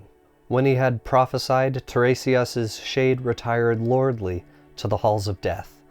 But I stood fast until my mother stirred, moving to sip the black blood. Then she knew me, and called out sorrowfully to me, "Child, how could you cross alive into this gloom at the world's end? No sight for living eyes. Great currents run between desolate waters. The ocean first, where no man goes a journey without ship's timber under him. Say now, is it from Troy, still wandering after years, that you come here with ship and company? Have you not gone at all to Ithaka? Have you not seen your lady in your hall?" The first thing she thinks to ask of her son, seeing him for the first time in years, is if he has thought to return home to see his family again. And it is then that he tells her about all the trials that have kept him away from home. And then he asks her about his family. Do they still miss him? Do they still hope that he will return one day? She then tells him that Penelope still mourns for him and refuses to take a second husband. His son has taken control of his estate and is treated like the son of a king should be. But his father is fast growing old and is slowly succumbing to the same despair that took her life. But your father is country-bound and comes to town no more. He owns no beddings, rugs, or fleecy mantles, but lies down winter nights among the slaves, rolled in old cloaks for cover, near the embers. Or when the heat comes at the end of summer, the fallen leaves all round his vineyard plot, heaped into windrows, make his lowly bed. He lies now even so with aching heart, and longs for your return, while age comes on him. So I too pined away, so doom befell me. Not that the keen-eyed huntress with her shafts had marked me down and shot to kill me, not that illness overtook me, no true illness, wasting the body to undo the spirit. Only my loneliness for you, Odysseus, for your kind heart and counsel, gentle Odysseus, took my own life away. At this, he is unable to hold back his grief any longer. 3 times he tries to hug his mother, but each time his arms pass through her. I bit my lip, rising perplexed with longing to embrace her, and tried 3 times putting my arms around her. But she went sifting through my hands, impalpable as shadows are, and wavering like a dream. Now this embittered all the pain I bore, and I cried in the darkness, "O my mother, will you not stay, be still, here in my arms? May we not in this place of death as well hold one another? Touch of love and taste, salt tears relief, the twinge of welling tears? Or is this all hallucination, sent against me by the Iron Queen Persephone to make me groan again?"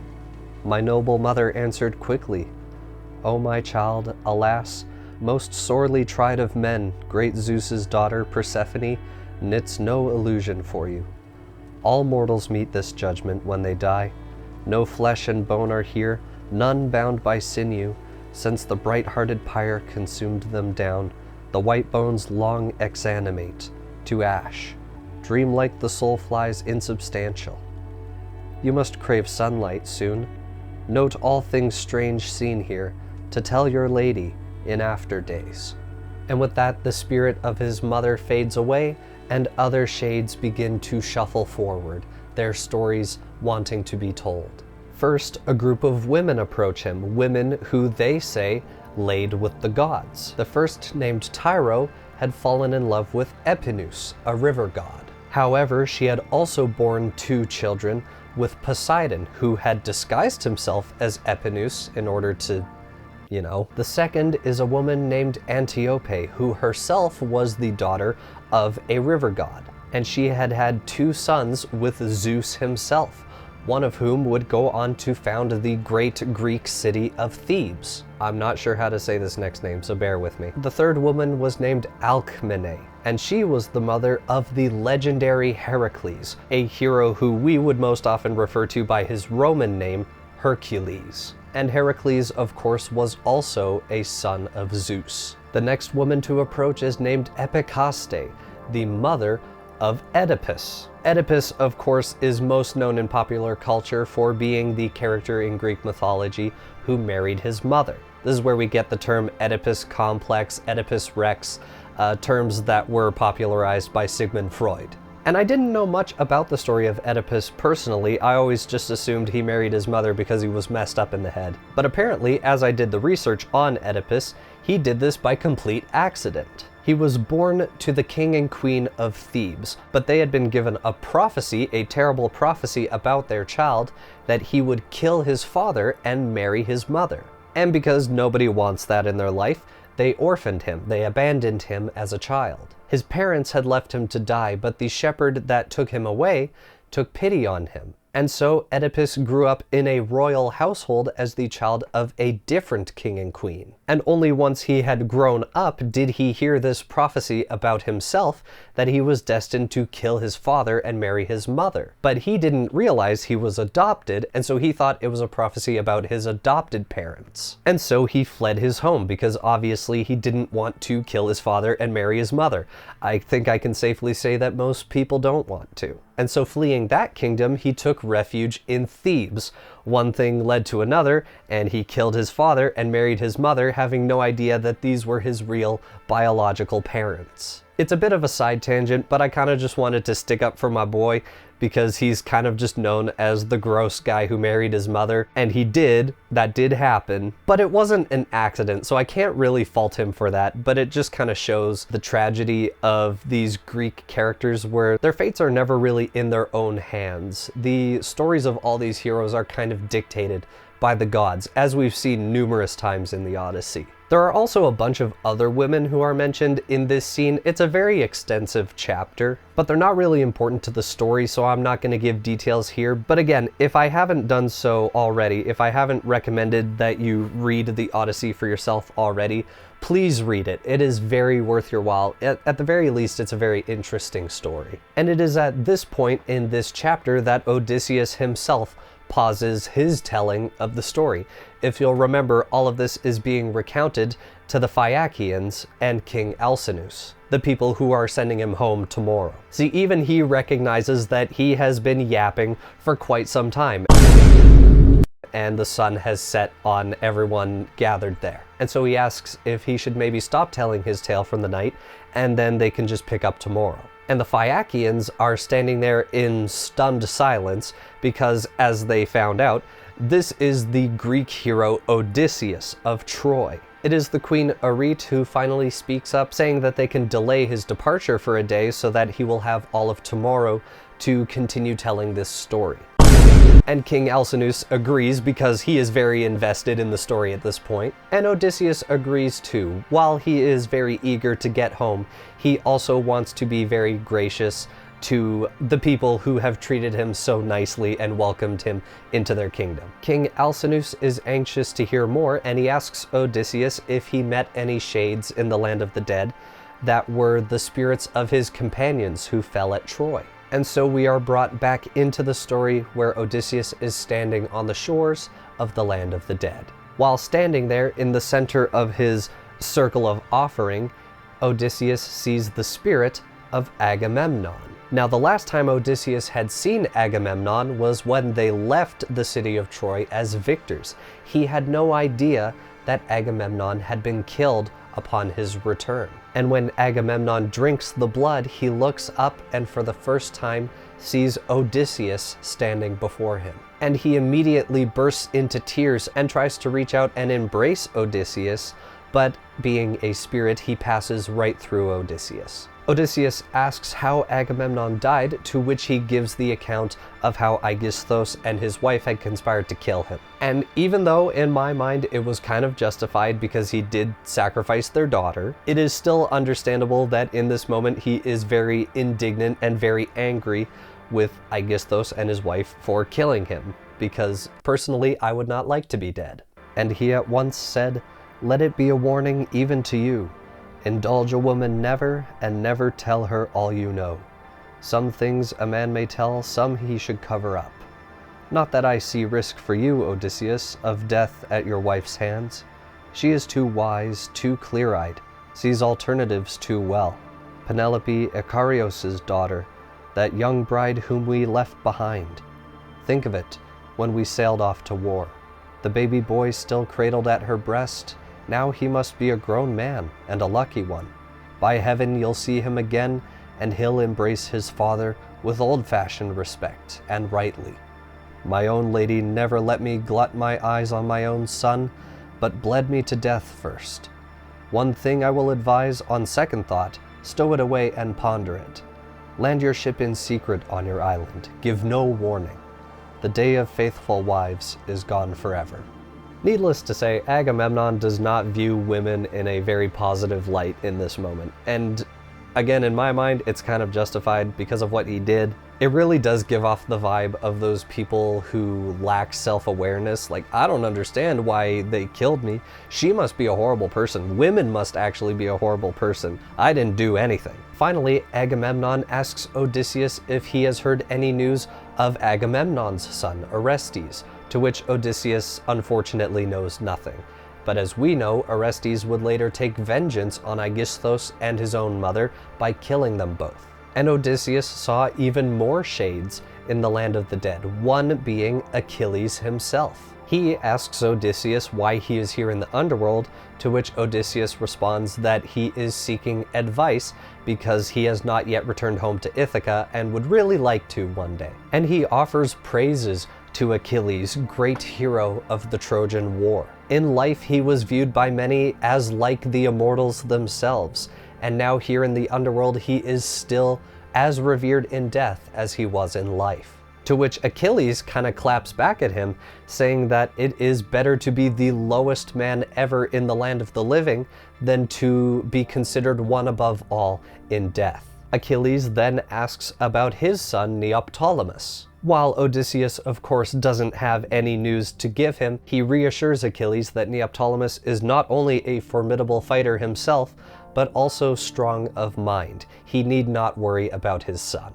And he regales him with tales of Neoptolemus from the Trojan War, and how formidable of an opponent he was to the Trojans. And as he is telling Achilles this good news, we get this very sweet passage that is Achilles' reaction to hearing about his son, saying that he's okay and that everything's gonna be all right.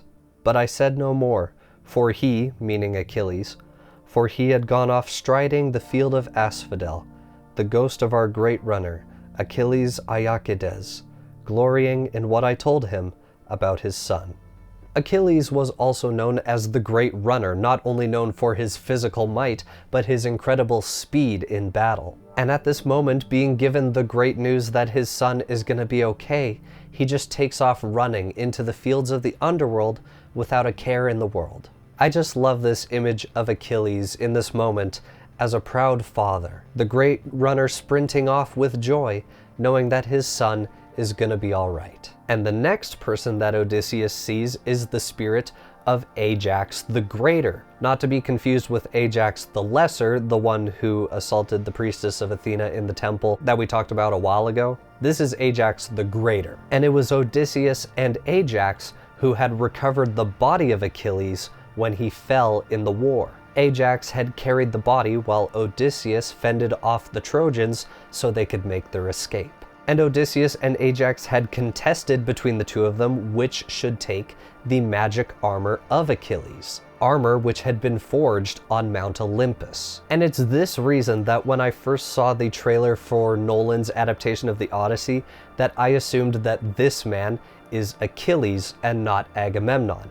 and that is his armor. It stands apart not only as a really cool silhouette, but as a powerful piece of armor that could have been forged by the gods themselves. It didn't even jump into my mind that this could be Agamemnon because I assumed he would be wearing something similar to what Odysseus and the other soldiers were wearing. But Achilles, who had been blessed by the gods and given armor by the gods, it made more sense to me that he would be the one bearing this silhouette. I could absolutely be wrong, but I just kind of wanted to justify my take on that because I got a few comments in my video reacting to the trailer about it. Not bad comments, just comments offering alternate theories. It could very well be Agamemnon, but to me, I immediately thought it was Achilles, and the armor was the main factor. But anyways, back to the story. We are finding out that after they had dragged the body of Achilles back to the Greek side, that Odysseus and Ajax the Great had contested over the armor of Achilles over who should possess it. Ajax claimed he had the right to wear the armor because he's the one who physically carried the body of Achilles out of the city. But ultimately, Odysseus was the better speaker, being a master of words, and of course he had the goddess Athena on his side, which greatly helped. And humiliated over this dispute, Ajax the Great fell on his own sword. Which seems like a bit of an overreaction to me, but hey, I wasn't there. And so Odysseus sees his spirit standing there a ways away, and I like to imagine that Ajax is just sitting there with his arms crossed, refusing to make eye contact with Odysseus. Just really petty stuff like that. And in this moment, Odysseus makes an appeal to Ajax, hoping that here in the underworld, the two can reconcile their differences. In my translation, he's called something similar to Aias, but just know that Aias is Ajax, Ajax the Great. Gently, therefore, I called to him, Aias, dear son of royal Telamon. You would not then forget even in death your fury with me over those accursed calamitous arms, and so they were, a bane sent by the gods upon the Argive host. For when you died by your own hand, we lost a tower, formidable in war. All we Achaeans mourn you forever, as we do Achilles, and no one bears the blame but Zeus. He fixed that doom for you because he frowned on the whole expedition of our spearmen. My lord, come nearer, listen to our story, conquer your indignation and your pride. But he gave no reply, and turned away, following other ghosts towards Erebos. Who knows if in that darkness he might still have spoken, and I answered. But my heart longed after this to see the dead elsewhere. He tries to reconcile their differences, but Ajax is not interested. And after this, Odysseus beholds the spirits of many important characters from Greek mythology. He sees Minos, once the king of Crete, and now a judge in the underworld who judges the spirits and the worth of the souls who pass through its gates. And the idea of Minos as judge of Hades would be echoed much later by the Italian poet Dante Alighieri in the first part of the Divine Comedy. Most famously known as Dante's Inferno, Minos appears in Dante's Inferno, the first part of the Divine Comedy. And I have a video on this very channel talking about an old Italian film that was a live-action adaptation of Dante's Inferno. It's a really cool video, you should check it out. Odysseus also sees the great hunter Orion, who, as we know, has an entire constellation named after him in the night sky. He also sees the giant Tityos, the son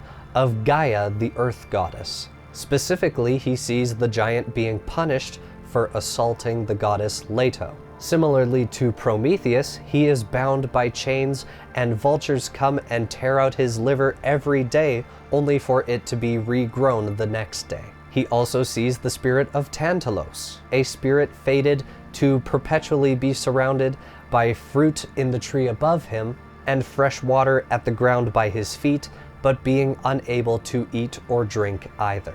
And there are many accounts for why Tantalus is given this punishment in the underworld. One of them is that he had stole the secret recipe to making ambrosia, a magical food that is enjoyed exclusively by immortals. And so similarly to Prometheus giving the gift of fire to men, he is punished for giving humans the recipe of the gods. And it is from the name Tantalus, of course, that we get phrases like tantalizing. which is used to describe something that, while being very appealing, is inherently torturous because we cannot access it. Forever visible, but also forever out of reach. And of course, Odysseus also sees the spirit of Sisyphus, who is punished with the task of perpetually rolling this giant boulder up the side of a mountain. And every time he gets close to the top of this mountain, the boulder is fated to slip from his grasp and roll back down the side, so he has to repeat his punishment over again. And the next mention is very cool and very interesting because Odysseus says that next he beheld the spirit of Heracles, which is really cool because in the greater Greek mythos, Heracles was actually ascended to godhood rather than dying a mortal death. Yet here in the underworld, we do see a manifestation of Heracles. Next I saw manifest the power of Heracles, a phantom this, for he himself has gone feasting amid the gods, reclining soft with Hebe of the ravishing pale ankles. I forgot about this ankle call out. What? Daughter of Zeus and Hera, shod in gold. But in my vision all the dead around him cried like affrighted birds. Like night itself he loomed with naked bow and nocked arrow, and glances terrible as continual archery. My hackles rose at the gold sword belt he wore, sweeping across him. Gorgeous intaglio of savage bears, boars, lions with wildfire eyes, sword fights, battle, slaughter, and sudden death. The smith who had that belt in him, I hope, he never made, and never will make another. And so there's a cool idea in the Odyssey that this manifestation of Heracles that we are seeing is symbolic of his mortality, a mortal vestige of Heracles that had to die in order for him to ascend to godhood. And there's a specific call out that I read there by Odysseus that his golden belt was engraved with so many horrifying images that he hopes that whoever crafted this for him never once made another. It is a great reminder that even in these tales of epic heroes and their impossible exploits, the ultimate fate for all of them is death, just like us. Unis, honest, unis, ah. And this remnant of the mortality of Heracles calls out to Odysseus, saying that it seems that he too has been tasked with impossible trials, much like the legendary trials of Heracles. And Odysseus says that there were many other spirits gathered there that he wished he could have met and conversed with, but something happened that stopped him. I don't know what specifically it was, only that it was terrifying. I should have met then god-begotten Theseus and Perithous, whom both I longed to see. But first came shades in thousands, rustling, in a pandemonium of whispers blown together, and the horror took me that Persephone had brought from darker hell some Saurian's death's head. Sensing that something really bad was about to happen, Odysseus runs for his life back to the ship, and he and his men sail away from the land of the dead. They spend a brief time there, talk to some spirits, the usual, and then they head right back to Aiaia to bury their comrade and get final instruction on what they should do from Circe.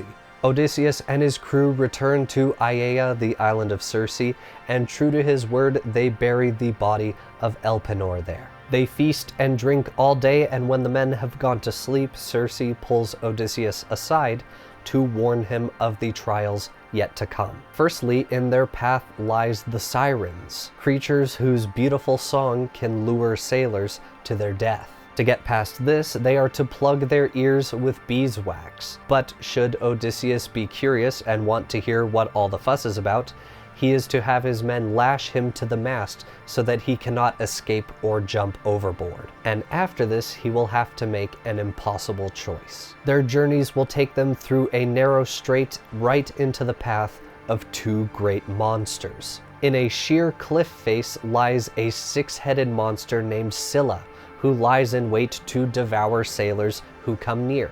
And on the other side, in the depths of the ocean, lurks Charybdis, this behemoth monster who sucks in the waters, creating a gigantic maelstrom to pull ships into the depths. And fun fact, this exact course has been charted already by the great Greek hero Jason and the famous Argonauts. This was on his quest for the legendary Golden Fleece, and he escaped with no casualties with the help of the goddess Hera. But Odysseus will have no such help. Circe advises him to stick his ship close to the side of the cliff face. He will lose 6 men to the heads of Scylla, that is a certainty, but if they try and approach near Charybdis, that will spell certain death for all of them, as their ship will be pulled under the sea. Odysseus protests, insisting that there must be a way to fight these monsters rather than losing his men. Circe informs him that while it is very noble that he wants to keep all of his men alive, these monsters are immortal, and so fighting them would be an impossibility. And it is after this peril that they will come to the island that is the home of the cattle of Helios. And they are not to touch these cattle because if they do, it will spell the doom for all of the men on Odysseus's ship. Foreshadowing. And so with this advice, Odysseus and his men set sail. And as it turns out, their path takes them right back through the strait between those 2 islands, heading along the mainland of Italy and passing this little island here, which is where the Sirens reside. And as they approach the island of the Sirens, Odysseus orders his crew to lash him to the mast, because he does want to hear what the fuss is all about. First, he melts beeswax into the ears of every man on the ship so they cannot hear the song, and then Odysseus is tied up by his men. And as they come within earshot of the island, 2 sirens take notice and begin their song. And what they sing is actually written down, so I'm going to read that. This is what they say. This way, O turn your bows, Achaea's glory, as all the world allows, moor and be merry. Sweet coupled airs we sing, no lonely seafarer holds clear of entering our green mirror. Pleased by each purling note like honey twining from her throat and my throat, who lies a-pining.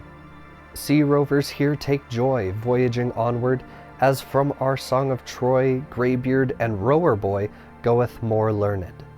All feats on that great field in the long warfare, dark days the gods willed, wounds you bore there. Argos's old soldiery on Troy beach teeming, charmed out of time we see. No life on earth can be hid from our dreaming. Either word of the Trojan War has spread far enough to reach these creatures, or they have some supernatural knowledge of who exactly it is that is approaching their island as they begin singing of Troy and the wounds that they bore there, offering rest and respite on their island. They sing directly to Odysseus, referring to him as Achaea's glory, in essence a hero of all Greece. And they beckon him, saying that he and his men must be tired from their long journeys at sea, and so they invite him to the rocks that he might find rest. And of course, Odysseus is compelled and charmed by their enchanting song and begins fighting against his bonds, even yelling at his men, ordering them to untie him. And so 2 of his shipmates stand up and actually tie him around the mast even harder so that he really can't escape. Eventually, they leave the island behind and they are able to untie Odysseus. And no sooner do they do this than they hear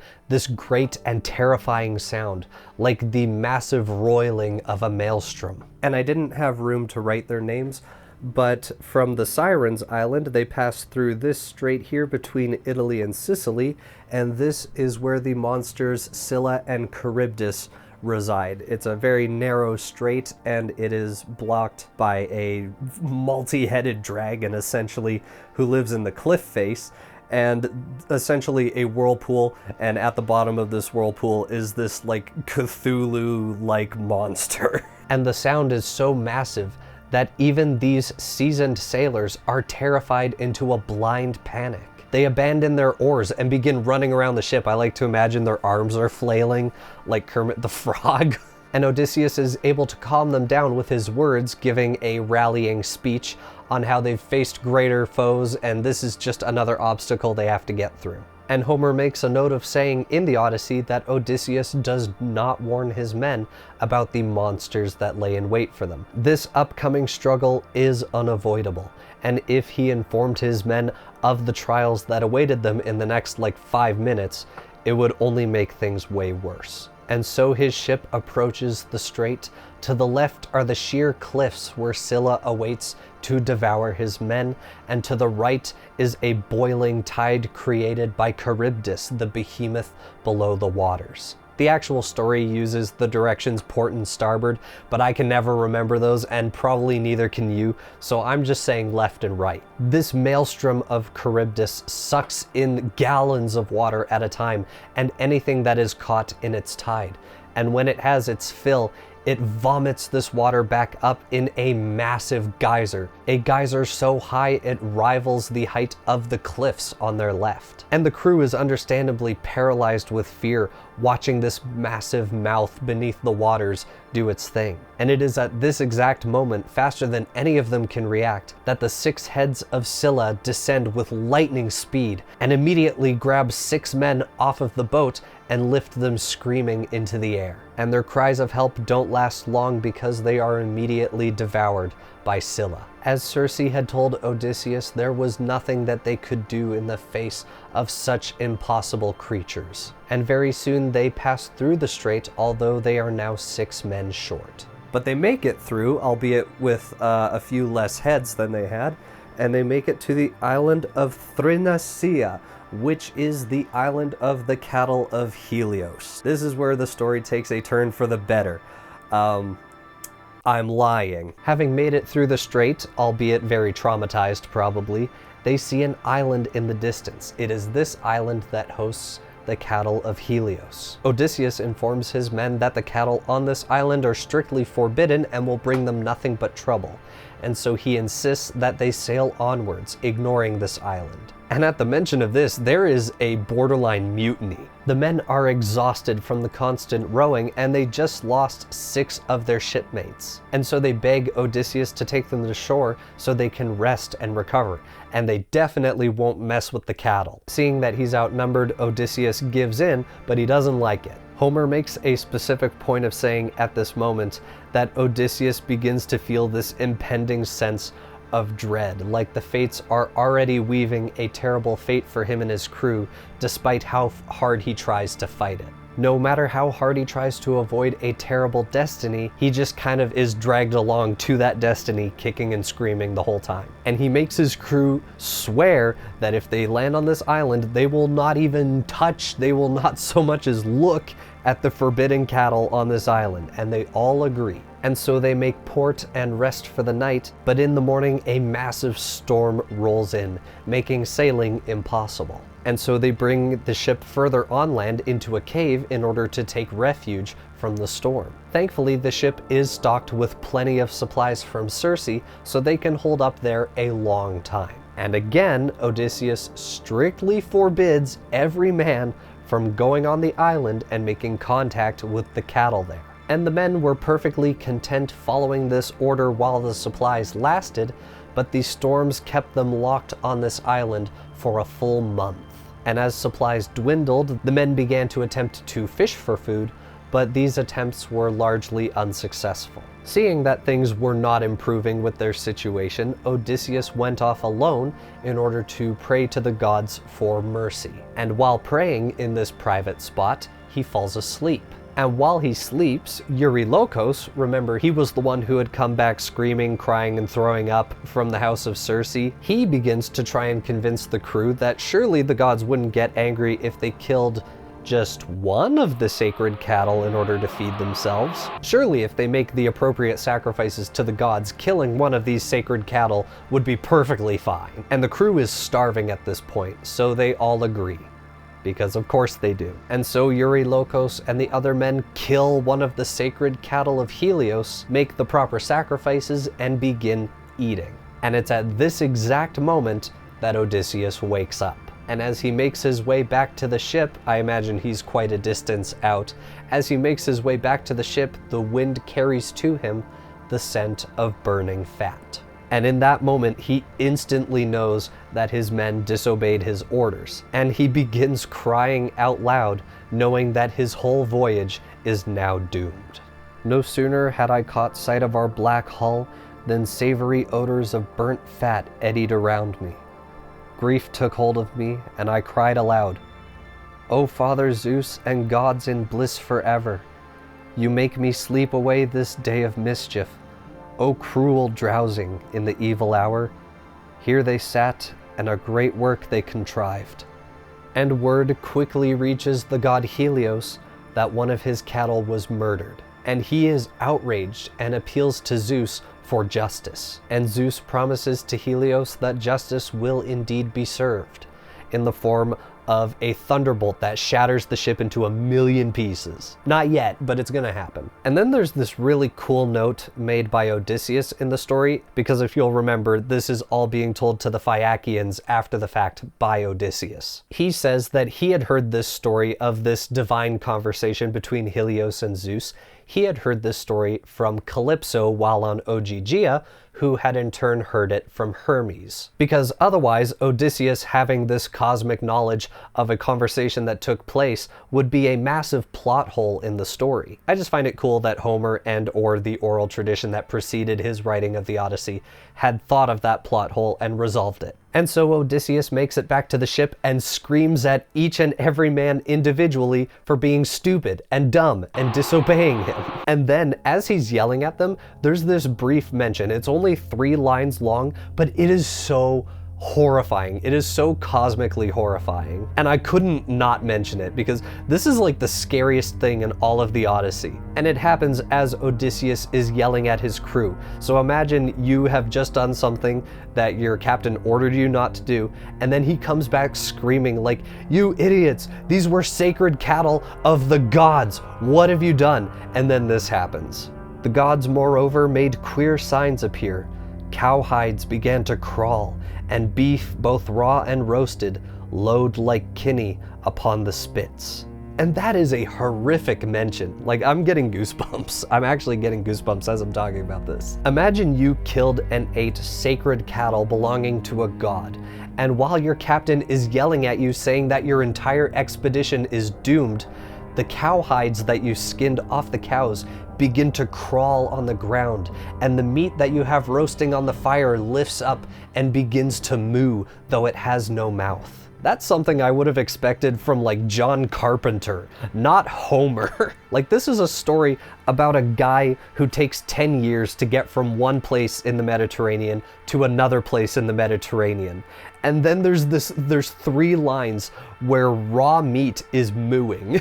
I love cosmic horror injected into my media. It's very fun. And apparently this wasn't enough to make the crew lose their appetite. They feasted on the cattle for 6 days, and on the 7th, the skies finally cleared and they were able to set sail. And apparently this was a trap set for them by Zeus, because as soon as they reached the point in their sailing where all traces of land were out of sight, Zeus sends the full wrath of the skies against them. They lasted as long as they could, but Zeus sent a wind so ferocious the mast of the ship was broken in 2, and as it fell, it killed one of the crewmen. And in the midst of this storm, Zeus threw a thunderbolt, which struck the ship and shattered it into pieces, and throwing all of the crew overboard and into the sea. Only Odysseus emerged from this carnage, the sole survivor of the wrath of Zeus. And he clung to a piece of timber and lay drifting out in open ocean.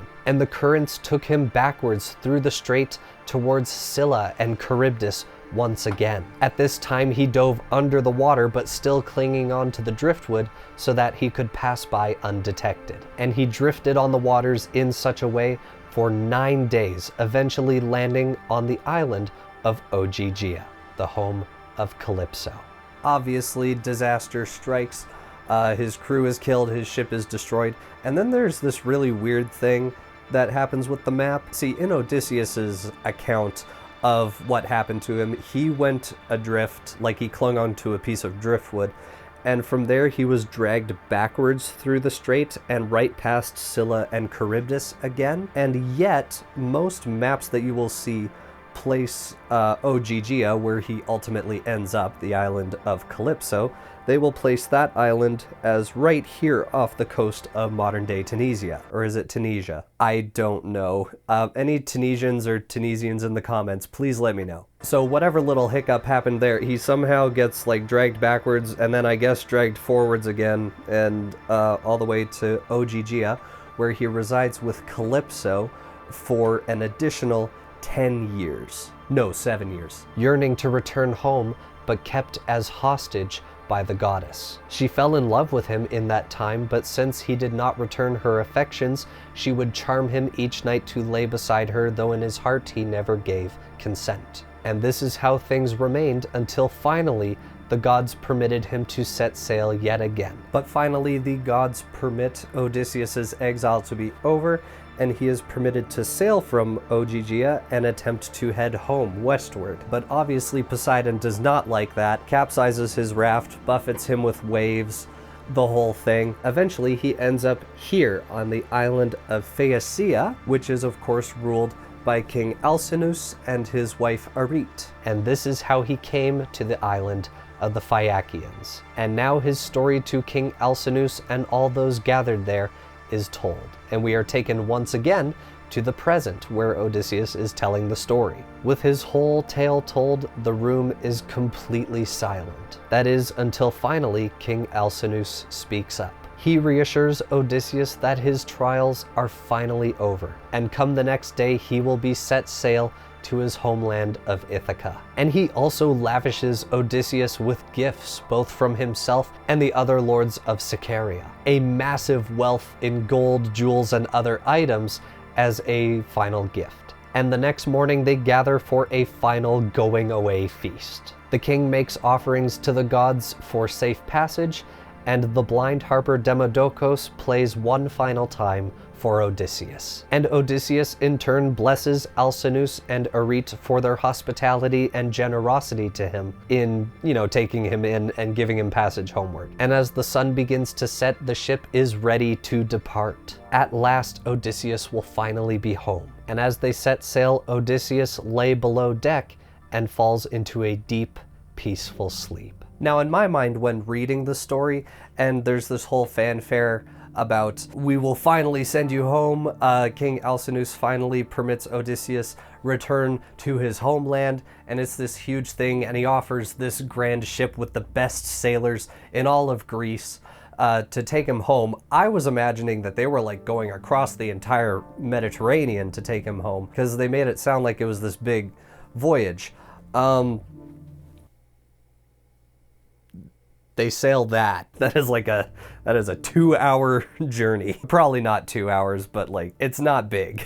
So yeah, I didn't even discover that until I was drawing this map up for myself, and I was like, huh, they made that sound way more impressive than it actually was. But hey, Odysseus is home now, which means you won't be cutting back to me anymore. So yeah, this is the definitive map of the Odyssey.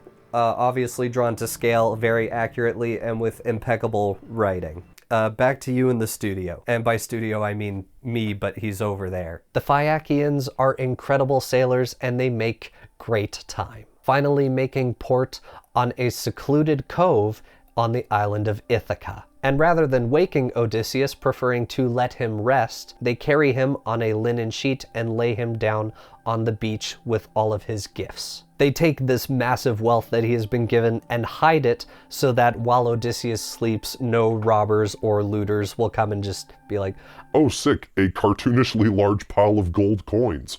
Don't mind if I do." But unfortunately, Odysseus's arrival home is noticed at last by Poseidon, his arch nemesis. If you'll remember, the Phaeacians are great sailors because they are beloved by Poseidon, and even the king and queen themselves are direct descendants of Poseidon. And Poseidon, naturally, goes screaming, crying, and throwing up to Zeus. He says that none of the other gods will ever respect him again if even the Phaeacians, his own people, disrespect him by helping his enemy. Of course, Poseidon knew that Odysseus was eventually fated to make it to his homeland, but he had hoped that the journey would involve a lot more suffering. Yet here he is, being gently laid down on the shores of his homeland by his own kin. By Poseidon's own kin, the Phaeacians. Zeus basically responds by being like, hey, stop whining. You're the god of the seas, for goodness sake. Pull yourself together. But he also gives Poseidon freedom to retaliate however he sees fit. He initially decides on the very appropriate reaction of destroying the ship that took Odysseus home and hurling a mountain at the island of Sycaria. Zeus rightfully decides that that's a little bit overkill. Instead, maybe he just waits until the ship is within visual range of the island of Sycaria and then turn it to stone as a warning. And so he does that. And of course the Phaeacians are stunned because they just saw the ship that took Odysseus home be turned to stone. And that doesn't normally happen. But King Alcinous is a bit less surprised because this had been prophesied by his father. He had said that if they kept giving safe passage to every person who washed up on their shore, eventually they would incur the wrath of Poseidon and their ships would suffer for it. And so from that point on, King Alcinous swears to never again help a stranger in need. He's learned his lesson, never help people. And they go to offer sacrifices to Poseidon as an apology. Meanwhile, Odysseus wakes up on the beach completely alone. And Homer makes a specific point of saying that after 20 years away from home, he no longer recognizes that the shore he is standing on are the shores of his homeland, Ithaka. And he immediately begins cursing and yelling, saying that he's once again been stranded on some strange island and is probably going to be forced through some perils again. Same shit, different day. And he curses the Phaeacians for abandoning him on this strange island. And finally, he collapses on the beach and begins to weep. He longs to be home again more than anything, and his hopes of being returned home, it seems, were dashed at just the last minute. And it is here that Athena appears to him taking the form of a young shepherd. Odysseus, not realizing that this shepherd is Athena, approaches and asks what island he's on, who are the people here. And she responds to him saying that this is in fact the island of Ithaka. And inwardly he begins to jump for joy, but he gives nothing away on the outside. After 20 years away, he is very hesitant to just start blurting out,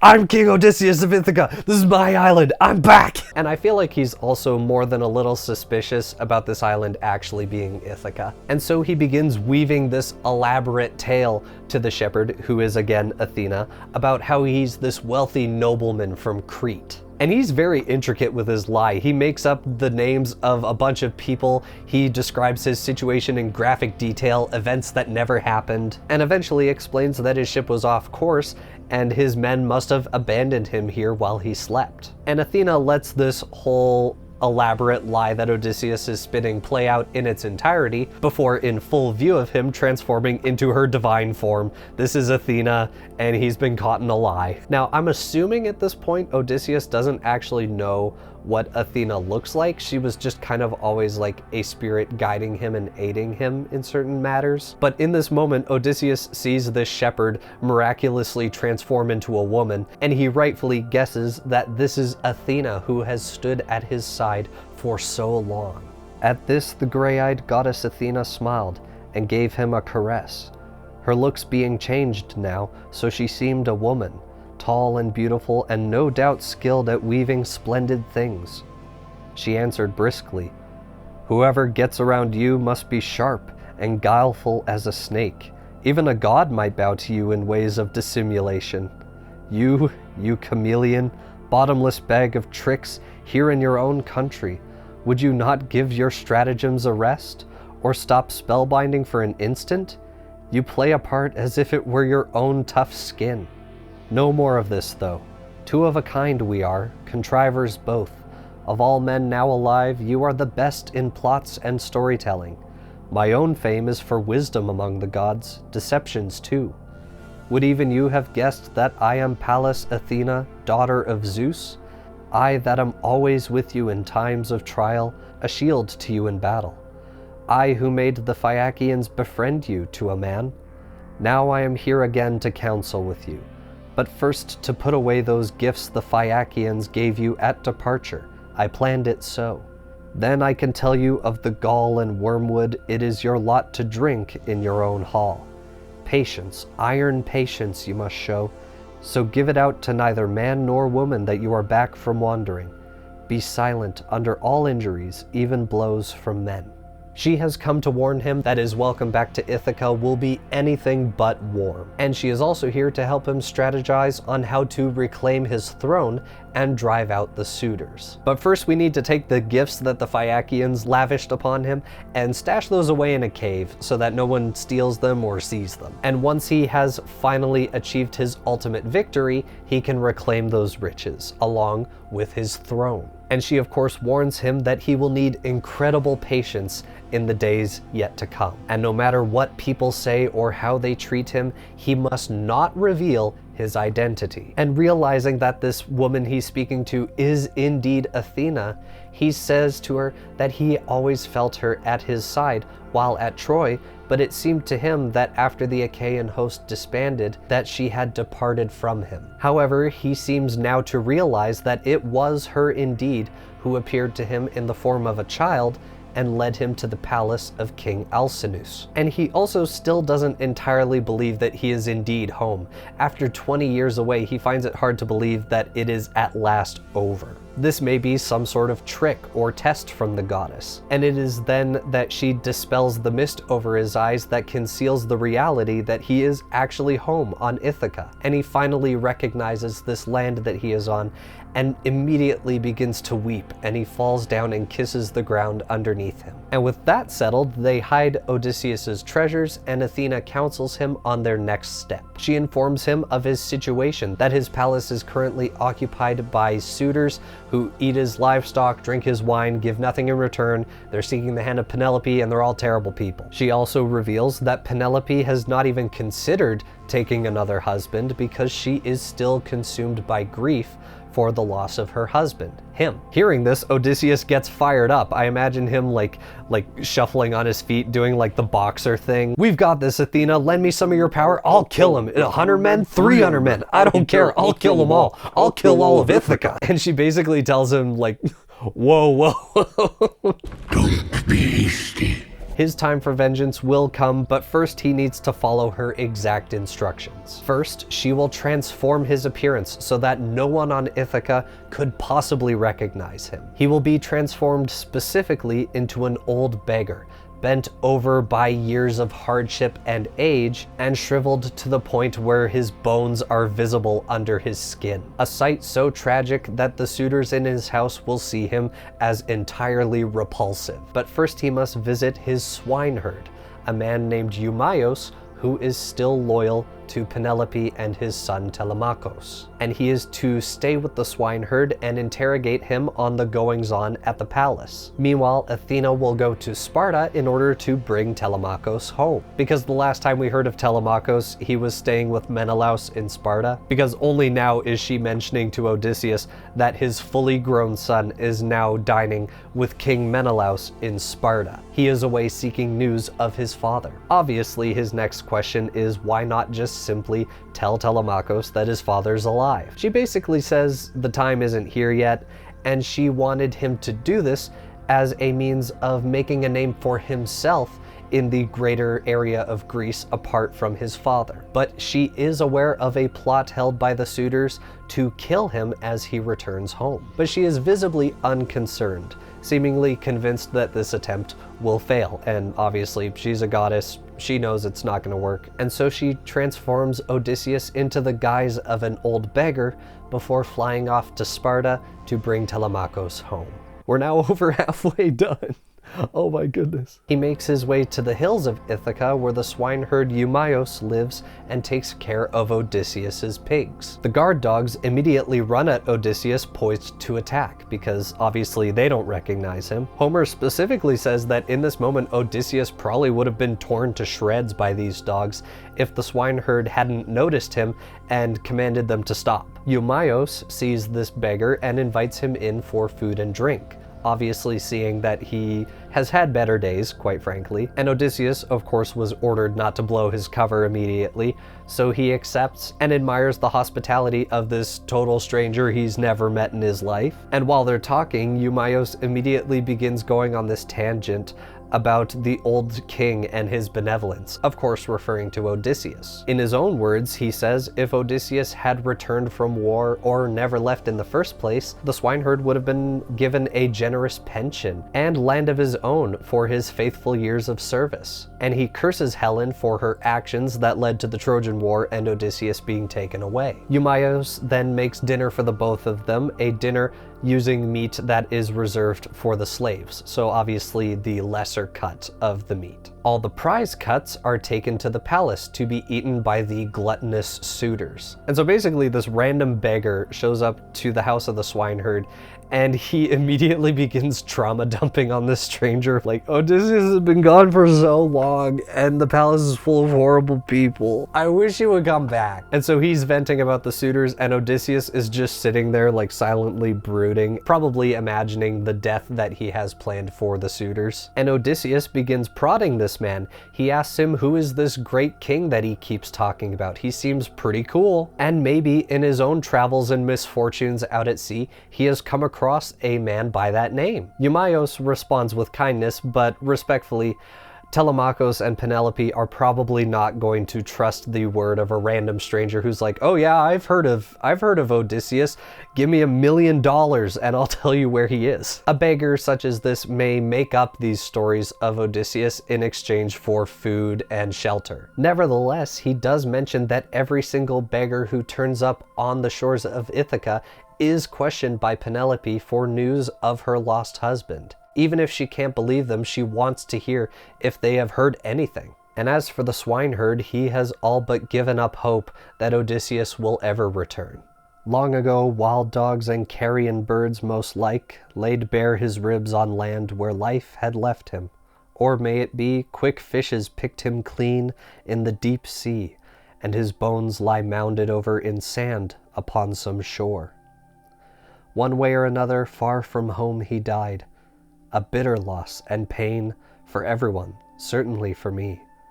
Never again shall I have for my lot a master mild as he was, anywhere, not even with my parents at home where I was born and bred.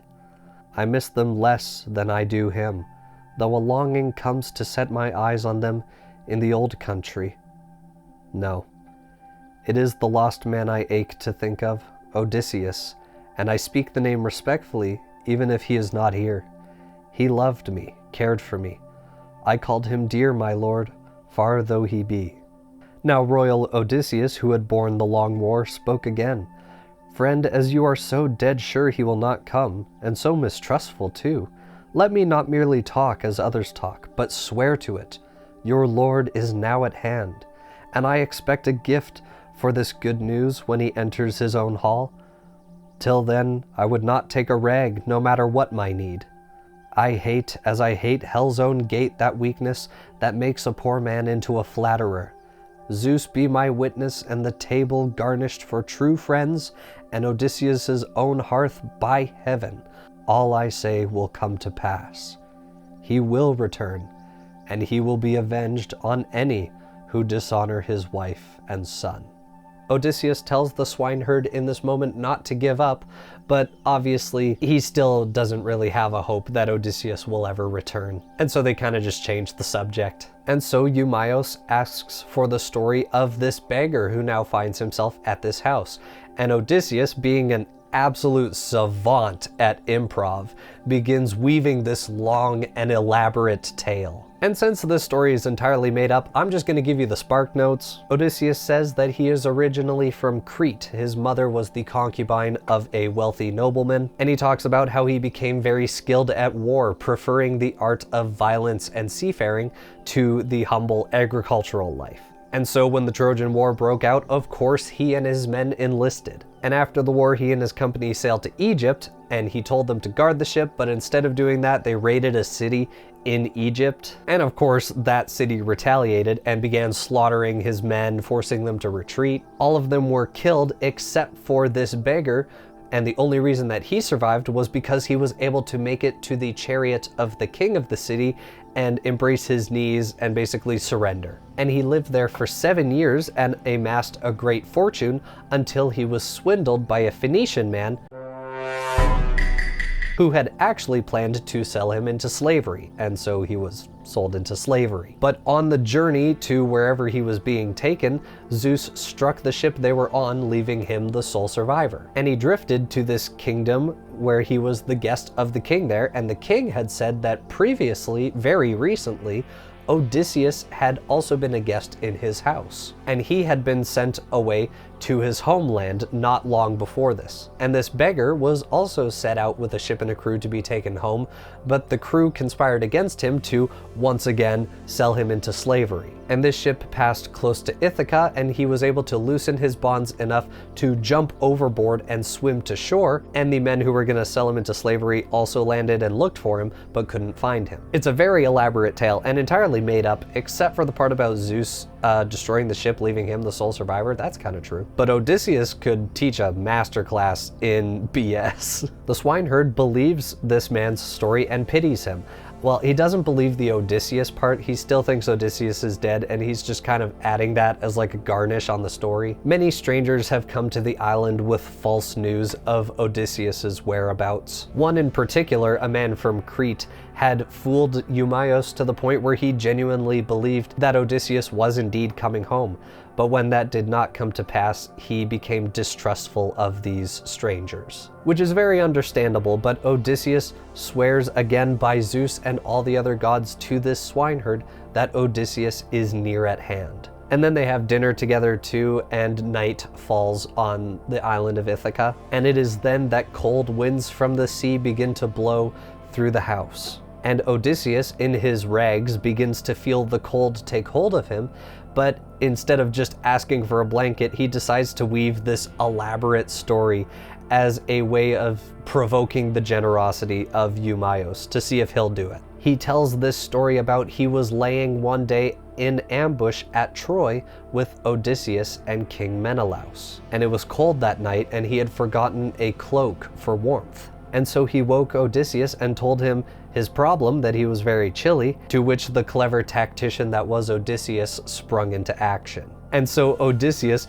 wakes up all the men in the company and really loudly is like, "Man, I had this crazy dream. Someone needs to go back to camp and get reinforcements." And so one of the young soldiers in the company sheds his cloak and sprints at top speed to the main camp to get reinforcements.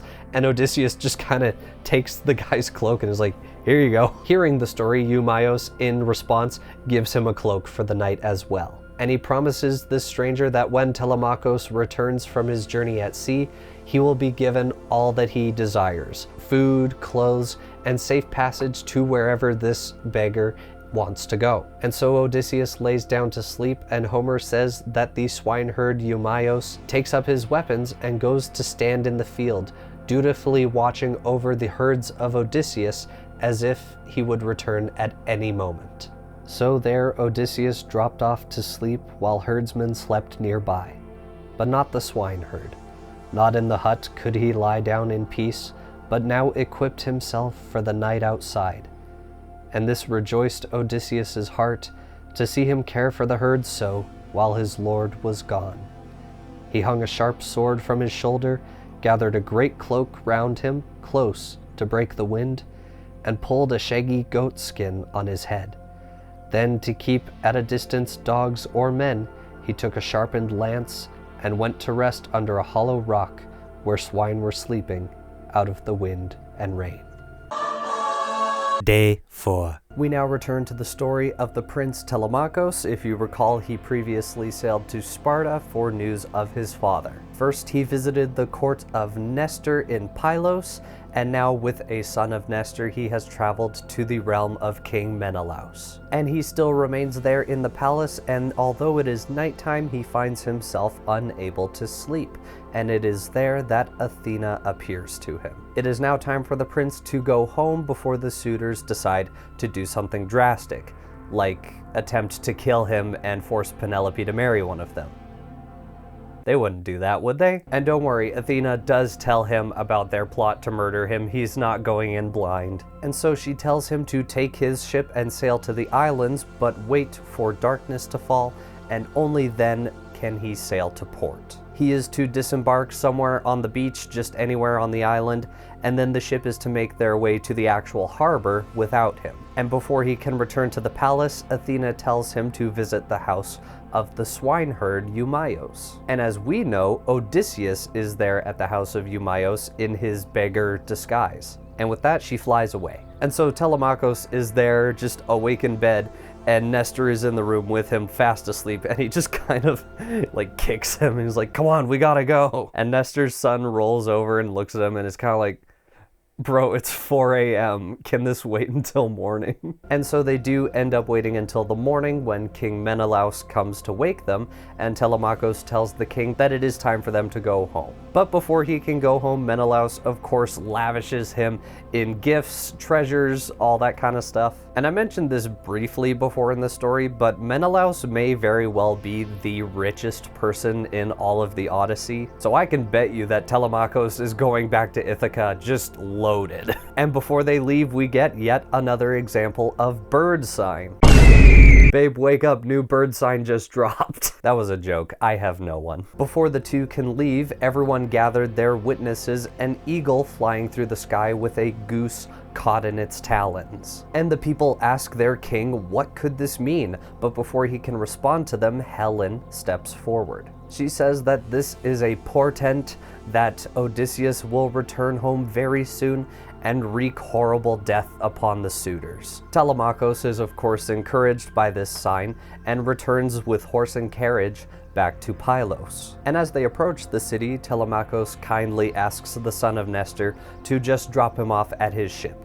If he were to appear again in the court of King Nestor, the king would of course insist on keeping him there for at least a couple days to feast, give him more gifts, as was courtesy at the time. But he really does need to go home, and so he asks if he could just get dropped off at the ship and they can just bypass all of that. And so Nestor's son does just that. He drops Telemakhos off at the ship and tells him and his crew to set sail right away before the king notices. And as they are getting ready, they are approached by a man. And the story of the Odyssey goes into depth on who this guy is. There's like an entire page of the Odyssey dedicated to him and his backstory, but that's not really important for us, so I'm just gonna give you the spark notes. The man's name is Theoclymenos, and he is on the run for the murder of his cousin, and more importantly, he is a man gifted with prophecy. And Theoclymenos asks Telemakhos who he is, to which he says that he is the son of Odysseus and he is setting sail home to Ithaka. And so the prophet, who is actively being hunted for the murder of his cousin,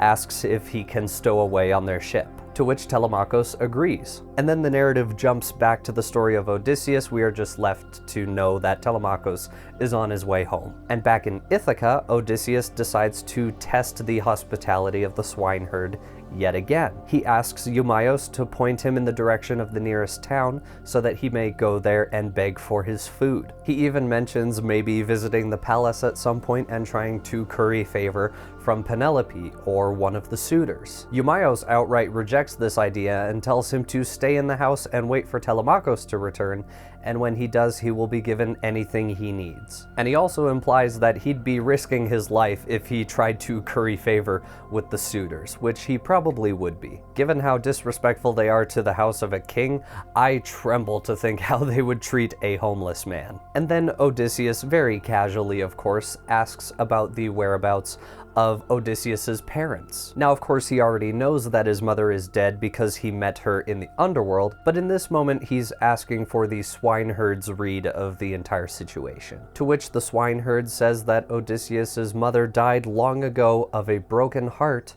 waiting for her son to return. And his father is still alive, but grief and the loss of his wife and son have all but destroyed him. And every day since then, he has prayed for death. The loss of Odysseus's mother Anticlea was even mourned by Eumaeus himself. He recalls memories from his childhood, how even though he was technically a servant or slave of the household, he was raised directly by Anticlea alongside her own daughter, and treated as if he were her own child. Again, we see this recurring motif in the Odyssey of these people who were viewed by ancient Greek society as being of lower status, the servant class, the slave class. But the story of the Odyssey takes many of these people, many examples of these people, and elevates them to be as equals to even the greatest people in the story. And I feel like I've said enough times in this video that obviously I don't endorse the concept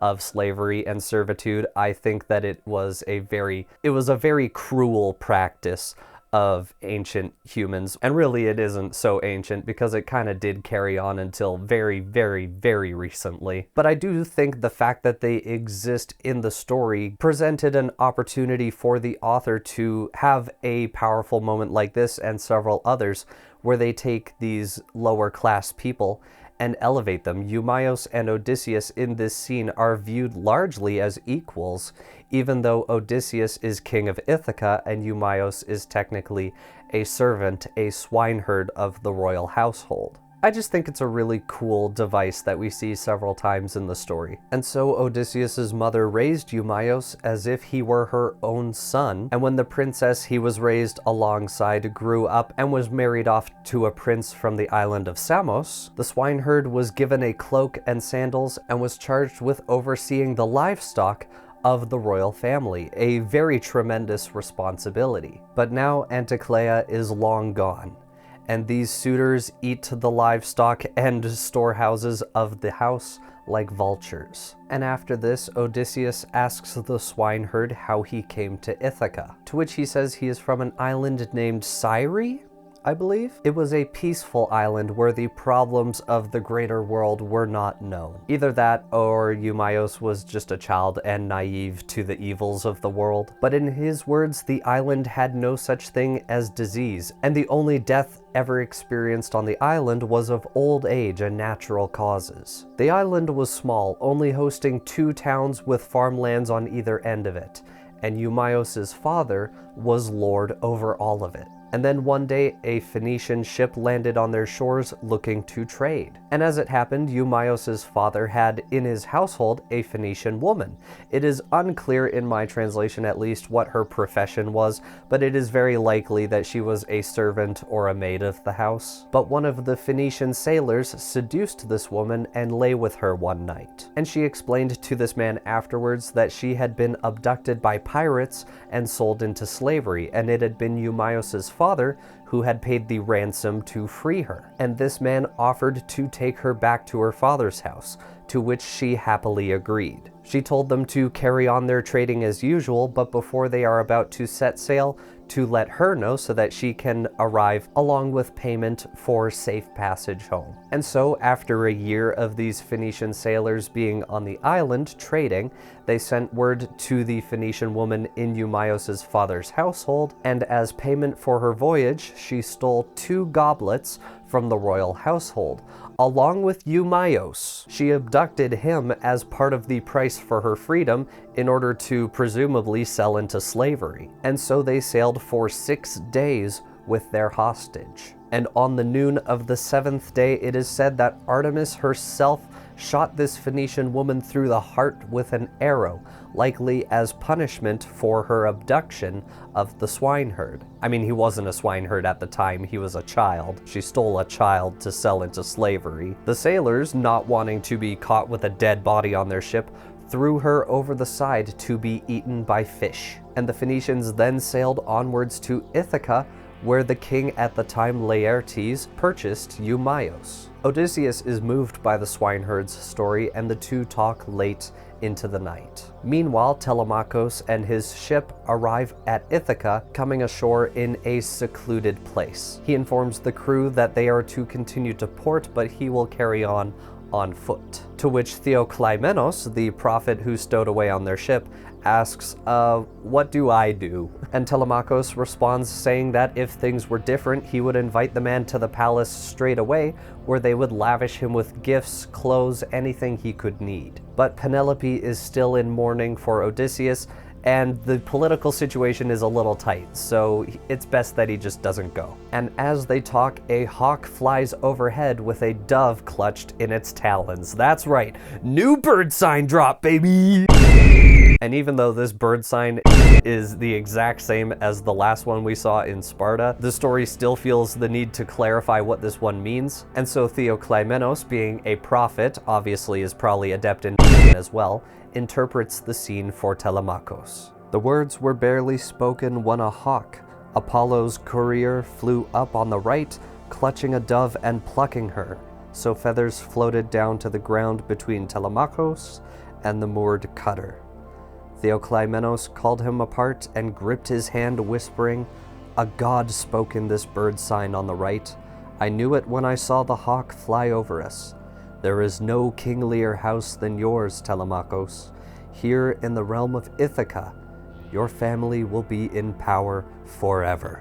Telemakhos then asks a friend who is on board the ship to take care of Theoclymenos in his own house until the suitors are dealt with and he can safely make his way to the palace. And so Telemakhos gathers his gear and begins the long climb to the home of the swineherd. The son of Odysseus makes his way to the house, and unlike when the beggar appeared outside the door, the dogs recognize him and let him pass peacefully. Odysseus hears the footsteps outside and presumes that a worker has come to help with the livestock. However, both he and Eumaeus are surprised that when the door opens, it is the Prince Telemakhos. Eumaeus immediately runs to him, embracing him and kissing him as if he were his own son. Telemakhos is kind in turn, referring to the swineherd as uncle, as he had likely grown up with Eumaeus being a strong male figure in his life. The first thing that he asks about is his mother, and as is to be expected, she has not gone and married one of the suitors, thank goodness. And Odysseus, still in his beggar disguise, offers his seat to the prince, but Telemakhos tells him to remain seated. And after the three have ate and drank, Telemakhos asks who this stranger is living with Eumaeus. And so the swineherd tells him the long, elaborate story that Odysseus had fabricated of the nobleman from Crete who had been sold into slavery twice over, and how this man is in dire need and protection from the royal house. And Telemakhos wishes that he could offer the man safety, but he is no capable fighter, and the palace is currently swarmed with suitors who would kill him in an instant if they thought they could get away with it. And his mother is a mournful shell of her former self and would be of no help to this man in getting off the island. He can offer him clothes, food, and drink, as well as safe passage, but there is no safe place for him on Ithaka. Odysseus then chimes in, asking if the prince is so resigned to his fate at the hand of these suitors. Why not just stand and fight and either drive the suitors off or die trying? Are there no other sons who might stand with him? Telemakhos responds, saying that Zeus had only granted the lineage of Odysseus single sons. Archaeology only had one son, and that was Laertes. Laertes only had one son, and that was Odysseus, and Odysseus only has Telemakhos as his son. And Telemakhos was too young to do anything when the suitors first descended upon the house. They eat through their storehouses, force Penelope to make an impossible decision, and could kill Telemakhos at an instant if they wished. And as we know, they have already tried and failed. Speaking of which, he asks the swineherd to go to the palace and tell his mother that Telemakhos has returned, but to make sure that none of the suitors hear of this. Eumaeus asks if he should also tell Laertes that he is home, because after the father of Odysseus found out that Telemakhos had sailed for Sparta, he has refused to eat and drink since his departure. But Telemakhos says no to just tell Penelope, but he can also tell the housekeeper of the palace to go to Laertes and tell him the news. And so the swineherd departs, leaving only Telemakhos and this mysterious beggar who is secretly the king of Ithaka and his father. And they sit there in silence for a moment, but then Odysseus looks outside of the hut and sees a tall and powerful woman approaching the house. This is the goddess Athena, visible only to him and the dogs, who whimper in terror at her presence. Odysseus, of course, goes out to meet her, and she tells him that it is time to drop the act, at least in front of his son. He must confess his identity to Telemakhos, and then he will let him in on the plan to destroy the suitors, and to tell him that Athena will be with them, because she too craves the battle that is fast approaching. And before she goes, she tips her golden wand in his direction, and his beggarly costume is dissolved. He is made back into Odysseus, tanned and slim, and all the gray hairs gone from his beard. And I love the description of their reunion so much, so I'm just gonna read it verbatim if you'll indulge me. If you've made it this far in the video, I feel like you're probably willing to indulge me. Then Lord Odysseus reappeared, and his son was thunderstruck. Fear in his eyes, he looked down and away, as though it were a god, and whispered, "Stranger, you are no longer what you were just now. Your cloak is new, even your skin. You are one of the gods who rule the sweep of heaven. Be kind to us. We'll make you fair oblation and gifts of hammered gold. Have mercy on us." The noble and enduring man replied, "No, God. Why take me for a god? No, no. I am that father whom your boyhood lacked and suffered pain for lack of. I am he." Held back too long, the tears ran down his cheeks as he embraced his son. Only Telemakhos, uncomprehending, wild with incredulity, cried out, "You cannot be my father, Odysseus. Meddling spirits conceived this trick to twist the knife in me. No man of woman born could work these wonders by his own craft, unless a god came into it with ease to turn him young or old at will. I swear you were in rags and old, and here you stand like one of the immortals." Odysseus brought his ranging mind to bear and said, "This is not princely, to be swept away by wonder at your father's presence. No other Odysseus will ever come, for he and I are one, the same. His bitter fortune and his wanderings are mine. 20 years gone, and I am back again on my own island.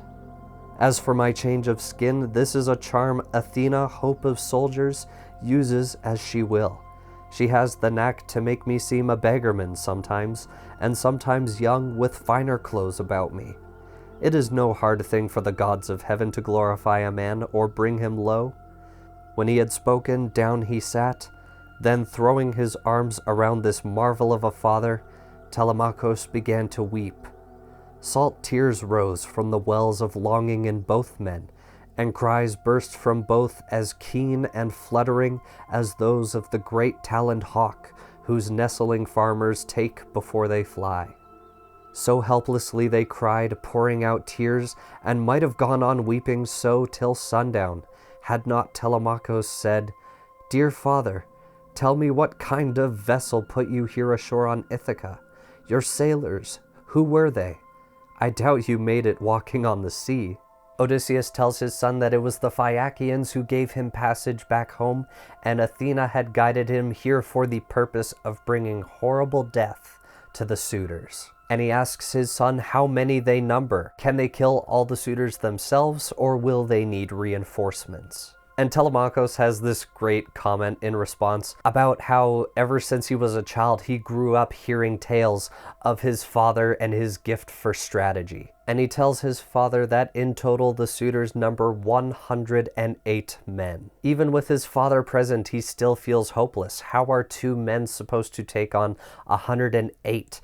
And it is then that Odysseus tells him not to worry, because the goddess Athena fights at their side. And it is then that he tells his son the plan. Telemakhos will return home and mingle with the suitors as usual. And later on, the swineherd will lead Odysseus there, still disguised as a beggar. And if the suitors hurl insults at him, beat him, do terrible things to him in his beggarly disguise, Telemakhos is to do nothing, to reveal nothing. And at some point during this elaborate charade, Athena will give Odysseus the signal that the time has come. Telemakhos is then to gather all of the armor and weapons present in the great hall, belonging to the suitors, belonging to the house, and to lock them in the storeroom. And if anyone asks him why he's doing this, he's given an excuse to use on the suitors should they ask, where are my weapons and armor? He's also to set aside 2 swords, 2 spears, and 2 shields, 1 for each of them. And in that moment, the vengeance will be exacted. And most importantly of all, only Telemakhos is allowed to know that Odysseus is back. He is to repeat none of this to the swineherd, not even to his own mother, Penelope. They must use their time while Odysseus is disguised to determine who in the house is still loyal to the family and who have been swayed by these suitors. And while they devise their plan, Telemakhos' ship arrives at port, and all of the gifts that King Menelaus had given him are transported to the same house that the prophet Theoclymenos will be staying at. And a messenger is sent to the palace to inform Penelope that Telemakhos is back, a messenger who arrives at the exact same time as Eumaeus. Eumaeus, who had been commanded to be discreet, obviously quietly approaches Penelope and whispers into her ear that her son is safe and returned to Ithaka. But the messenger sent from the boat just kind of like clomps into the hall and screams for everyone to hear, "Your son's back!" and then just clomps out of there. Obviously, hearing this, the suitors realize that their assassination attempt had failed. And the suitor Eurymachos tells some of the suitors to sail out to where a ship of them had been camping out to assassinate him and tell them to come back because they failed. However, another suitor looks over to the shore and sees that the men have already returned. And so the two groups go to meet each other, and they have no idea how Telemakhos was able to slip past them. They're all still hell-bent on killing him, but now their strategy must change. Because he's unlikely to leave Ithaka again, they will have to try and assassinate him in the house without drawing suspicion. But they rightfully guess that Telemakhos is aware of their plot to kill him now, and they need to silence him before he can say anything. Only one suitor speaks up, a man named Amphinomus. And it is said in the story that the speech of Amphinomus pleased Penelope,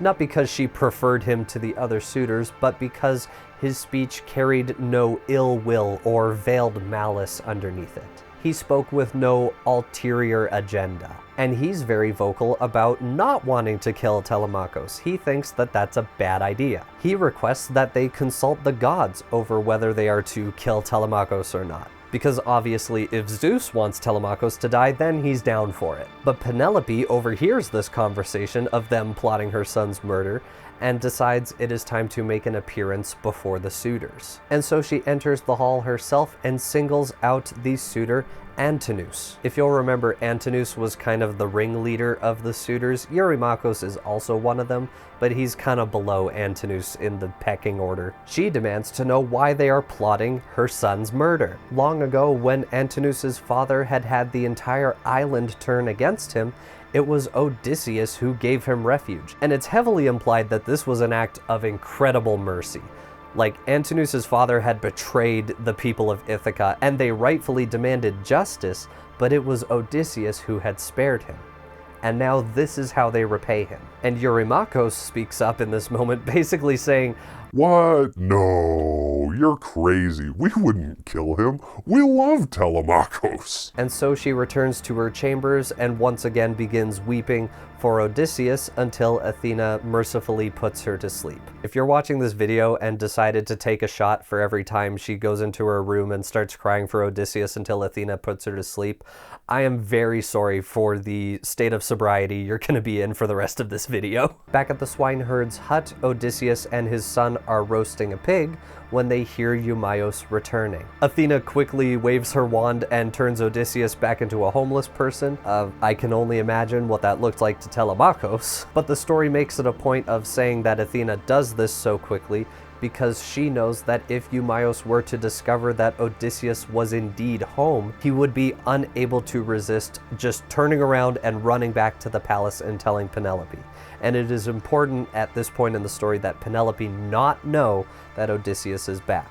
And he reports to Telemakhos that he saw returning to port a ship full of suitors carrying weapons. These were the would-be assassins. And then Odysseus and Telemakhos basically do the thing where they both simultaneously give a big wink to the camera, and Eumaeus somehow doesn't notice. And so the three eat and drink, and in the morning their plan can begin. Telemakhos goes to leave and basically tells Eumaeus to bring this beggar wherever people may take pity on him. And in the story, he really plays up the fact that, I don't know this man. Like, he starts grumbling about, oh, I need to take pity on every beggar who comes crawling to me. Just really trying to emphasize that he doesn't know this man and is definitely not his father. The first in the palace to see that Telemakhos has returned is the servant Eurycleia.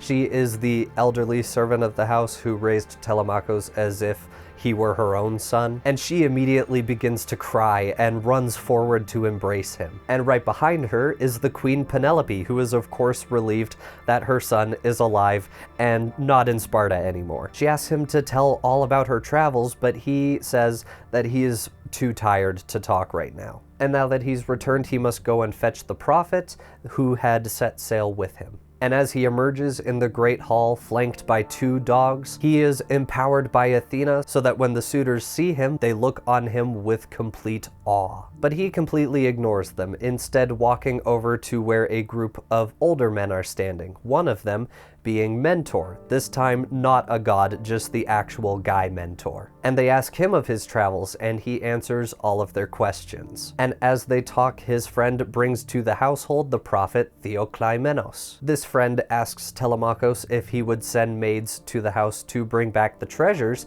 that Menelaus had gifted him, to which he basically says not yet. If the suitors do kill him, he doesn't want them to be able to plunder the treasure. But if he can manage to kill them all, then he will send word for the treasures to be brought to him. And finally, his mother returns once again and sits at her loom and asks Telemakhos if he would now tell her about his journeys. And he tells her about the King Nestor and his hospitality, but that he had no news. And from there he went to King Menelaus, who cursed the suitors for their acts of barbarity on the household.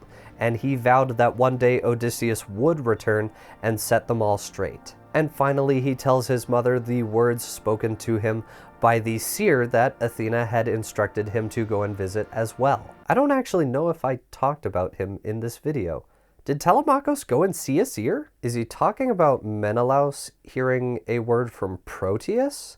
Because Proteus kind of implied that Odysseus was alive. I don't know that Telemakhos actually went to see a seer.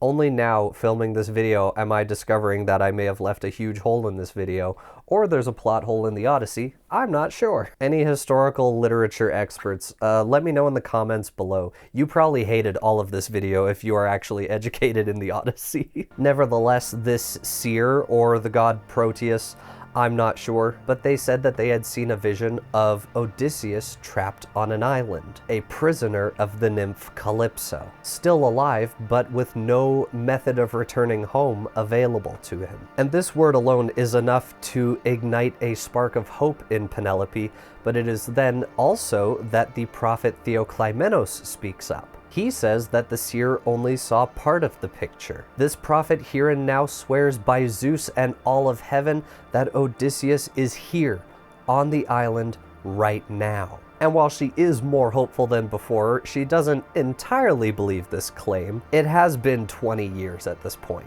The suitors, in the meantime, had been competing with themselves in sports like javelin and discus. That is until the evening rolls around, where they're all basically like, sweet, dinner time! And so they immediately descend on the food that should belong to Odysseus and his family, but they don't care. Meanwhile, Odysseus and the swineherd Eumaeus are making their way to the palace. And as they do, they pass a goat herd also in the service of the household. And this goat herd, upon seeing the 2 men, begins hurling insults at them. He was driving a string of choice goats for the evening meal with 2 goat herds beside him. And no sooner had he laid eyes upon the wayfarers than he began to growl and taunt them both, so grossly that Odysseus's heart grew hot. Here comes one scurvy type leading another. God pairs them off together every time. Swineherd, where are you taking your new pig, that stinking beggar there, licker of pots? How many doorposts has he rubbed his back on, whining for garbage, where a noble guest would rate a cauldron or a sword? Hand him over to me. I'll make a farmhand of him, a tall scraper, a fodder carrier. Wave for drink will put good muscle on his shank. No chance. He learned his dodges long ago. No honest sweat. He'd rather tramp the country begging to keep his hoggish belly full. Well, I can tell you this for sure. In King Odysseus's hall, if he goes there, footstools will fly around his head. Good shots from strong hands. Back and side his ribs will catch it on the way out.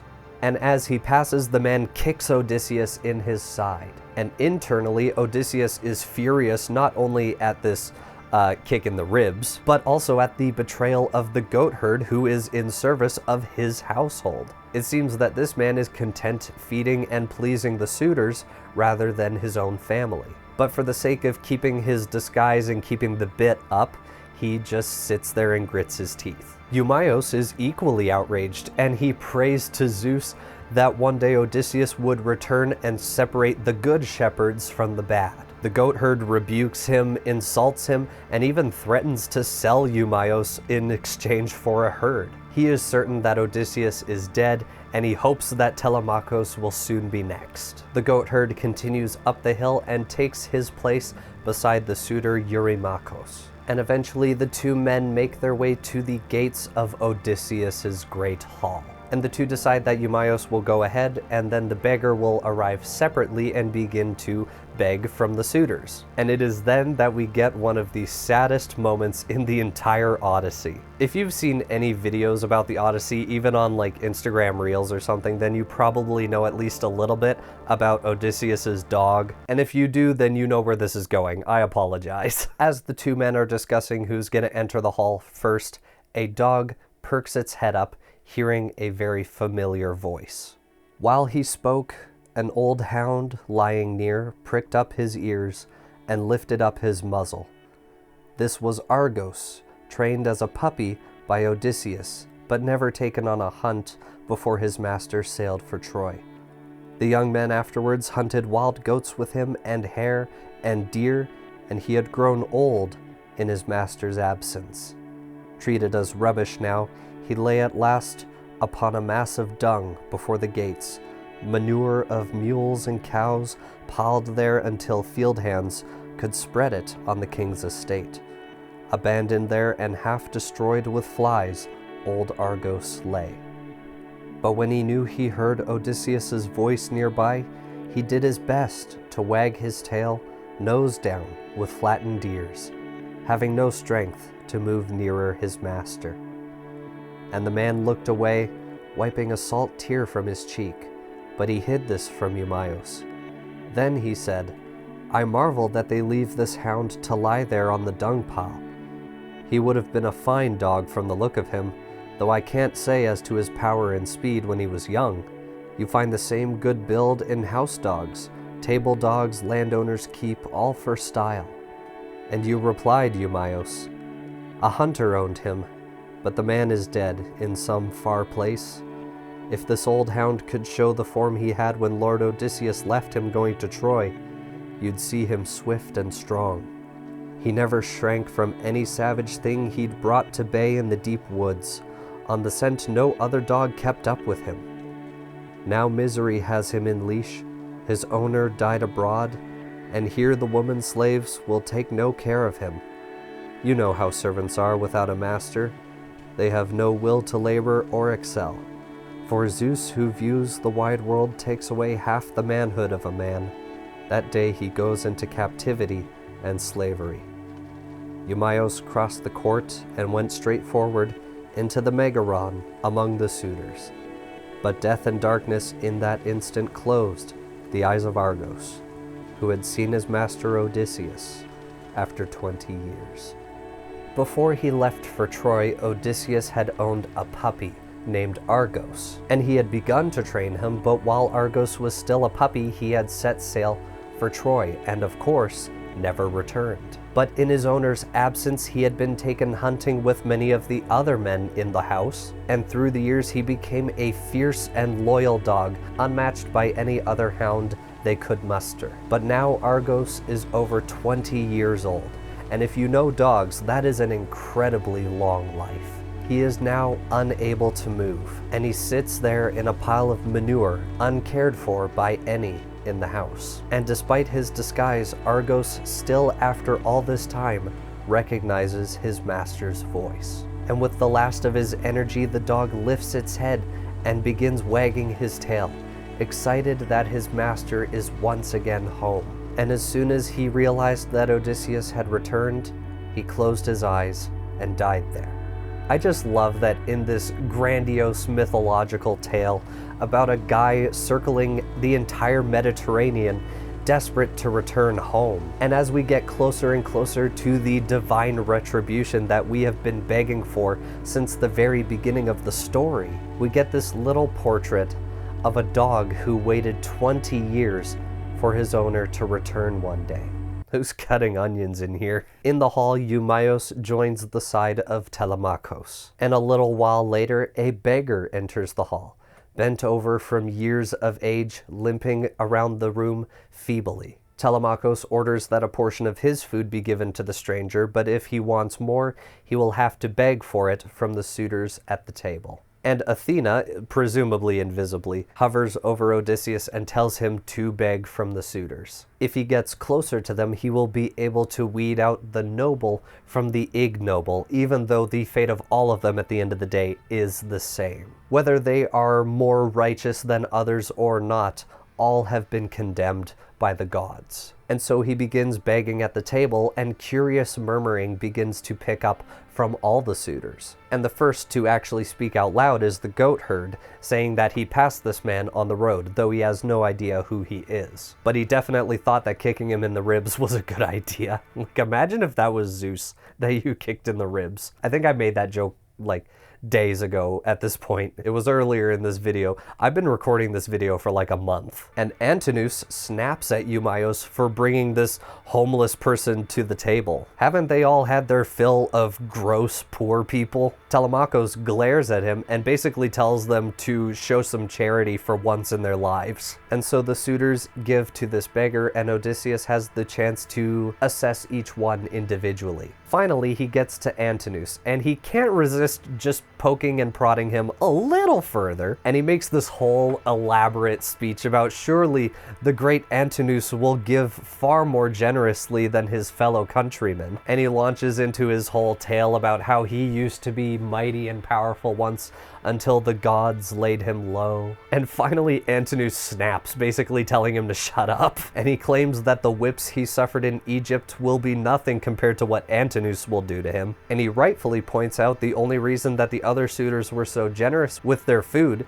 is that they are giving away another man's bread. And Odysseus starts backing away, but he's still throwing shade at Antinous. Odysseus is a biblical rage baiter in the story. Finally, having enough, Antinous grabs a footstool and hurls it at this homeless man, hitting him square in the shoulder. Odysseus bites back his anger, instead slinking away cursing, saying that Antinous will die before his wedding day. And Antinous keeps yelling back at him until one of the suitors is like, okay man, we get it. Maybe you've gone just a little too far. And that suitor rightfully points out that this man may be a god in disguise. You would never know. And this commotion in the hall is heard upstairs by Penelope, who wishes that someone would hurl a footstool at Antinous in retribution. And the housekeeper who's with her at the time basically says something to the effect of, just Antinous, I hope they all get hit with bricks. But she asks the maids to send for this beggar. She wants to question him about his travels, and maybe he's heard something about Odysseus. And Eumaeus responds to her saying that he's already heard this man's story, and boy, what a story it is. And this man, whoever he is, does claim to have crossed paths with Odysseus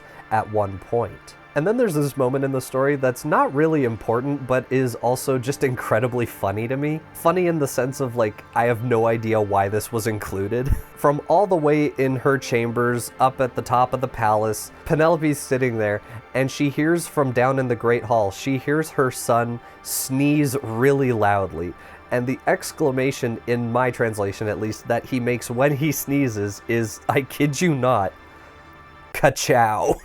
See, most historical scholars who analyze the Odyssey fail to mention this when they talk about the story, but this is actually the earliest reference in literature that we have of the 2006 Pixar film Cars. And hearing this exclamation of a sneeze from her son, Penelope immediately doubles over laughing. Eventually she stops and then makes this very foreboding proclamation, saying that she hopes death comes for the suitors as fast and as loud as that sneeze. And once again she orders that the beggar be brought before her. And so Eumaeus goes back downstairs and approaches Odysseus with this proposal. He says that he would love to tell the queen his story, but the suitors here are ruthless and he fears what they might overhear. and so he kindly asks that she wait until sundown when everyone's gone to sleep, and then he will happily tell her everything. Eumaeus brings this message up to Penelope, and it is agreed that they will meet after dark.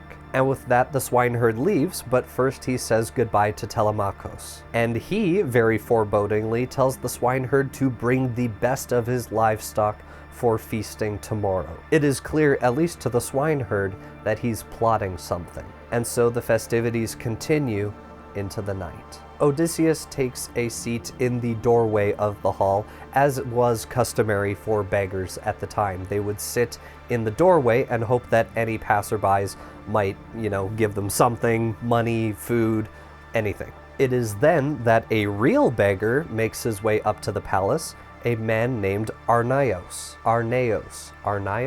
He's also nicknamed Eros by people because of his willingness to take messages, presumably in exchange for money or food or something. And he starts to threaten Odysseus, saying, "Hey, this is my turf." And he tells him to get lost so that he can start begging here instead. And he even threatens to fight him. Odysseus tries to please Arnaios. There's plenty of room in the door for both of them to beg. He doesn't see why they should need to fight.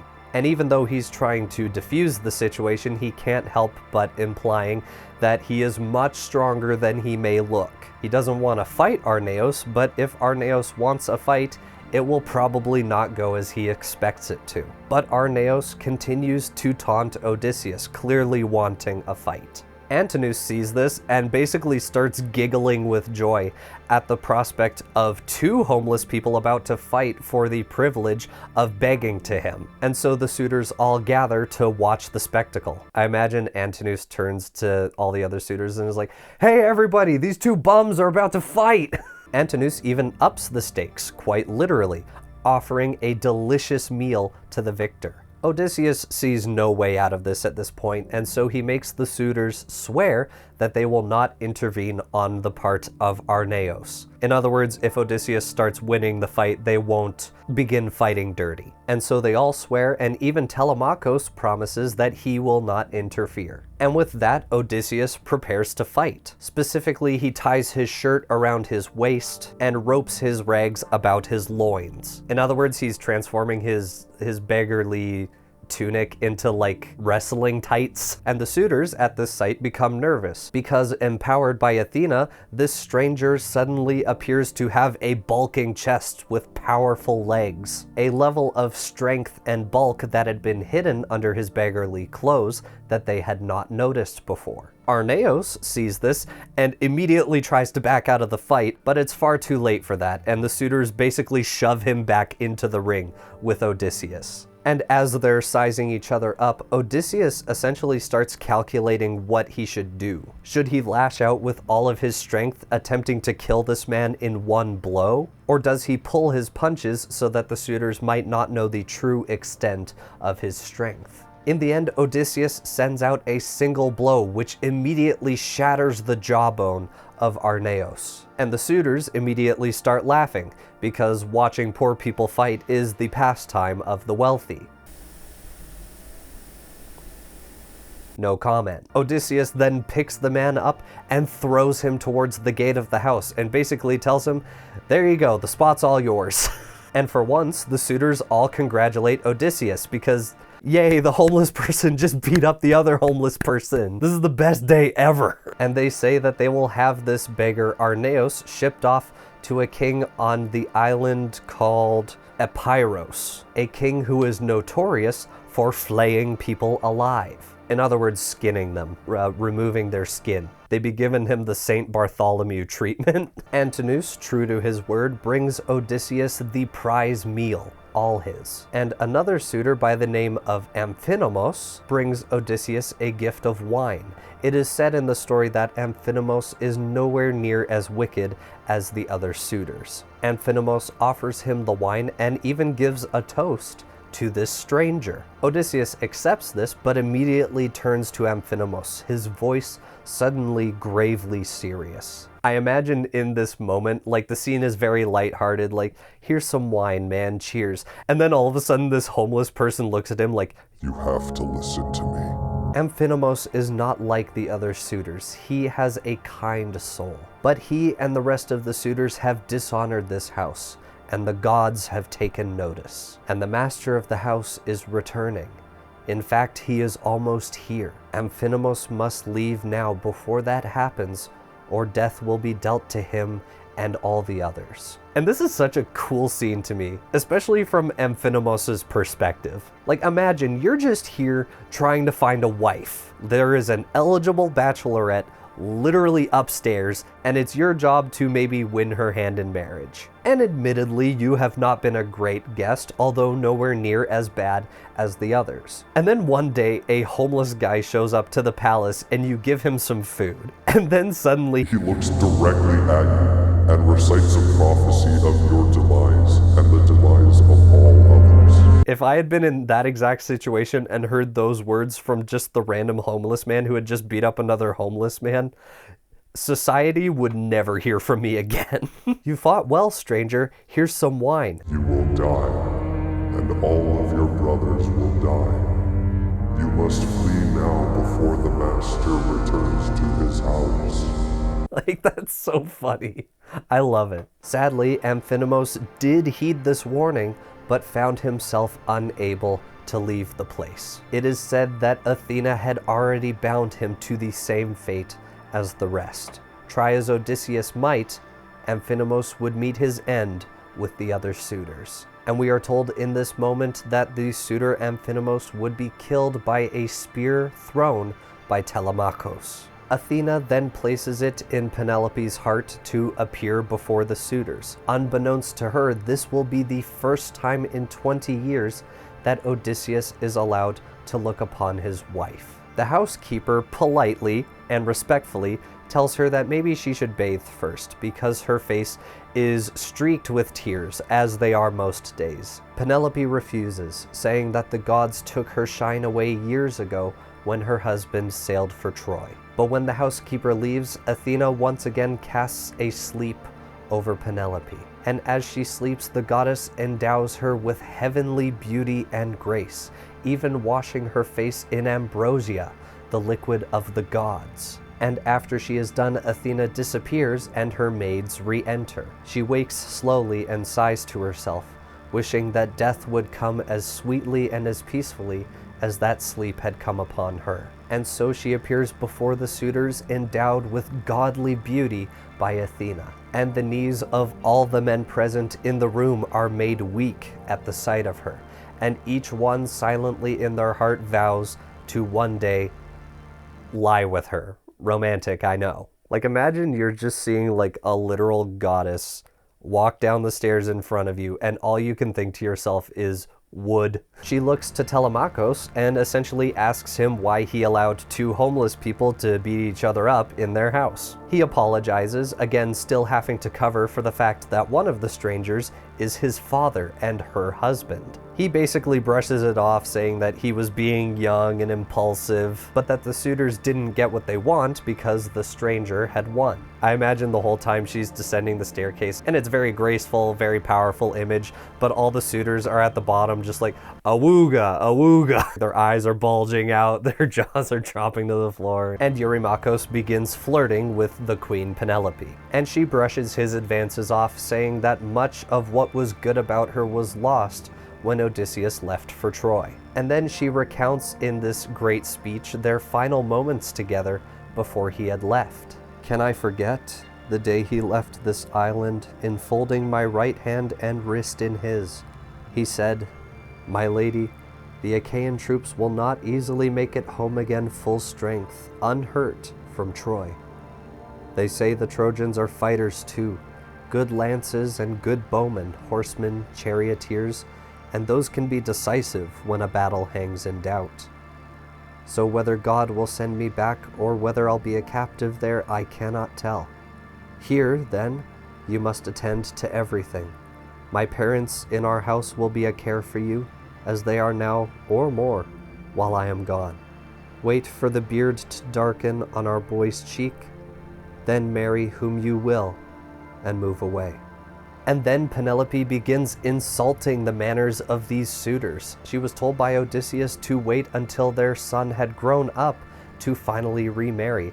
And when that time came, these are the people who showed up. In any other scenario, the suitors would bring their own animals and lavish gifts on her as a dowry, not live at the expense of their future bride and expect everything to be okay. Odysseus watches all of this unfold with overwhelming pride for his wife. He can see that she has no intention of giving herself to any of them, yet she charms them all with her grace and talks about giving her gifts. Antinous responds basically saying they're not going anywhere until she finally picks one of them. Nevertheless, they do each one of them go and return to the palace with these lavish gifts for Penelope. I see what she did there. Well played. And the celebrations went long into the night, requiring the torches to be lit. These were lit by the maids of the household. And the disguised Odysseus approaches one of the maids and tells her to go look after Penelope. He can tend the fire and ensure that the torches don't burn out during the night. This maid, whose name is Melantho, is described as having been raised by Penelope like a daughter. She had lavished her with gifts from a young age, but never once did Melantho ever return that love. In fact, Homer writes that Melantho had been sleeping with Eurymachus basically the entire time that the suitors have been there. And this maid essentially spits in Odysseus's face. She basically calls him a stupid drunk and tells him that he should get out of here before one of his superiors, one of his betters, decides to take care of him. Immediately, Odysseus snaps back at this outrage. He threatens to alert Telemakhos to the way that she talks to people in her own household, and see if she'll still be laughing when she has no arms or legs. This obviously scares her, and she immediately runs off to be with the other maids. And so he tended the fire all night despite the insistence of the suitors continuing to mock him and hurl insults at him. For instance, Eurymachus hurls insults at him for being bald. And I'm bald! He also mocks him, saying that he would offer this man a job, but this lazy beggar would probably rather live on the charity of others than do a hard day's work. Why are you homeless? Just stop buying avocado toast. Odysseus responds saying he would happily participate in any competition Eurymachus could think of, and he would absolutely wipe the floor with him. And he can't help but poke fun at Eurymachus for his weight, saying that if Odysseus returned this very day, Eurymachus would have a hard time running out the door. Eurymachus is enraged and throws a footstool at him. That's 2 footstools. Odysseus dodges this one and pretends to cower at the feet of another suitor. The footstool instead hits a wine steward, knocking the pitcher of wine from his hand, shattering it on the floor. There is murmuring among the suitors for a time until Telemakhos says, I think we've probably all had enough of wine tonight. We should all go to bed. And so they all finish off the wine and head off to bed. With everyone but Odysseus and Telemakhos gone for the night, Odysseus feels Athena's presence with him and approaches Telemakhos. He tells him that now is the time to hide all of the weapons in the hall. And if the suitors ask where they are, just tell them that he thought they looked old and needed a polish. And if one of the suitors were to get drunk one day, having easy access to weapons is maybe not a good idea. Telemakhos in turn calls to the nurse Eurycleia, who is also the head of the maids of the house, and he tells her to bring all of the women to their rooms so that they cannot see or know that he is doing this. If there are any dissenters among the maids, it's best that they not know where all the weapons are hidden. And she initially asks him if he doesn't want her to at least hold the torch while he does this. Telemakhos says that this stranger will help him, and that is enough. And his voice is suddenly full of kingly authority, and Eurycleia follows his instruction. She puts all of the maids to bed, and father and son begin stashing the weapons away. And it is said that the goddess Athena herself lit a golden lamp and illuminated the hall for them as they worked. Telemakhos, who cannot see her, is still in awe that the hall seems to be illuminated by brilliant golden fire, to which Odysseus reminds his son that the gods are on their side. And now that the work is done, Odysseus tells Telemakhos to go to bed so that he can finally be reunited with his wife. although still disguised. He is not going to be revealing his identity yet. And so Odysseus sat in the hall, his sole companion being Athena. Penelope soon descends from her room, flanked by maids on each side who prepare a seat for her. The maid Melantho can't help but calling out to the stranger, calling him a creep for lurking in the house at night. This time, Odysseus attempts a much more subtle approach. He tells her the same story of how he was once a mighty man himself until the gods laid him low, and she ought to be careful or else the gods might do the same to her. And for her part, Penelope also snaps at the maid Melantho. Melantho knows full well that the beggar stays because Penelope wished to see him. And she also mentions in front of everybody that she knows about the affair that Melantho has been carrying on with Telemakhos. Something you're going to realize about the gender dynamics in the Odyssey. Odysseus is an equal opportunity fighter. These hands are rated E for everyone. And his words. His words are honestly more cutting than his hands. Like the ginger dead man, he is very derisive. And so the queen and the beggar sit and finally have their audience. First, he asks who this man is and where he's from. And he, of course, begins by flattering her, which obviously any beggar would do in order to be in the good graces of the royal household. But it is extremely sweet considering that this is Odysseus's first words to his wife after 20 years. And he replied, "My lady, never a man in the wide world should have a fault to find with you. Your name has gone out under heaven like the sweet honor of some God-fearing king who rules in equity over the strong.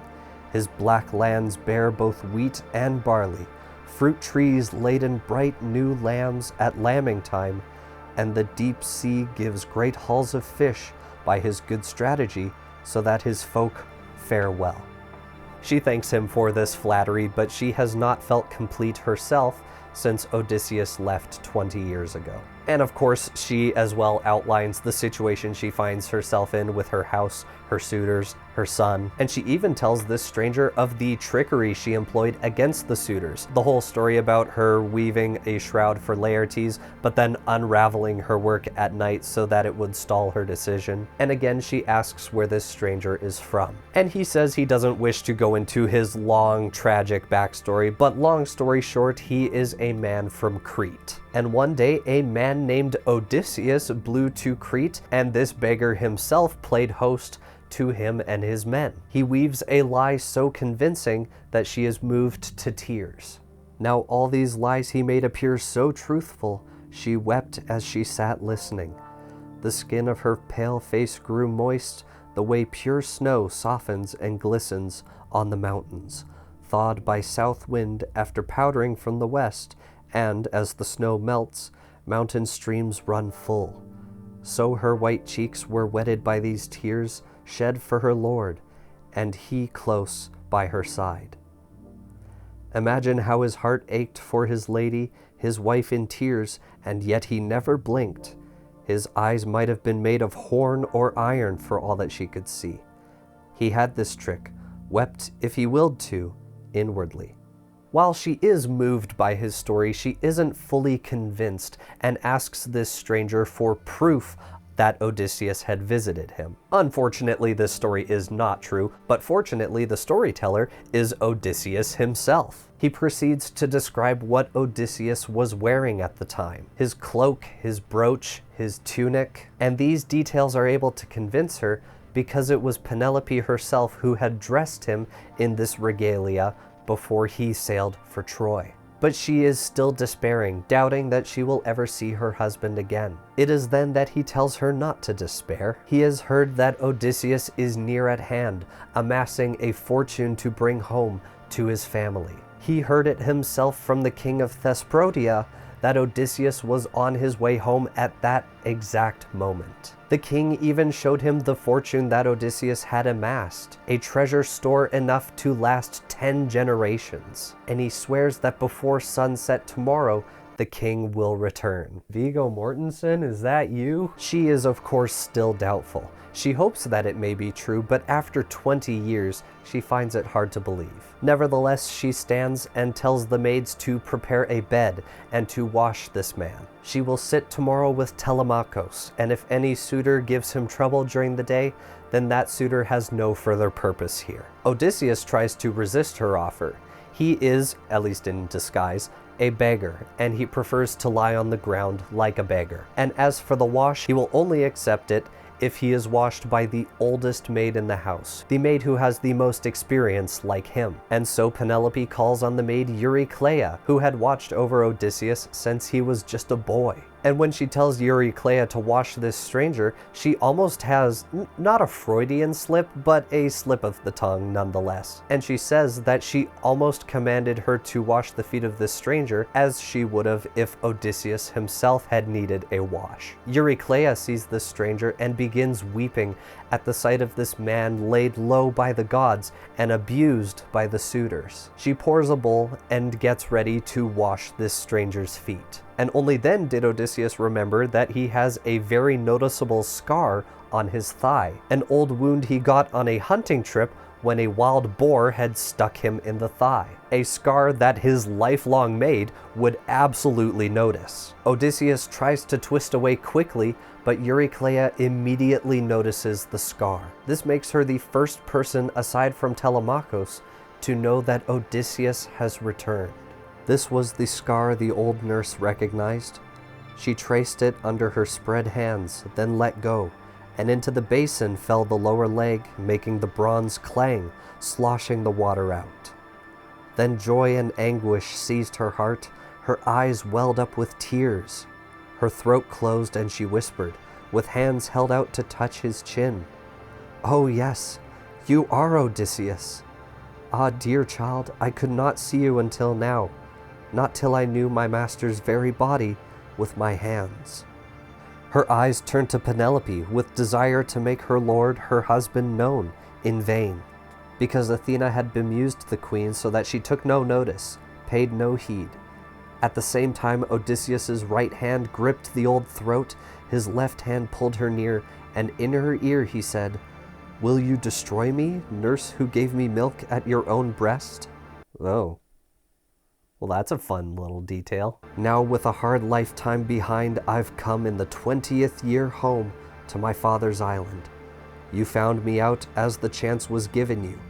Be quiet, keep it from the others, else I warn you, and I mean it too, if by my hand God brings the suitors down, I'll kill you, nurse or not, when the time comes to kill the other women. Obviously overwhelmed by joy at the return of Odysseus, she immediately turns to go tell Penelope. But Odysseus pulls her close and even threatens her to keep her mouth shut. And this response is extremely harsh, but given what's at stake, I do at least kind of understand. Personally, I would have handled that a lot differently, but that's how he handled it. And this is also the first moment where Odysseus mentions that in addition to the suitors dying, any maids disloyal to him will also be getting killed. Odysseus isn't sexist. He'll kill a man, he'll kill a woman, doesn't matter. But he makes sure that Eurycleia knows that nobody can know it's him, not even Penelope. And she's obviously down for this plan because it involves killing the suitors, and she even volunteers with her full chest to snitch on all the other maids who have betrayed him. And after being washed, Odysseus hides his scar once again because if Eurycleia recognized it, Penelope absolutely would recognize it. And as Eurycleia washes Odysseus's feet, Penelope has one final request. She has had this dream as of late, and she wants this stranger's interpretation of the dream. In the dream, 20 fat geese were gathered in a pond by the palace. They feast on her grain, and in the dream, she is glad to see them. However, as she watches, an eagle swoops down from the sky and kills the geese, scattering their bodies. Penelope weeps for them, and many women of Greece join her in her sorrow. And then the eagle lands and speaks to her directly. It tells her that this is no dream, and he is no eagle, but in fact, her returned husband, Odysseus. And look how he has brought death to the suitors of her house. The disguised Odysseus tells her that the meaning of this dream is as plain as day. Surely her husband is nearly returned, and that moment of vengeance has almost come. Yet still she has no hope, seeing this as a dream and nothing more. And Penelope sees no further use delaying the inevitable. She declares that there will be a contest held tomorrow, and the winner of that contest will earn her hand in marriage. In days gone by, Odysseus had practiced his bowmanship by lining up 12 axe heads in a row and shooting an arrow clean through the opening of each axe head. And so Penelope will put these suitors to that same test. Whosoever can string Odysseus's bow and fire a shot clean through all 12 axe heads, though it breaks her heart, she will look her last upon the house of Odysseus. Odysseus, for his part, thinks this is a great idea, and he promises to her that by the end of that competition, Odysseus will be there. At last, Penelope bids farewell to this stranger and returns to her room, where once again she weeps on her bed over her lord, until Athena mercifully casts a sleep over her eyes.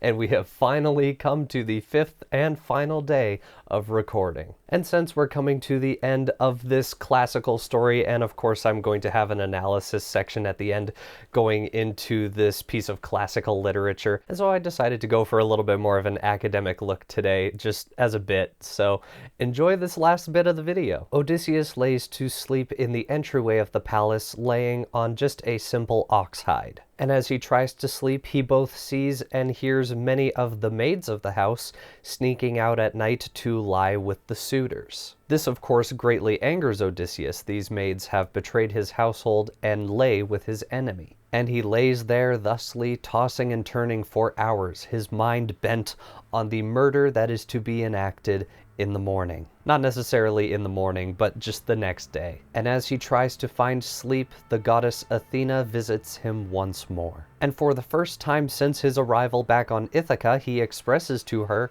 some worries that he has about the fight to come. Though he is more than capable as a soldier, he is vastly outnumbered. And of course, there's the political factor to consider.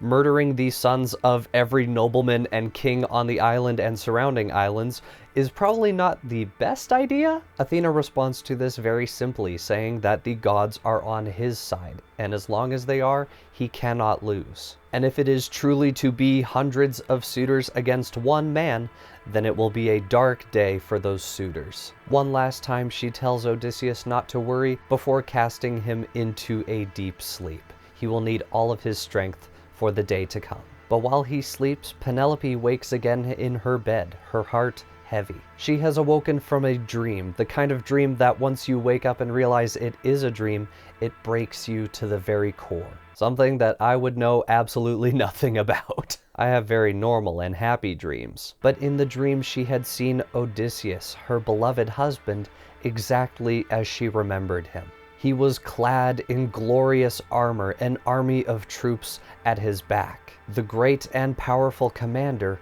of the armies of Greece. But then she woke up, alone, haunted by the image of her long-dead husband. And she begins to weep and lifts up a prayer to the goddess Artemis. She prays that the goddess of the hunt would strike her dead with one of her arrows and finally put an end to her misery. And then, at least in the underworld, she could finally be reunited with her husband.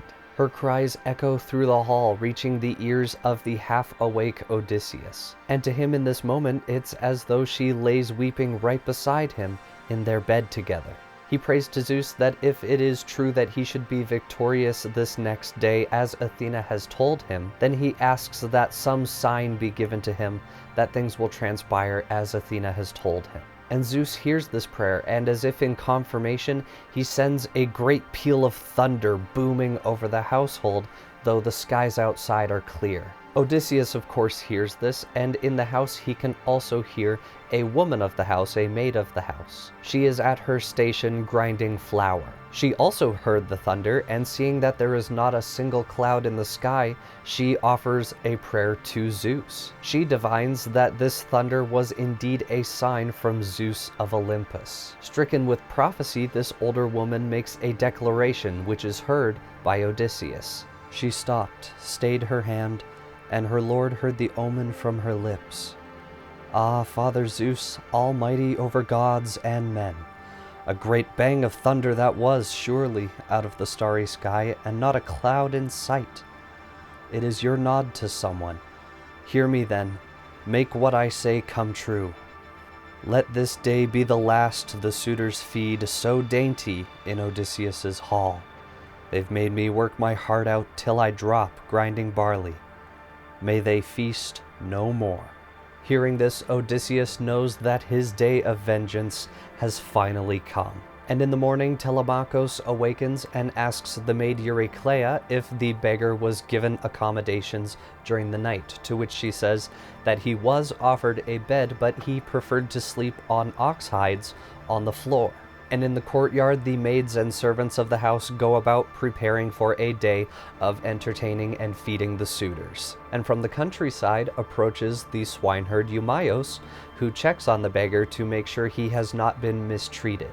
Also arriving is the goatherd Melanthios. Melanthios is the one who kicked Odysseus in the ribs and mocked him. That's the goatherd who had aligned with the suitors. And he, of course, calls the beggar a disgrace. Why does he even show his face here? And a third person also arrives, a cattle foreman by the name of Pholoitios. And Pholoitios notices this beggar, obviously, noticing the rags and the haggard appearance, but he also notices that this man carries himself like he was once a man of great station. And he makes a quiet comment to himself on how the gods can take even the mightiest of men and bring them to such lows. And he helps the beggar up and wishes him good fortune in his endeavors. And he says that seeing this man in such a state has reminded him of his lord Odysseus and how he may be stranded in some faraway land in very similar condition. When Odysseus all those years ago had entrusted responsibility of his cattle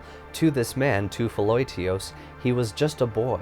But now that he has grown and now that the years have passed, his cattle are now numerous. But this fortune of the overabundance of cattle is not known to Odysseus, but is only known by the suitors. Suitors that plunder these cattle for the best of them, that they might feast and banquet year after year. And he long debated just fleeing to another island and taking the cattle with them, and finding someone who would appreciate this wealth of cattle. It was only his hope that one day Odysseus would return that kept him from doing so. Odysseus sees the earnestness in this man, in Pholoitios, and he swears to him that one day Odysseus will return, and that the herdsman himself will be there to witness the carnage of the suitors. Of course, the herdsman has no idea that this is that day. Both Pholoitios and Eumaeus hear these words, and they pray that they will one day come true. Meanwhile, the suitors all enter the palace, privately scheming to themselves on how they can kill Telemakhos. That is until they smell food and immediately forget what they were talking about.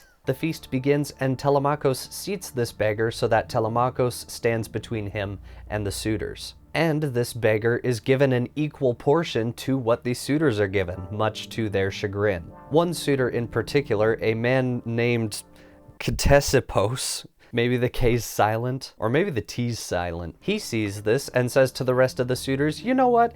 It isn't right that we treat this stranger so coldly while Telemakhos lavishes him with these expensive meals. And so he picks up a cow's foot off of his plate and says, here is my contribution to the man. And he just throws it at him. He misses, and Telemakhos immediately stands and yells at him. He tells him that it's lucky that he missed, or else he would have a grave made for him right on Ithaka. And he demands that the rest of the suitors show him respect. He knows that they plan to murder him, and at this point, he'd rather that they just do it. Better to be killed than suffer further dishonor in his own house. Another suitor then speaks up, a man named Agelaus. He sees the reason in Telemakhos' words, and he understands that the family has held out hope that Odysseus would one day return, but come on, it's been 10 years. And he asks Telemakhos, respectfully, I think, to sit with his mother and convince her to finally just pick one of them. And Telemakhos responds saying it's his mother's decision, he can't make it for her. And at this, the goddess Athena causes the suitors to fall into fits of uncontrollable, hysterical laughter. Like, I'm pretty sure it's said in my translation, or at least in commentaries made by other people, that they are thrown into a fit of madness by the goddess. And this madness is witnessed by Theoclymenos, the prophet that Telemakhos had brought with him from Pylos. And he speaks up, seeing that he is seeing these dark omens all around the room. He sees the walls of this great hall dripping with blood. He sees spirits gathered at the doorway, and a foul mist descending upon them all. And the suitor Eurymachos laughs at the prophet, saying that he's lost his mind. But he doubles down, crying out death for the suitors and no escape for any one of them. And with that, Theoclymenos just kind of like turns around and leaves. I just saw the trailer for the R-rated movie. I'm not sticking around to see it. And with him gone, the suitors begin to mock Telemakhos and his gross, poor friends. Ew, you're friends with a swineherd? They're stinky and they smell bad. They say that he'd be better off selling them into slavery than dealing with their filth. But with that, all of the pieces are now in place. The suitors feast in the hall, relaxed and overconfident, having no idea the fate that awaits them. And Telemakhos sits in silence, his eyes ever on the beggar, who is secretly the king in disguise. And Odysseus eats heartily, priming himself for the slaughter to come. And Penelope watches the whole spectacle, preparing to issue a challenge. A challenge that, unbeknownst to her, will spell the doom of all of the suitors who have defiled her house for 10 years. Athena then plants the idea in Penelope's head that the time has come for the great contest. And so she retrieves the legendary bow of her husband Odysseus. The bow itself is actually a palintonos bow, and it's a particularly powerful form of bow because when it is unstrung, it bends the complete opposite way. This makes merely stringing the bow a feat in and of itself, much less actually drawing it and firing an arrow. It would take only the most skilled and also just an incredibly strong person to accomplish this. And this one is of particularly good make, making it an incredible challenge for the suitors waiting down below. But just for a brief moment before she faces the suitors, she just sits there with the bow of her long-dead husband unstrung in her lap. And once more she begins to weep. And finally she appears before the suitors carrying out the great hunter's bow. Her maids just behind her carrying 12 axe heads. And then she issues forth the challenge. For too long they have eaten their food and drank their wine, giving nothing in return. And so she presents them with the bow. The first man among them who is able to successfully string the bow and then fire an arrow through 12 axe heads, she will join herself to that man and leave Ithaka forever. She then hands the bow to the swineherd Eumaeus, and at the sight of it he is drawn to tears. But he walks over and lays it at the feet of the suitors. Antinous sees this and also sees that the cowherd Philoetios is also crying, and he basically just calls them wimps and babies for crying at a stupid bow. Charming as always. And Telemakhos echoes the challenge, saying that any man there would be lucky to have a bride like Penelope. He is actually the first to step up and accept the challenge, not for Game of Thrones reasons, mind you. He just wants to see if he can do it. Alas, even after 4 attempts, he does not even have the strength to draw the bow back and string it. And one by one the suitors step forward, and none can even string the bow, much less fire it. Eventually they resort to heating and even greasing the bow to try and make it easier, but to no avail. And as this contest is continuing, the cowherd and the swineherd turn to leave, and seeing this, Odysseus runs after them. And now that they're in private, he asks these two who have remained loyal to the house for so long, and he asks them, hypothetically of course, if Odysseus were to return or just drop from the sky at that very moment, would they help him in dealing death to the suitors? And of course they both enthusiastically agree. And so in that moment, Odysseus reveals himself to them both. I'm gonna start from after he asked them the question of if they would help Odysseus. The cowherd said, "Ah, let the master come. Father Zeus grant our old wish. Some courier guide him back, then judge what stuff is in me and how I manage arms." Likewise Eumaeus fell to praying all heaven for his return, so that Odysseus, sure at least of these, told them, "I am at home, for I am he. I bore adversities, but in the 20th year I am ashore in my own land. I find the two of you among my people longed for my coming. Prayers I never heard except your own that I might come again. So now what is in store for you, I'll tell you. If Zeus brings down the suitors by my hand, I promise marriages to both, and cattle, and houses built near mine, and you shall be brothers in arms of my Telemakhos. Here, let me show you something else, a sign that I am he, that you can trust me. Look, this old scar from the tusk wound that I got boar hunting on Parnassos, Autolycos' sons and I. Shifting his rags, he bared the long gash. Both men looked and knew, and threw their arms around the old soldier weeping, kissing his head and shoulders. He as well took each man's hand and hands to kiss, then said to cut it short, else they might weep till dark. Break off, no more of this.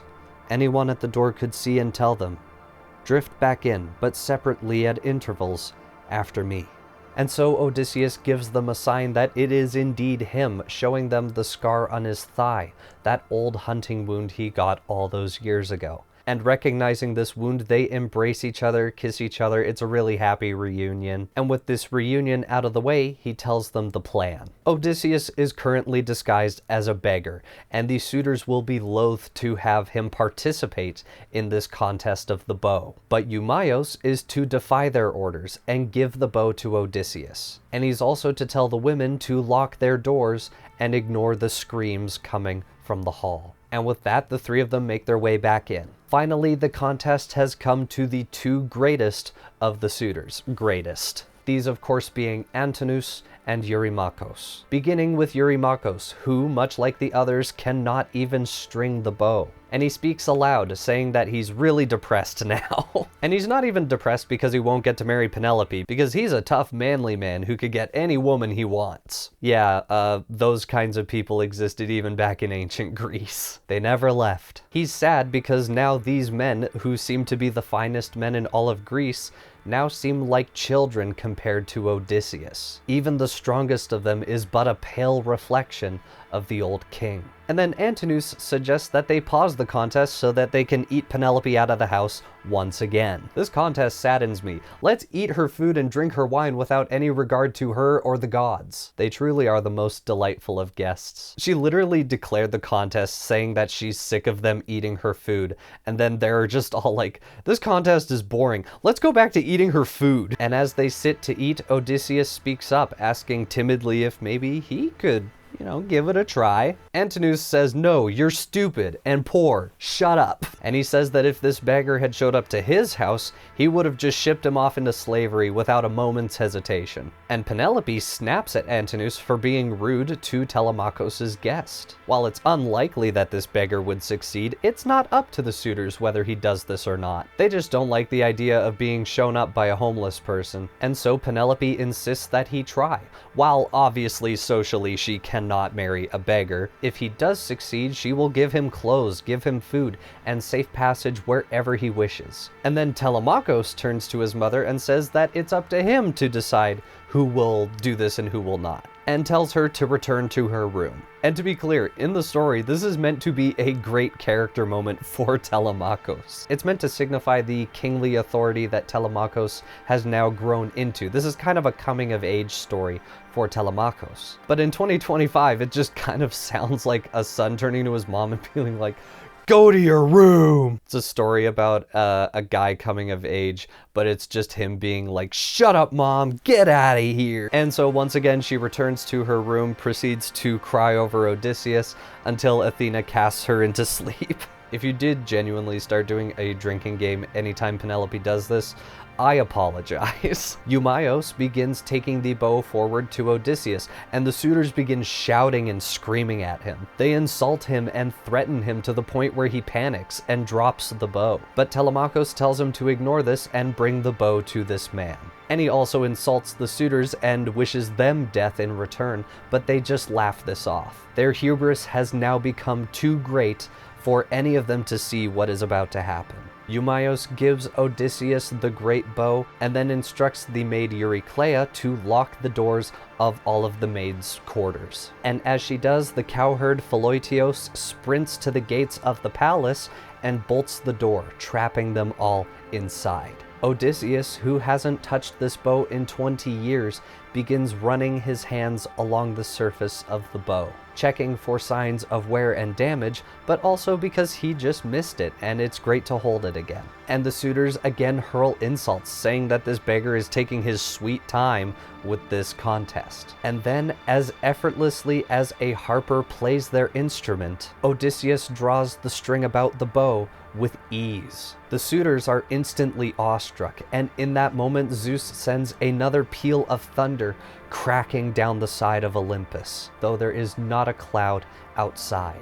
And then, while still seated in his stool, he draws the string of the bow back and effortlessly fires a shot that goes through the center of all 12 axe heads. Now flashed arrow from twanging bow, clean as a whistle, through every socket string, and grazed not one, to thud with heavy brazen head beyond. Then quietly Odysseus said, "Telemakhos, the stranger you welcomed in your hall has not disgraced you. I did not miss, neither did I take all day stringing the bow. My hand and eye are sound, not so contemptible as the young men say. The hour has come to cook their lordship's mutton, supper by daylight. Other amusements later, with song and harping that adorn a feast." He dropped his eyes and nodded, and the Prince Telemakhos, true son of King Odysseus, belted his sword on, clapped hand to his spear, and with a clink and glitter of keen bronze, stood by his chair in the forefront near his father. And now the death of the suitors has finally come. Odysseus stands up and his beggarly costume is dissolved. He now stands as Odysseus, the returned king of Ithaka, and he empties his quiver on the floor, scattering arrows at his feet. He makes a simple prayer to Apollo the great archer, and then aims his bow directly at the suitor Antinous. He drew to his fist the cruel head of an arrow for Antinous, just as the young man leaned to lift his beautiful drinking cup, embossed, two-handled, golden, the cup was in his fingers. The wine was even at his lips, and did he dream of death? How could he? In that revelry amid his throng of friends, who would imagine a single foe, though a strong foe indeed, could dare to bring death's pain on him and darkness on his eyes? Odysseus hit him under the chin, and punched up to the feathers through his throat. Backward and down he went, letting the wine cup fall from his shocked hand. Like pipes his nostrils jetted crimson runnels, a river of mortal red, and one last kick upset his table, knocking the bread and meat to soak in dusty blood. I love the pure symbolism of Antinous not even realizing his death was come at last. He is drinking wine from this lavish golden cup, not even realizing there is an arrow aimed at him. And as the arrow strikes him under the chin and through his head, the wine is spilled on the floor and he kicks his table, scattering the feast on the floor. I just love the symbolism of this lavish decadence he has gorged on for 10 years, finally being upset and covered in his blood as he meets his end. All the other suitors instantly shoot up to their feet and begin looking around for their weapons and armor, but these have been stashed away by Telemakhos. And they start yelling both exclamations of shock and hurling threats at Odysseus. Caught by surprise, they thought that this shot was an accident. However, it was not a mistake, and Odysseus makes that fact soon clear to them. But glaring under his brows, Odysseus answered, "You yellow dogs, you thought I'd never make it home from the land of Troy. You took my house to plunder, twisted my maids to serve your beds. You dared bid for my wife while I was still alive. Contempt was all you had for the gods who rule wide heaven. Contempt for what men say of you hereafter. Your last hour has come. You die in blood." The other leader of the suitors, Eurymachus, stands and tries to bargain with Odysseus. He tries to pin all of the blame on Antinous, saying that it was he who corrupted all the suitors to their vile ways. He even offers gifts of livestock, wine, precious metals. However, Odysseus is unmoved.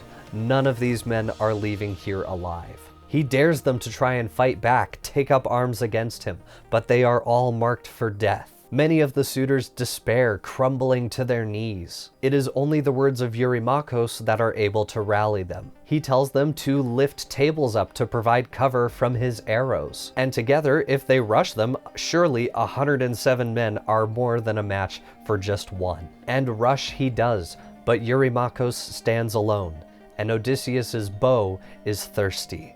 He drew his own sword as he spoke, a broadsword of fine bronze, honed like a razor on either edge. Then crying hoarse and loud, he hurled himself at Odysseus. But the kingly man let fly an arrow at that instant, and the quivering feathered butt sprang to the nipple of his breast as the barb stuck in his liver. The bright broadsword clanged down, he lurched and fell aside, pitching across the table. His cup, his bread and meat, were spilt and scattered far and wide, and his head slammed on the ground. Revulsion, anguish in his heart, with both feet kicking out, he downed his chair, while the shrouding wave of mist closed on his eyes. The next to try and strike Odysseus is actually Amphinomus, the suitor who had offered wine to the beggar after his victory over the other. This is the suitor where Odysseus had prophesied his death and he basically brushed it off. But he refused to heed Odysseus's warning, and now he must pay the price. Amphinomus now came running at Odysseus, broadsword naked in his hand. He thought to make the great soldier give way at the door, but with a spear throw from behind, Telemakhos hit him between the shoulders, and the lance head drove clear through his chest. He left his feet and fell forward, thudding forehead against the ground. Telemakhos then approaches his father, saying that he will grab weapons and armor for himself, Odysseus, as well as the swineherd and the cowherd. And so the four of them gather together, armed and ready for battle. Odysseus fired every single arrow from his quiver, and each one found their mark, killing a suitor each. And when the arrows were spent, he took up a spear instead. The suitors begin looking around frantically for any means of escape, and that is when they see a window up on a high ledge leading to the outside. And they debate whether it is best to try and get at least one of them out this window so that they can alert somebody, anybody, or should they just rush the four and try and overpower them. It is then that the goatherd Melanthios, the one who kicked Odysseus, volunteers to scale the wall and try and retrieve weapons and armor for the suitors. And he does this. He passes out weapons and armor to many of the suitors there. Odysseus sees this and begins to feel the tides turning. And as Melanthios goes for a second round of weapons and armor, he is spotted by Eumaeus. And so Odysseus sends Eumaeus and Telemakhos after him, and they tie him up and hoist him up into the roof beams of the storehouse until the fight is over and they can decide what to do with him. And since he has hated this man's guts for quite some time, Eumaeus can't help but mock him as he hangs there. Then with a whip of rope they hoisted him in agony up a pillar to the beams. And oh my swineherd, you were the one to say, "Watch through the night up there, Melanthios. An airy bed is what you need. You'll be awake to see the primrose dawn when she goes glowing from the streams of ocean to mount her golden throne. No oversleeping the hour for driving goats to feed the suitors." And as Odysseus is standing there trying to figure out how he's going to survive this assault by 100 people who are now fully armed, by the way, the doors open to the great hall, and who should enter but Odysseus's old friend, Mentor. But as you might have guessed, this Mentor is actually the goddess Athena in disguise. The gods of Olympus have now joined Odysseus in the fight. And Odysseus correctly guessed this, but out loud he calls out to Mentor, inviting him to join in the slaughter. And the suitors also try to appeal to Mentor, but they take the less subtle approach of just threatening Mentor. If he sides with Odysseus, they will have to kill him too. Unfortunately for them, this is the goddess Athena they're talking to, and she just doesn't care. She encourages Odysseus to keep fighting, but she will not join the fray just yet. First, he and his son must prove their mettle together as father and son. Then she transforms into a humble swallow and flies up into the rafters to watch this unfold. And again, the remaining suitors try to rally themselves. They let loose a volley of arrows, but Athena causes their aim to suffer, and none of the arrows hits their mark. And in return, the 4 heroes let fly their spears, and each one hits their target. And the suitors give another volley, this time to some success. One grazes Telemakhos on the wrist, and the other grazes Eumaeus' shoulder. But again, Odysseus and his men let loose a deadly rain, which strikes down the suitors yet again. One of those killed in this volley was the suitor who had thrown a cow's foot at Odysseus. This one was killed by the cowherd Philœtios, who retorts the man as he lays there dying. But Ctesippus, who had last evening thrown a cow's hoof at Odysseus, got the cowherd's heavy cast full in the chest, and dying heard him say, "You arrogant, joking bastard, clown will you like a fool, and parade your wit? Leave jesting to the gods who do it better. This will repay your cow's foot courtesy to a great wanderer come home." And as the slaughter continues, above them in the rafters, the bright image of a shield appears. And this is not just any shield, this is the Aegis. The Aegis is a symbol of both Zeus and Athena, and is a shield which depicts on it the face of Medusa the Gorgon.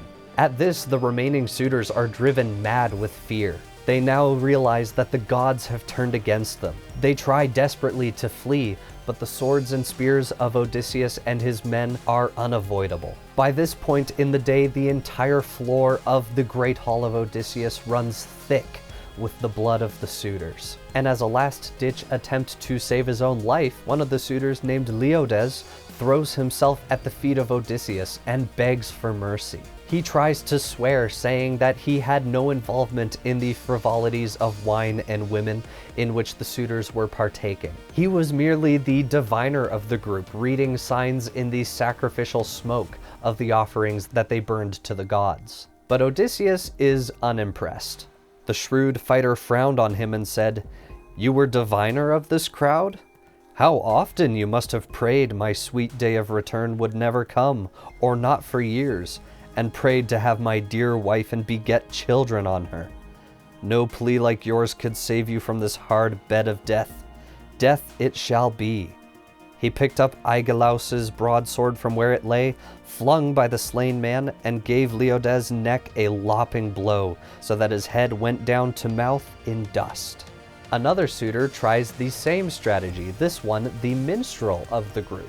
And the story makes it a point of saying that the minstrel took time to gently lay down his harp delicately on the ground before embracing the knees of Odysseus. He too begs for his life, offering his music as a gift if he is allowed to live. He was never taught how to play the harp. His talent for music was a gift from the gods themselves. And he was forced into the frivolity by the other suitors who bullied him into playing music for them. And Telemakhos actually speaks up for this man, saying that what he says is true and they should let him live.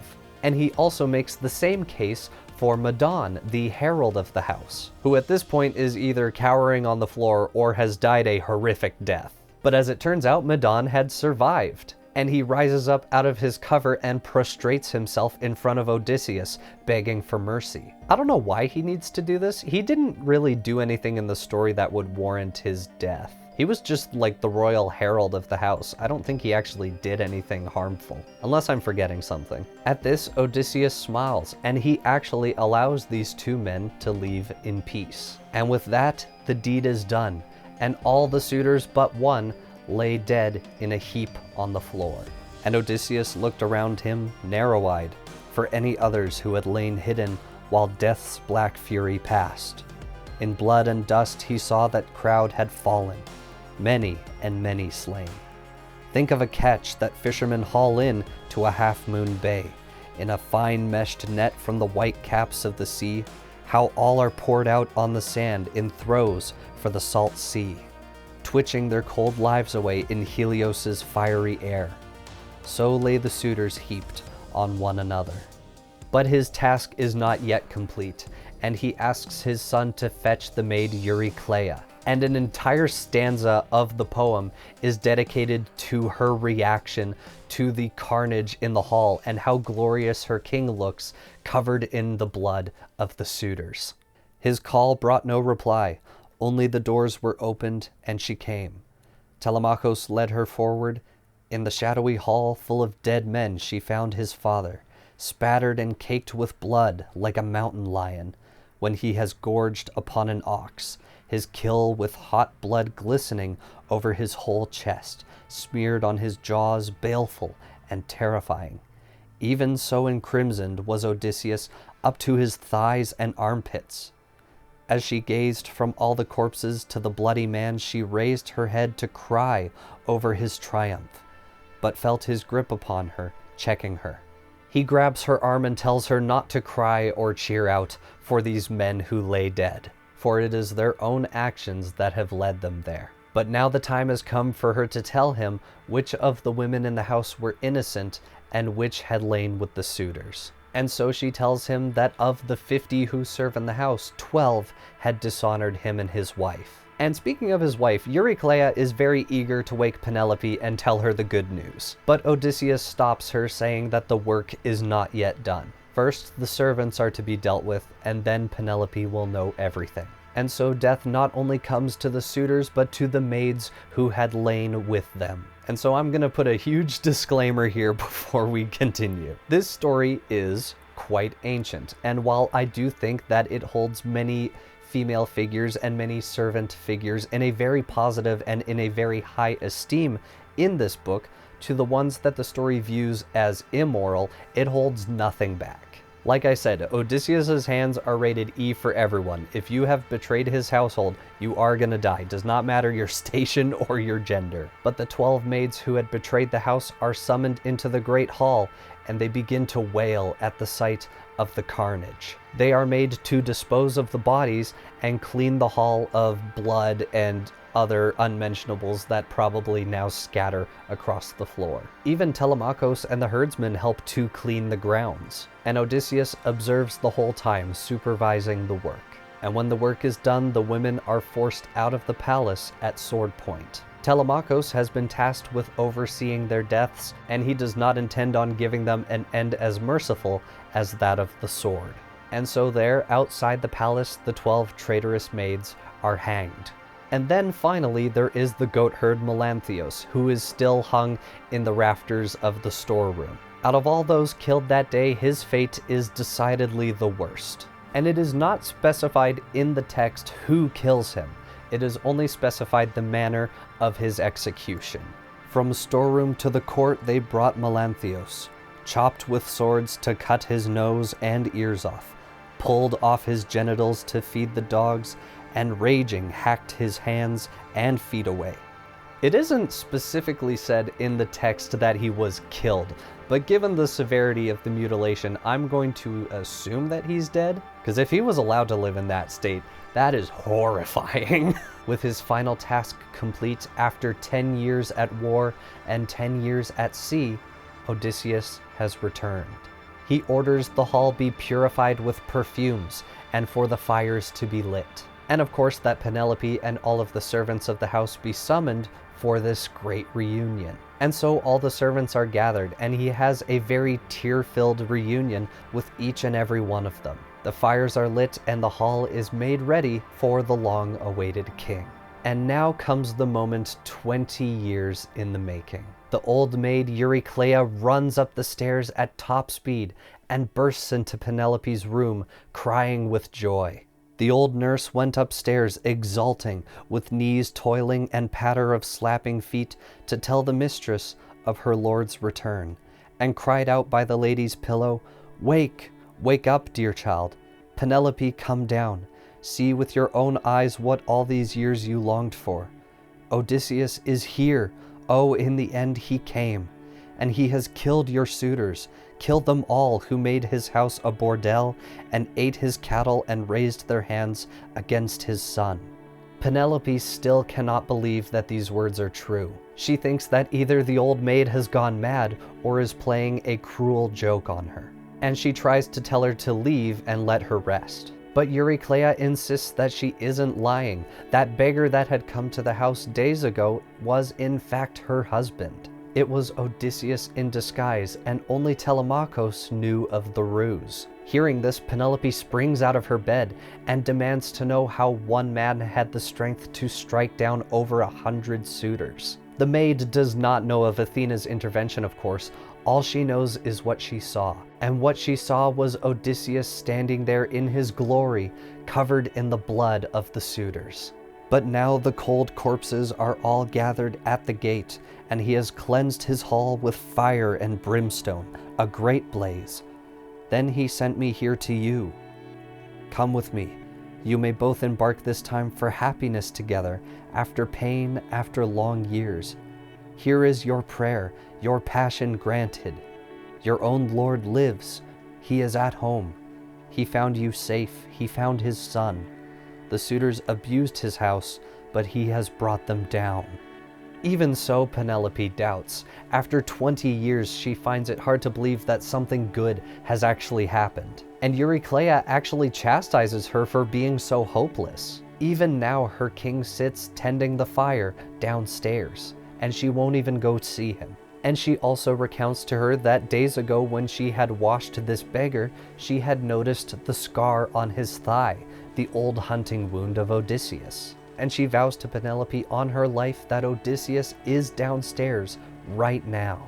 And finally the queen relents, but as she descends the stairs, she wonders if this might still be a trick of the gods. And she debates to herself whether she should give in to her desire to immediately run forward and embrace him, or whether she should first interrogate him. But when she at last enters the hall and sees her husband seated at the fire, all she can do is freeze. There, leaning against a pillar, sat the man, and never lifted up his eyes, but only waited for what his wife would say when she had seen him. And she for a long time sat deathly still in wonderment, for sometimes as she gazed she found him, yes, clearly, like her husband, but sometimes blood and rags were all she saw. Telemakhos' voice came to her ears. "Mother, cruel mother, do you feel nothing, drawing yourself apart this way from father? Will you not sit with him and talk and question him? What other woman would remain so cold?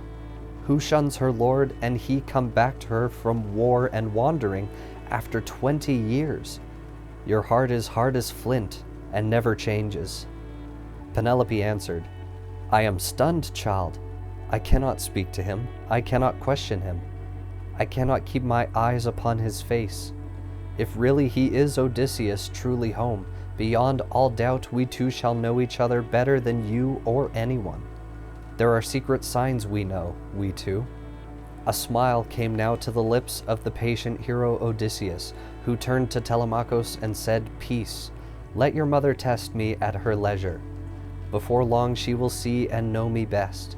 These tatters, dirt, all that I'm caked with now, make her look hard at me and doubt me still. As to this massacre, we must see the end. Whoever kills one citizen you know, and has no force of armed men at his back, had better take himself abroad by night and leave his kin. Well, we cut down the flower of Ithaka, the mainstay of the town. Consider that." While his own wife does not believe that it is truly him, Odysseus and Telemakhos have a much bigger problem, more immediately pressing.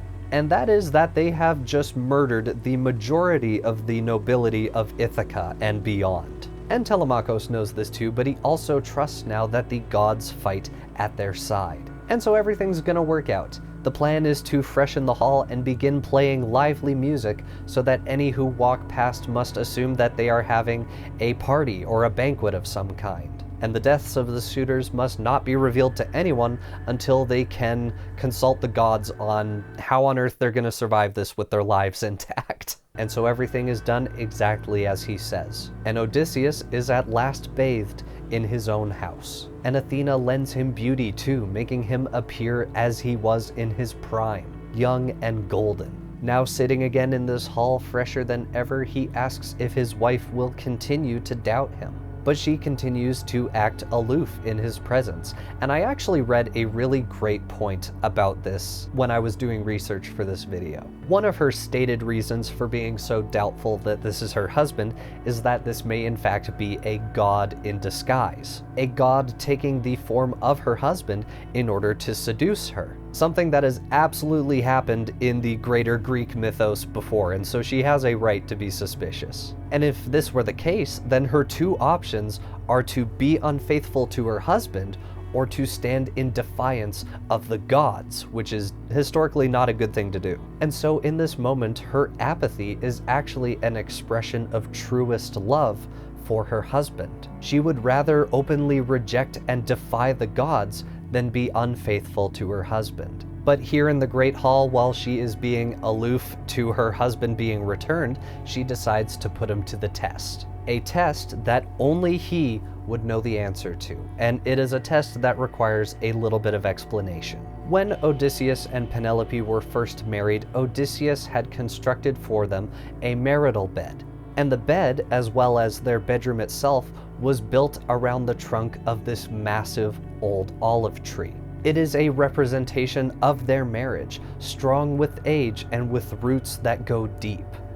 I mean, if you ignore the time where he cheated on his wife, I guess. I guess if you viewed it from a cosmic sense, much like her apathy towards him is an act of love, you could see him cheating on her in order to get home to her as an act of love. But that's a slippery slope, and I don't think I really want to hitch myself to the wagon of his cheating being justified. So I'm just gonna disengage from that. And maybe it is sappy, but I do like, at least romantically, the idea of a marital bed constructed from an old olive tree. Something that is immovable and permanent, like their marriage. It's a beautiful gesture, at least in my opinion. And Odysseus describes the construction of this bed in detail in this chapter.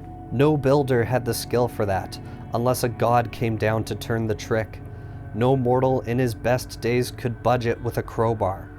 There is our pact and pledge, our secret sign, built into that bed, my handiwork, and no one else's. An old trunk of olive grew like a pillar on the building plot, and I laid out our bedroom round that tree. Lined up the stone walls, built the walls and roof, gave it a doorway and smooth-fitting doors. Then I lopped off the silvery leaves and branches, hewed and shaped that stump from the roots up into a bedpost, drilled it, let it serve as model for the rest.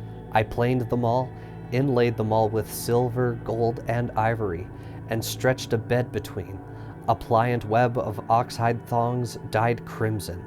And it's a very beautiful description, but the main point to be taken away from this is that the bed is tied to the tree and immovable. To remove the bed would mean destroying it and the tree upon which it was built, and along with that, everything that it stands for. And so, as a test for her supposed husband, she orders that the bed be moved outside for him to sleep in during the night. And at this, Odysseus is enraged. He jumps up and begins screaming about how hard it was to build that thing as it stands, and how it is immovable by any man. He is enraged that she would even think of removing this sacred symbol of their union, something that he himself constructed because there was not a craftsman in Greece who was equal to the challenge. And he also mentions that in their bed is carved their secret sign. This could just be a reference to the symbolism of the marital bed itself, or in my mind it means that carved into their bed there is some symbol or token of their love, perhaps their vows or some other endearing message, one to the other. But her ploy worked, and she is now fully convinced that the man standing in front of her is indeed her husband, come home after 20 years. Their secret. As she heard it told, her knees grew tremulous and weak. Her heart failed her. With eyes brimming tears, she ran to him, throwing her arms around his neck and kissed him, murmuring, "Do not rage at me, Odysseus. No one ever matched your caution. Think what difficulty the gods gave. They denied us life together in our prime, and flowering years kept us from crossing into age together. Forgive me, don't be angry. I could not welcome you with love on sight. I armed myself long ago against the frauds of men, impostors who might come, and all those many whose underhanded ways bring evil on. Helen of Argos, daughter of Zeus and Leda, would she have joined the stranger, lain with him, if she had known her destiny? Known the Achaeans in arms would bring her back to her own country? Surely a goddess moved her to adultery, her blood unchilled by war and evil coming. The years, the desolation, ours too. But here and now, what sign could be so clear as this of our own bed? No other man has ever laid eyes on it, only my own slave, Actorus, that my father sent with me as a gift. She kept our door. You make my stiff heart know that I am yours. Now from his breast into his eyes the ache of longing mounted, and he wept at last, his dear wife, clear and faithful, in his arms, longed for as the sun-warmed earth is longed for by a swimmer spent in rough waters where his ship went down under Poseidon's blows, gale winds, and tons of sea. Few men can keep alive through a big surf to crawl, clotted with brine on kindly beaches in joy, knowing the abyss behind. And so she too rejoiced, her gaze upon her husband, her white arms round him pressed as though forever. And so the two finally embrace, as though they are never meant to let go again. And as they do, Odysseus tells her that his task is not yet complete. He has one more task left to enact. But before he does, the night has come, and the two have slept apart from each other for far too long. But first she is very curious and asks him what he must do. And so he tells her what he was instructed to do by the prophet Tiresias on the shores of death. He is to take an oar and march inland to a place where people have never seen the ocean before, and there he is supposed to offer hecatombs in sacrifice to Poseidon, and only then will the god's wrath be sated against him. And then he will be allowed a peaceful death whenever that day comes. And from this story, Penelope takes some degree of comfort. For all the trials that the two have gone through, being denied the luxury of aging together, they at least have the promise that there will be a peaceful ending for the both of them. But now it is dark, and the servants have prepared the bed of the bride and groom after 20 years apart. And it is said in the story that the goddess Athena slowed the night and prevented the dawn from rising. This couple has been apart for far too long, and it is the gift from the gods that this night be theirs for as long as they need it. The royal pair mingled in love again, and afterward lay reveling in stories. Hers of the siege her beauty stood at home from arrogant suitors crowding on her sight, and how they fed their courtship on his cattle, oxen, and fat sheep, and drank up rivers of wine out of vats. Odysseus told of what hard blows he had dealt out to others, and of what blows he had taken. All that story. She could not close her eyes till all was told. In this eternal night the two spend together, he tells her everything. And to his credit, that does include his time spent with Circe, as well as his encounters with Calypso, which, as I've described, were less than consensual. Finally ending with his return and the wealth of fortune that the Phaeacians had gifted him for his travels, until at last the couple were able to sleep together once more, unburdened by grief or struggle. And when the couple had finally made up for 20 years apart and all these sleepless nights not together, Athena released the dawn, and the king and queen woke up to the daylight once more. Much has transpired in his absence, and now Odysseus needs to restore his kingdom. First, he makes a promise to Penelope that the flocks they lost to the gluttony of the suitors will be restored. But first, it has been 20 years, and he wishes to see his father once again.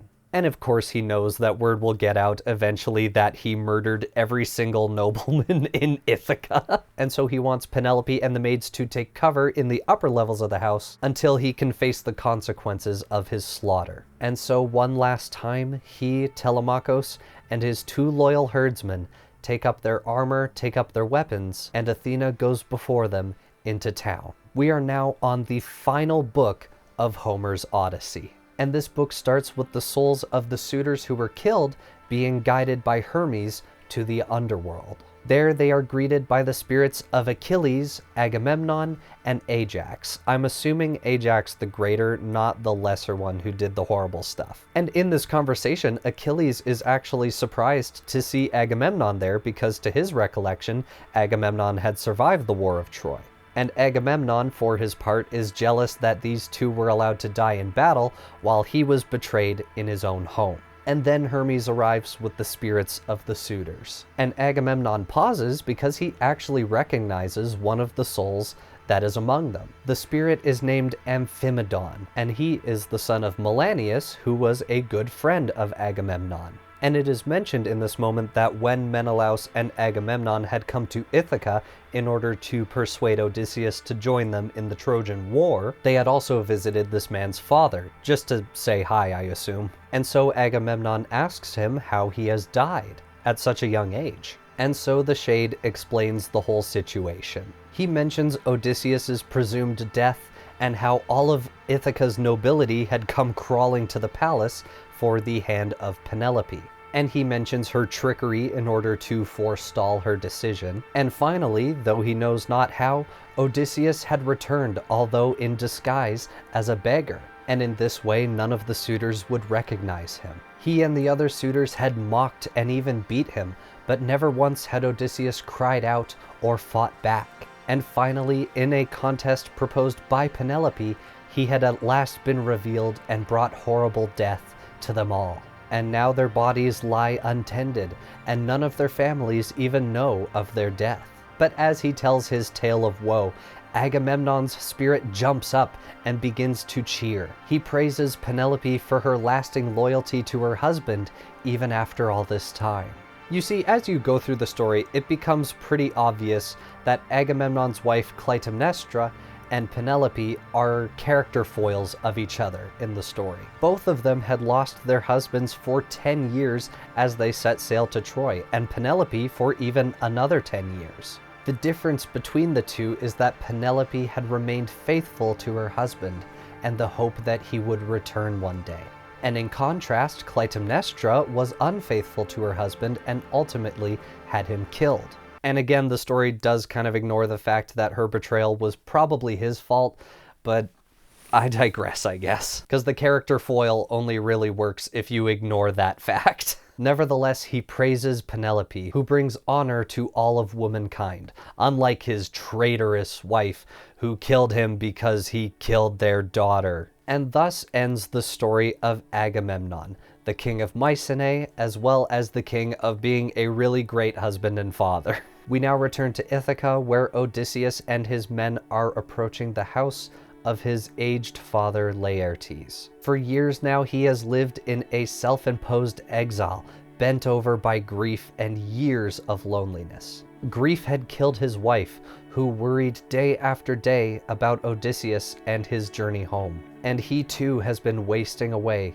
in the countryside. Odysseus tells his men to go ahead and make themselves comfortable. He wants to see if his father will recognize him after all these years. And so he gives them his weapons and armor and goes on foot alone. And he finds his father alone in the fields of his vineyard, tending the soil of a young tree. And the sight of him alone is enough to bring Odysseus to tears. His father has changed.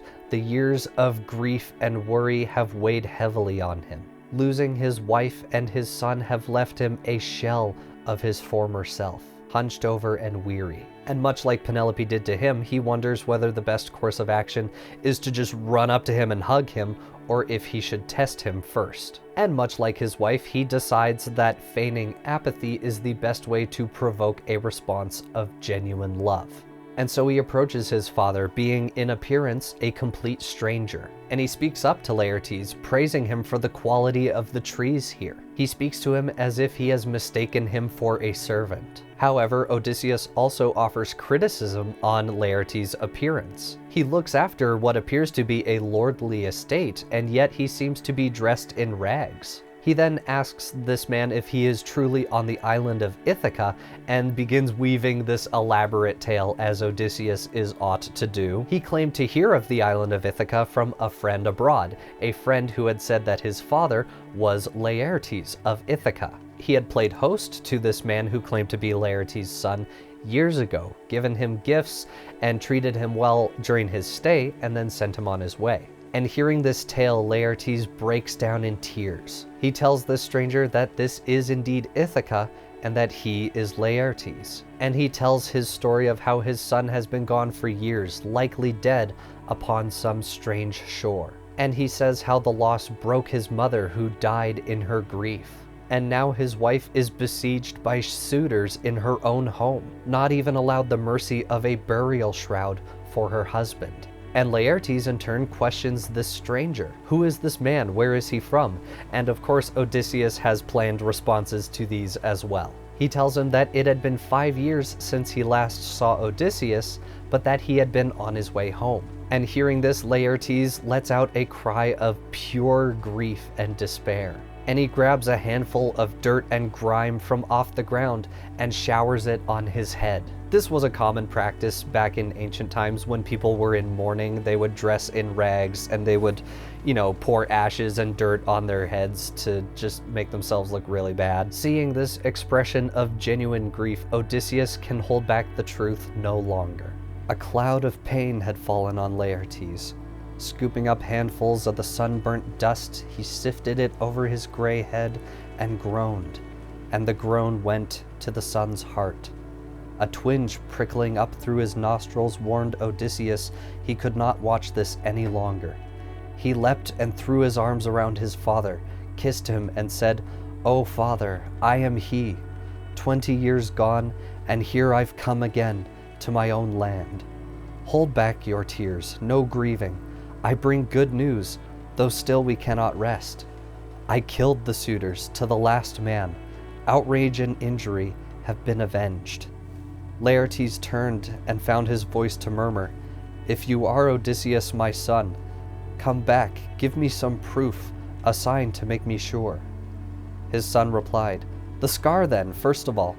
Look, here's the wild boar's flashing tusk, wounded me on Parnassos. Do you see it? You and my mother made me go that time to visit Lord Autolycos, her father, for gifts he promised years before on Ithaka. Again, more proof. Let's say the trees you gave me on this revetted plot of orchard once. I was a small boy at your heels, wheedling amid the young trees, while you named each one. You gave me 13 pear, 10 apple trees, and 40 fig trees. 50 rows of vines were promised too, each one to bear in turn. Bunches of every hue would hang there ripening, weighed down by the god of summer days." The old man's knees failed him. His heart grew faint, recalling all that Odysseus calmly told. He clutched his son.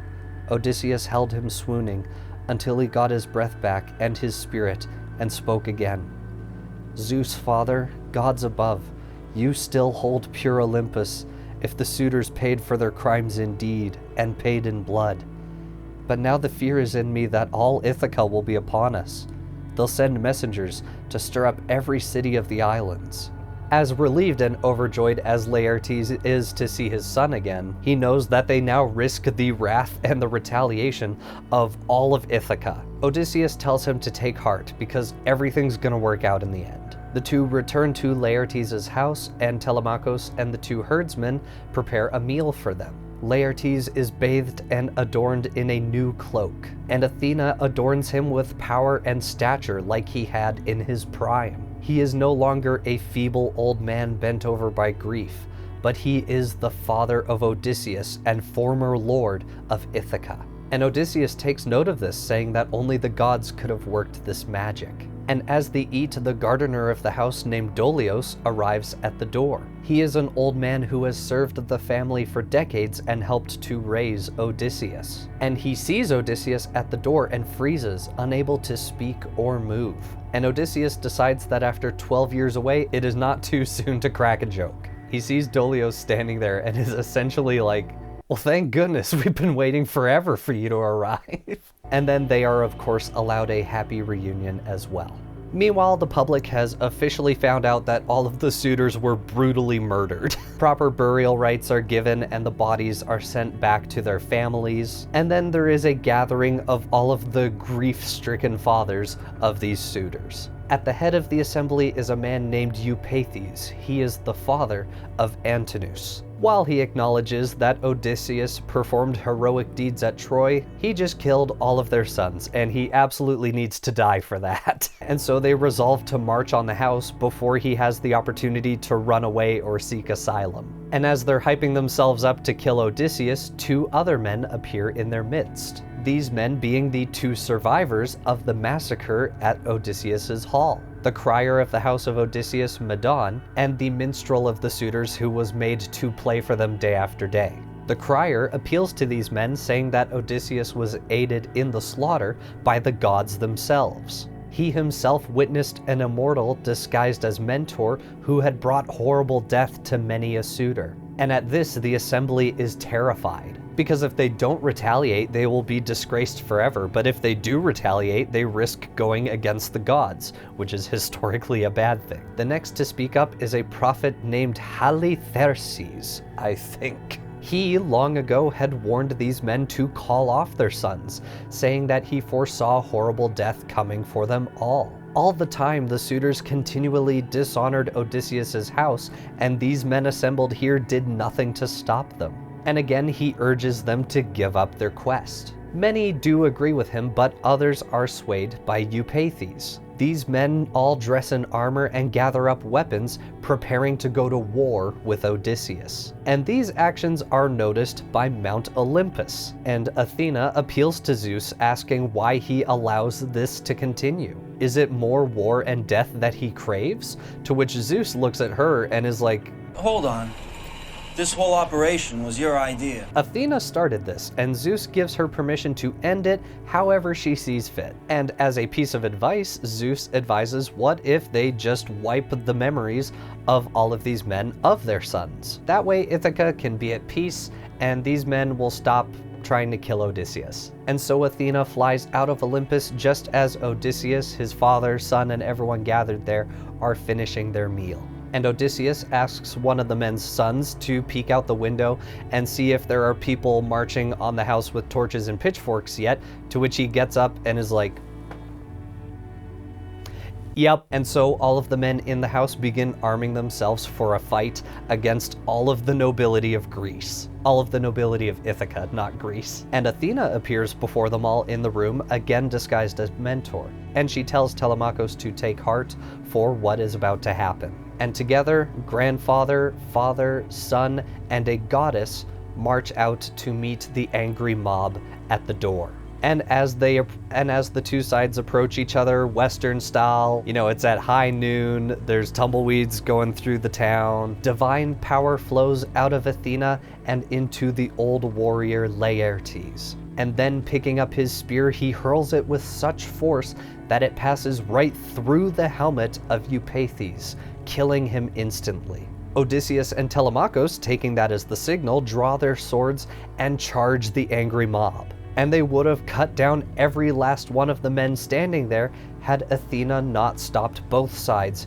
in their tracks. I imagine the two sides are charging at each other, and then all of a sudden a goddess appears in front of them in her divine form and is like, stop it! The goddess demands that both sides make peace with each other right now.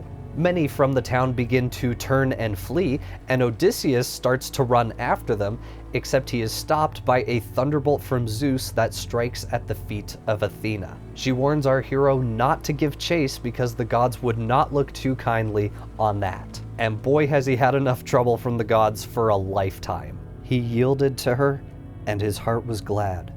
Both parties later swore to terms of peace set by their arbiter, Athena, daughter of Zeus, who bears the storm cloud as a shield, though she still kept her form and voice of Mentor.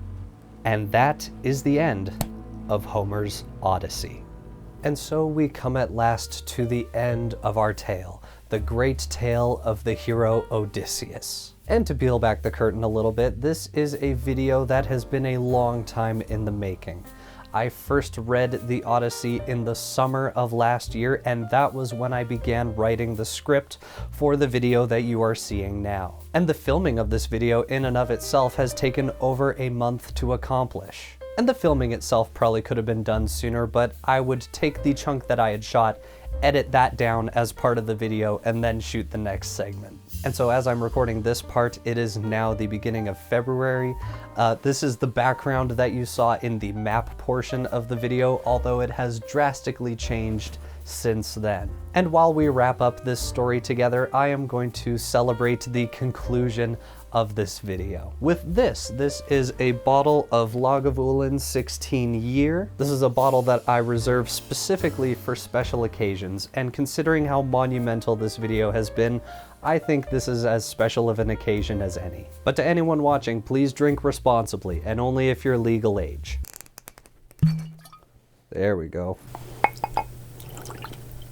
So cheers to a new year and what was hopefully an enjoyable video for you all. The trick with a whiskey like Lagavulin is you want to drink it in stages. First you give it a good smell, get the aroma, then take a tiny sip and swish it around in your mouth and let the flavor coat the inside of the mouth.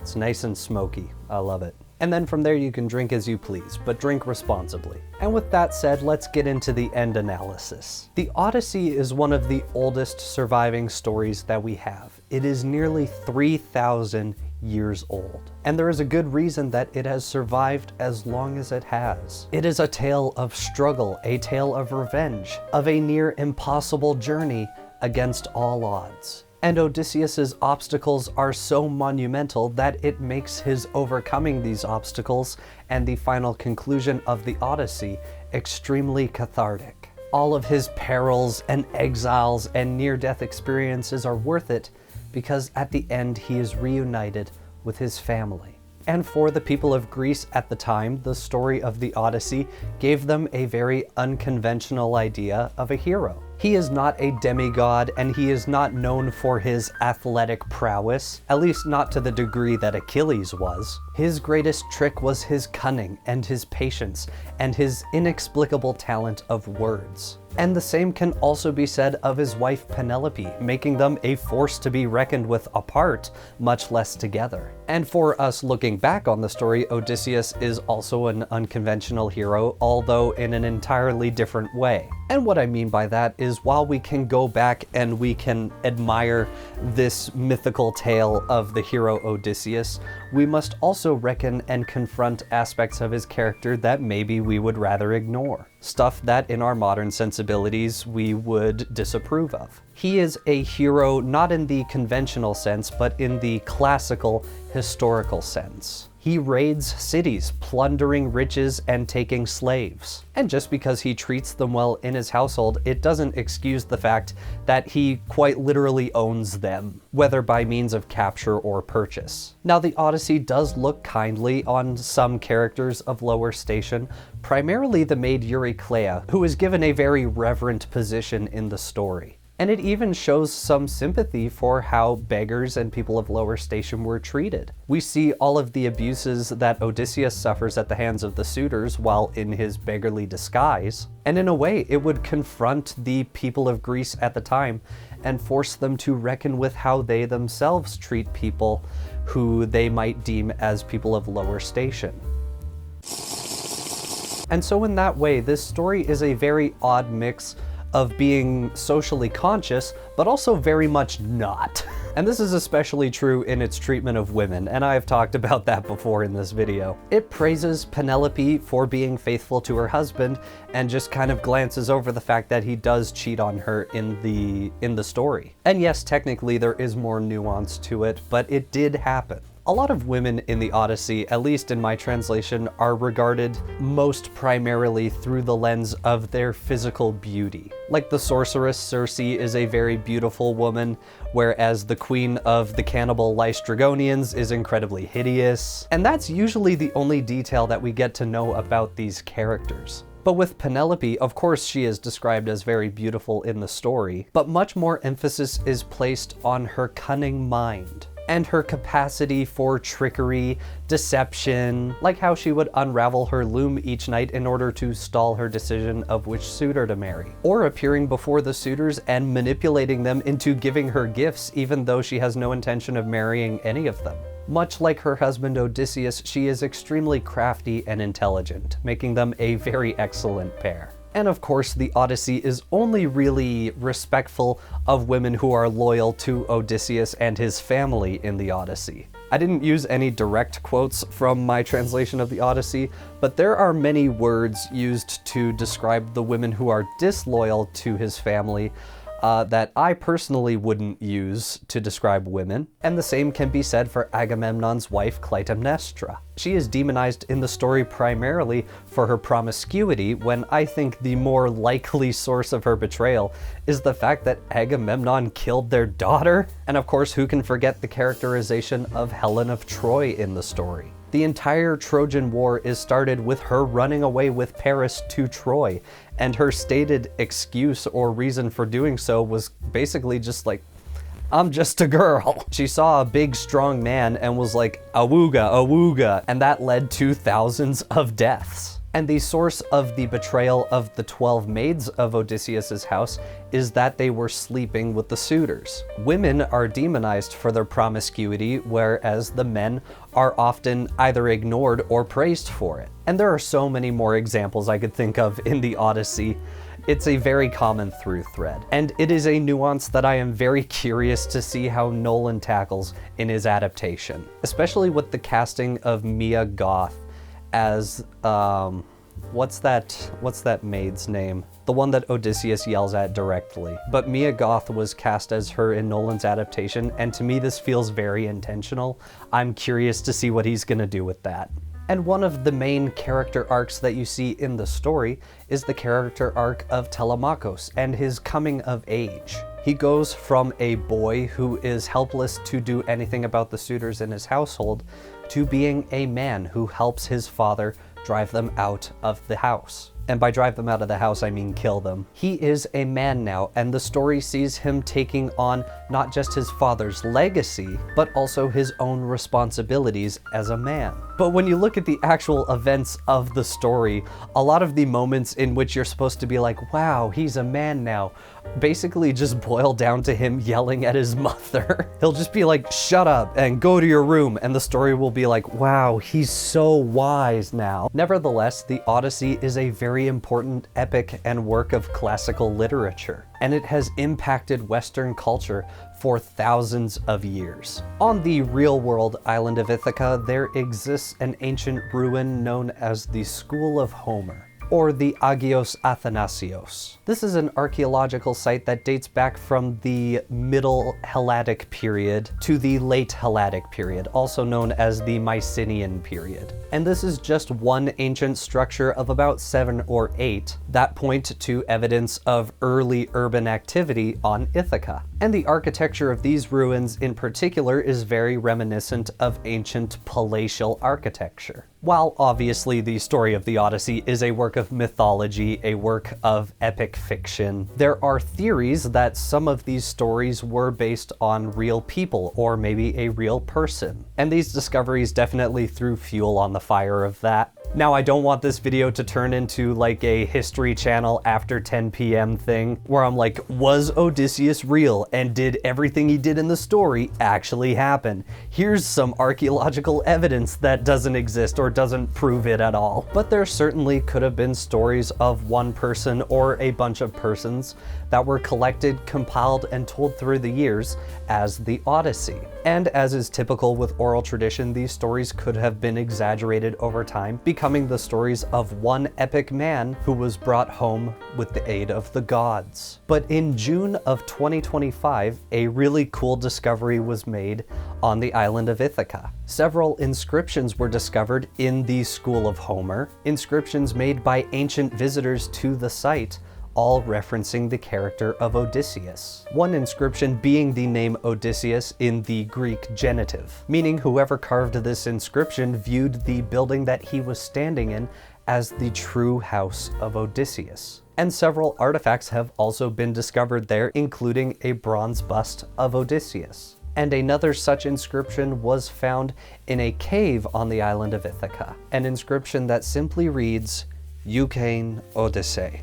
Now, I may have pronounced that wrong. I was only taught Hellenistic Greek. It is the only form of the Greek language that I know. One possible translation of this inscription is that it is a wish or a prayer offered to Odysseus, the person inscribing it viewing Odysseus as this deified figure. But personally, I like the alternate translation of the inscription best. The Odyssey has meant so much to Greece for thousands of years, being just as impactful of a tale today as it was thousands of years ago. And so one day, thousands of years ago, an ancient Greek traveler made his way to Ithaka, and on the cave walls of the island made a simple inscription with a simple message. Eukain Odyssey. Thanks, Odysseus. Odysseus was most likely not a real person, or if he was, then the stories around him were greatly exaggerated over the centuries and millennia. But he was real to the people of Greece, and in that way he was given life through this story. Greece didn't even have a unified writing system or written language at this point. So people took the time to memorize the entire thing, reciting it when asked and passing the knowledge along to the next generation. And this is evident in the actual text with the use of repetition as a form of memorization device. Athena is usually referred to by specific names. Pallas Athena, Pale-Eyed Athena, the Gray-Eyed Goddess. Odysseus is seen as the raider of cities and many other such titles. The language oftentimes is procedural and formulaic, making it easier for memorization. Which, as a side note, imagine having to memorize this whole thing. This is not a thin book. Similarly to the argument that we saw people making at the turn of the 20th century when photography was on the rise, people became afraid that with the advent and popularization of photography,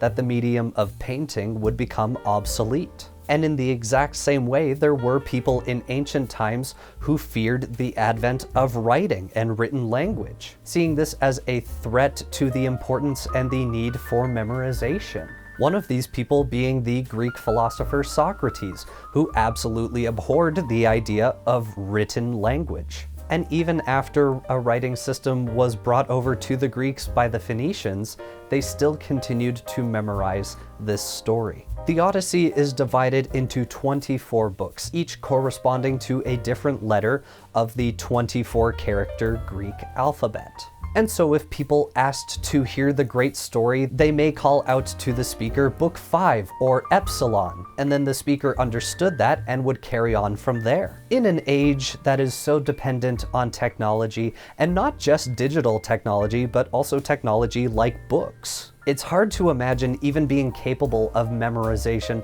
on such a massive scale. It feels like something out of Frank Herbert's Dune, with these human computers capable of unfathomable calculations in an instant. Human computers so precise that they replaced artificial intelligence and computers entirely. Beyond just being a story that has lasted for thousands of years, the Odyssey is a literal representation of the art of preserving stories in and of itself. And even if we don't need to memorize the story today, we are still continuing to tell it. Even by making this video in some small way, I am contributing to the oral tradition of the Odyssey. Pretty cool when you think about it. But of course, the biggest new addition to this ongoing tradition will be coming later this year with Christopher Nolan's adaptation of The Odyssey. And from what I've seen in that teaser trailer that we got in December, I am very excited. And there were so many moments in the trailer that I would see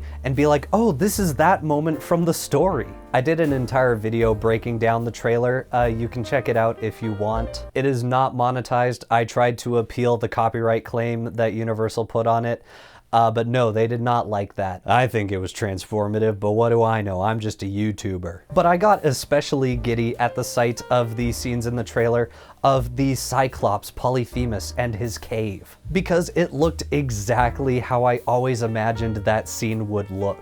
Of course, people have voiced their complaints about the design of the armor in that movie. Obviously, it is much more Roman looking than it is Bronze Age Greece, but personally, I think that was the right call. Of course, it isn't period accurate, but having to watch Matt Damon walk around and try and act while wearing this, that would be tough to sit through, personally. Like, people have actually done their own, like, reskins of the trailer. I don't know if they used AI or not, where they put period accurate armor on all the characters, and it just looks bad. Like, does no one else see that? Now, despite the fact that I am personally on team, the costumes look great, I do think it is important to remember that this movie is inherently removed from the historical and cultural context of the book. Because the armor is Roman, because it is a motion picture, because it is a major motion picture in the 21st century. And so it is important to watch the movie and either be entertained or disgusted by it. I'm not the judge of your opinions on the movie, but it is important to watch it with a mind to the idea that it is removed from the historical and cultural context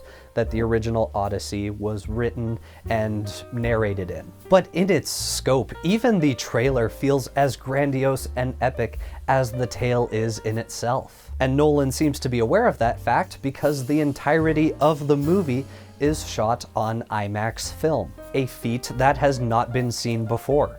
A lot of his previous movie Oppenheimer was shot in this IMAX large format. I myself got to see that format in theaters and I was blown away by it, but not all of the movie is shot in that same large format. But as someone who saw Oppenheimer in the IMAX 70mm theater, I am so excited to watch the Odyssey on that big screen. In terms of criticism at this moment, I don't have many, because obviously the film isn't out yet, but I do have one minor gripe. In the first teaser poster, which I'm pretty sure was official, but I'm not 100% sure on that, but in that poster, the tagline for the movie was simply, "Defy the gods." Which is a fun play on words, defy the odds, defy the gods, and the line does go hard, but there's also a bit of a problem with it, and if you've stuck around this far in the video, you may have already seen it. In terms of the, theology of the Odyssey, the main point that the text gets across is that you cannot, under any circumstances, defy the gods. Even Odysseus mocking Polyphemus, the son of Poseidon, leads to disastrous consequences that last for 7 years. His men defying the gods and eating the cattle of Helios is what causes the destruction of all of them. The suitors and their behavior in the house of Odysseus stands in bold defiance of the gods, and it is what causes the gods to allow Odysseus to kill them all, basically with no consequences. The only reason that Odysseus is allowed out of his exile and allowed to return home is because he follows the long and narrow path laid out for him by the gods. And so with all that said, having a tagline for your movie like "Defy the Gods" is a little concerning. Maybe they are planning a tasteful yet complete rewrite of certain characters in the Odyssey, much like they did with the character of Chani in Denis Villeneuve's adaptation of Dune. Or maybe this tagline is in reference to his defiance of the gods that gets him exiled in the first place. Or maybe the movie's gonna be written like it's Odysseus and Athena alone against the entire pantheon of gods. I'm not sure. Only time will tell if this specific section of the video ages well or not. But that is the story of the Odyssey, the 3,000-year-old song that we are still singing to this day. And I hope that you have enjoyed this telling of the story of the Odyssey, such as it is. And let me know in the comments below if you would be interested in hearing me narrate the entirety of the Odyssey in a kind of semi-audiobook form, because it's something that I would absolutely be down to do, but only if you are wanting to watch it. Obviously, I took some quotes from the text and used them in the video, but if you want me to read the entirety of the Odyssey as a audiobook style narration, then let me know in the comments below. It's something that I am absolutely willing to do. I love this story. I think it is a very captivating story. Obviously, the language is very old. It's an ancient story, but I still think it is one worth reading and one worth listening to. So let me know in the comments if you'd enjoy that. This is a video that has literally been basically half a year in the making. From the first read to the reread to the writing, shooting, editing. And if all goes according to plan, then this video is going up on the channel on or slightly after my birthday. And so when you are watching this video, I will officially be 25 years old. I am 24 at the time of recording, of course. But being alive for a quarter of a century is a very, I'm not experiencing existential dread about that. I don't know why you would even ask. But with that said, the making of this video in and of itself has been its own odyssey, at least for me. The project name on my computer is literally WhittyGuy's Odyssey, but to me, it was so worth it. I have enjoyed making this video, and I think that it has been a worthwhile experience. And hopefully you enjoyed. Hopefully this video does well. It is extremely long, and I put so much time and effort into it. If this even breaks 1,000 views, I would be happy. But I love this story, and I am very excited to see it on the big screen this summer. And I hope that you are too, but if not, then I at least hope that you enjoyed watching this video. And of course, a huge thank you goes out to the patrons, Sean, Happy the Knife, and the top tier patrons, RD, Snowy, and Bottomless Potamus. Cheers to you all. Thank you so much for supporting me thus far, supporting the content, and supporting me while I have not been uploading as frequently while I made this behemoth of a video. All of the patrons, producer tier and up, that is the $3 tier and up, get early ad-free access to all of my videos, including this one. So if you're watching this video early, hi, cheers to you. But for just $1, $1 Canadian dollar, you get your name listed in the credits of my videos like this. The script for this video was finished in early January, so I have a Happy New Year message to you all written in the script. But whatever happens in the world this year, I hope that you personally have a fantastic year. And I hope that you stick around because I have so many exciting ideas, new avenues I want to take this channel and the videos that I make this year. I'm very excited for the future of this channel, and I hope you are too, and I hope to see you next time for whatever I make next. I hope you're excited for that because I know that I am. And cut. This is a good Scotch. As everyone knows, the real Odyssey was the friends we made along the way. Bye-bye!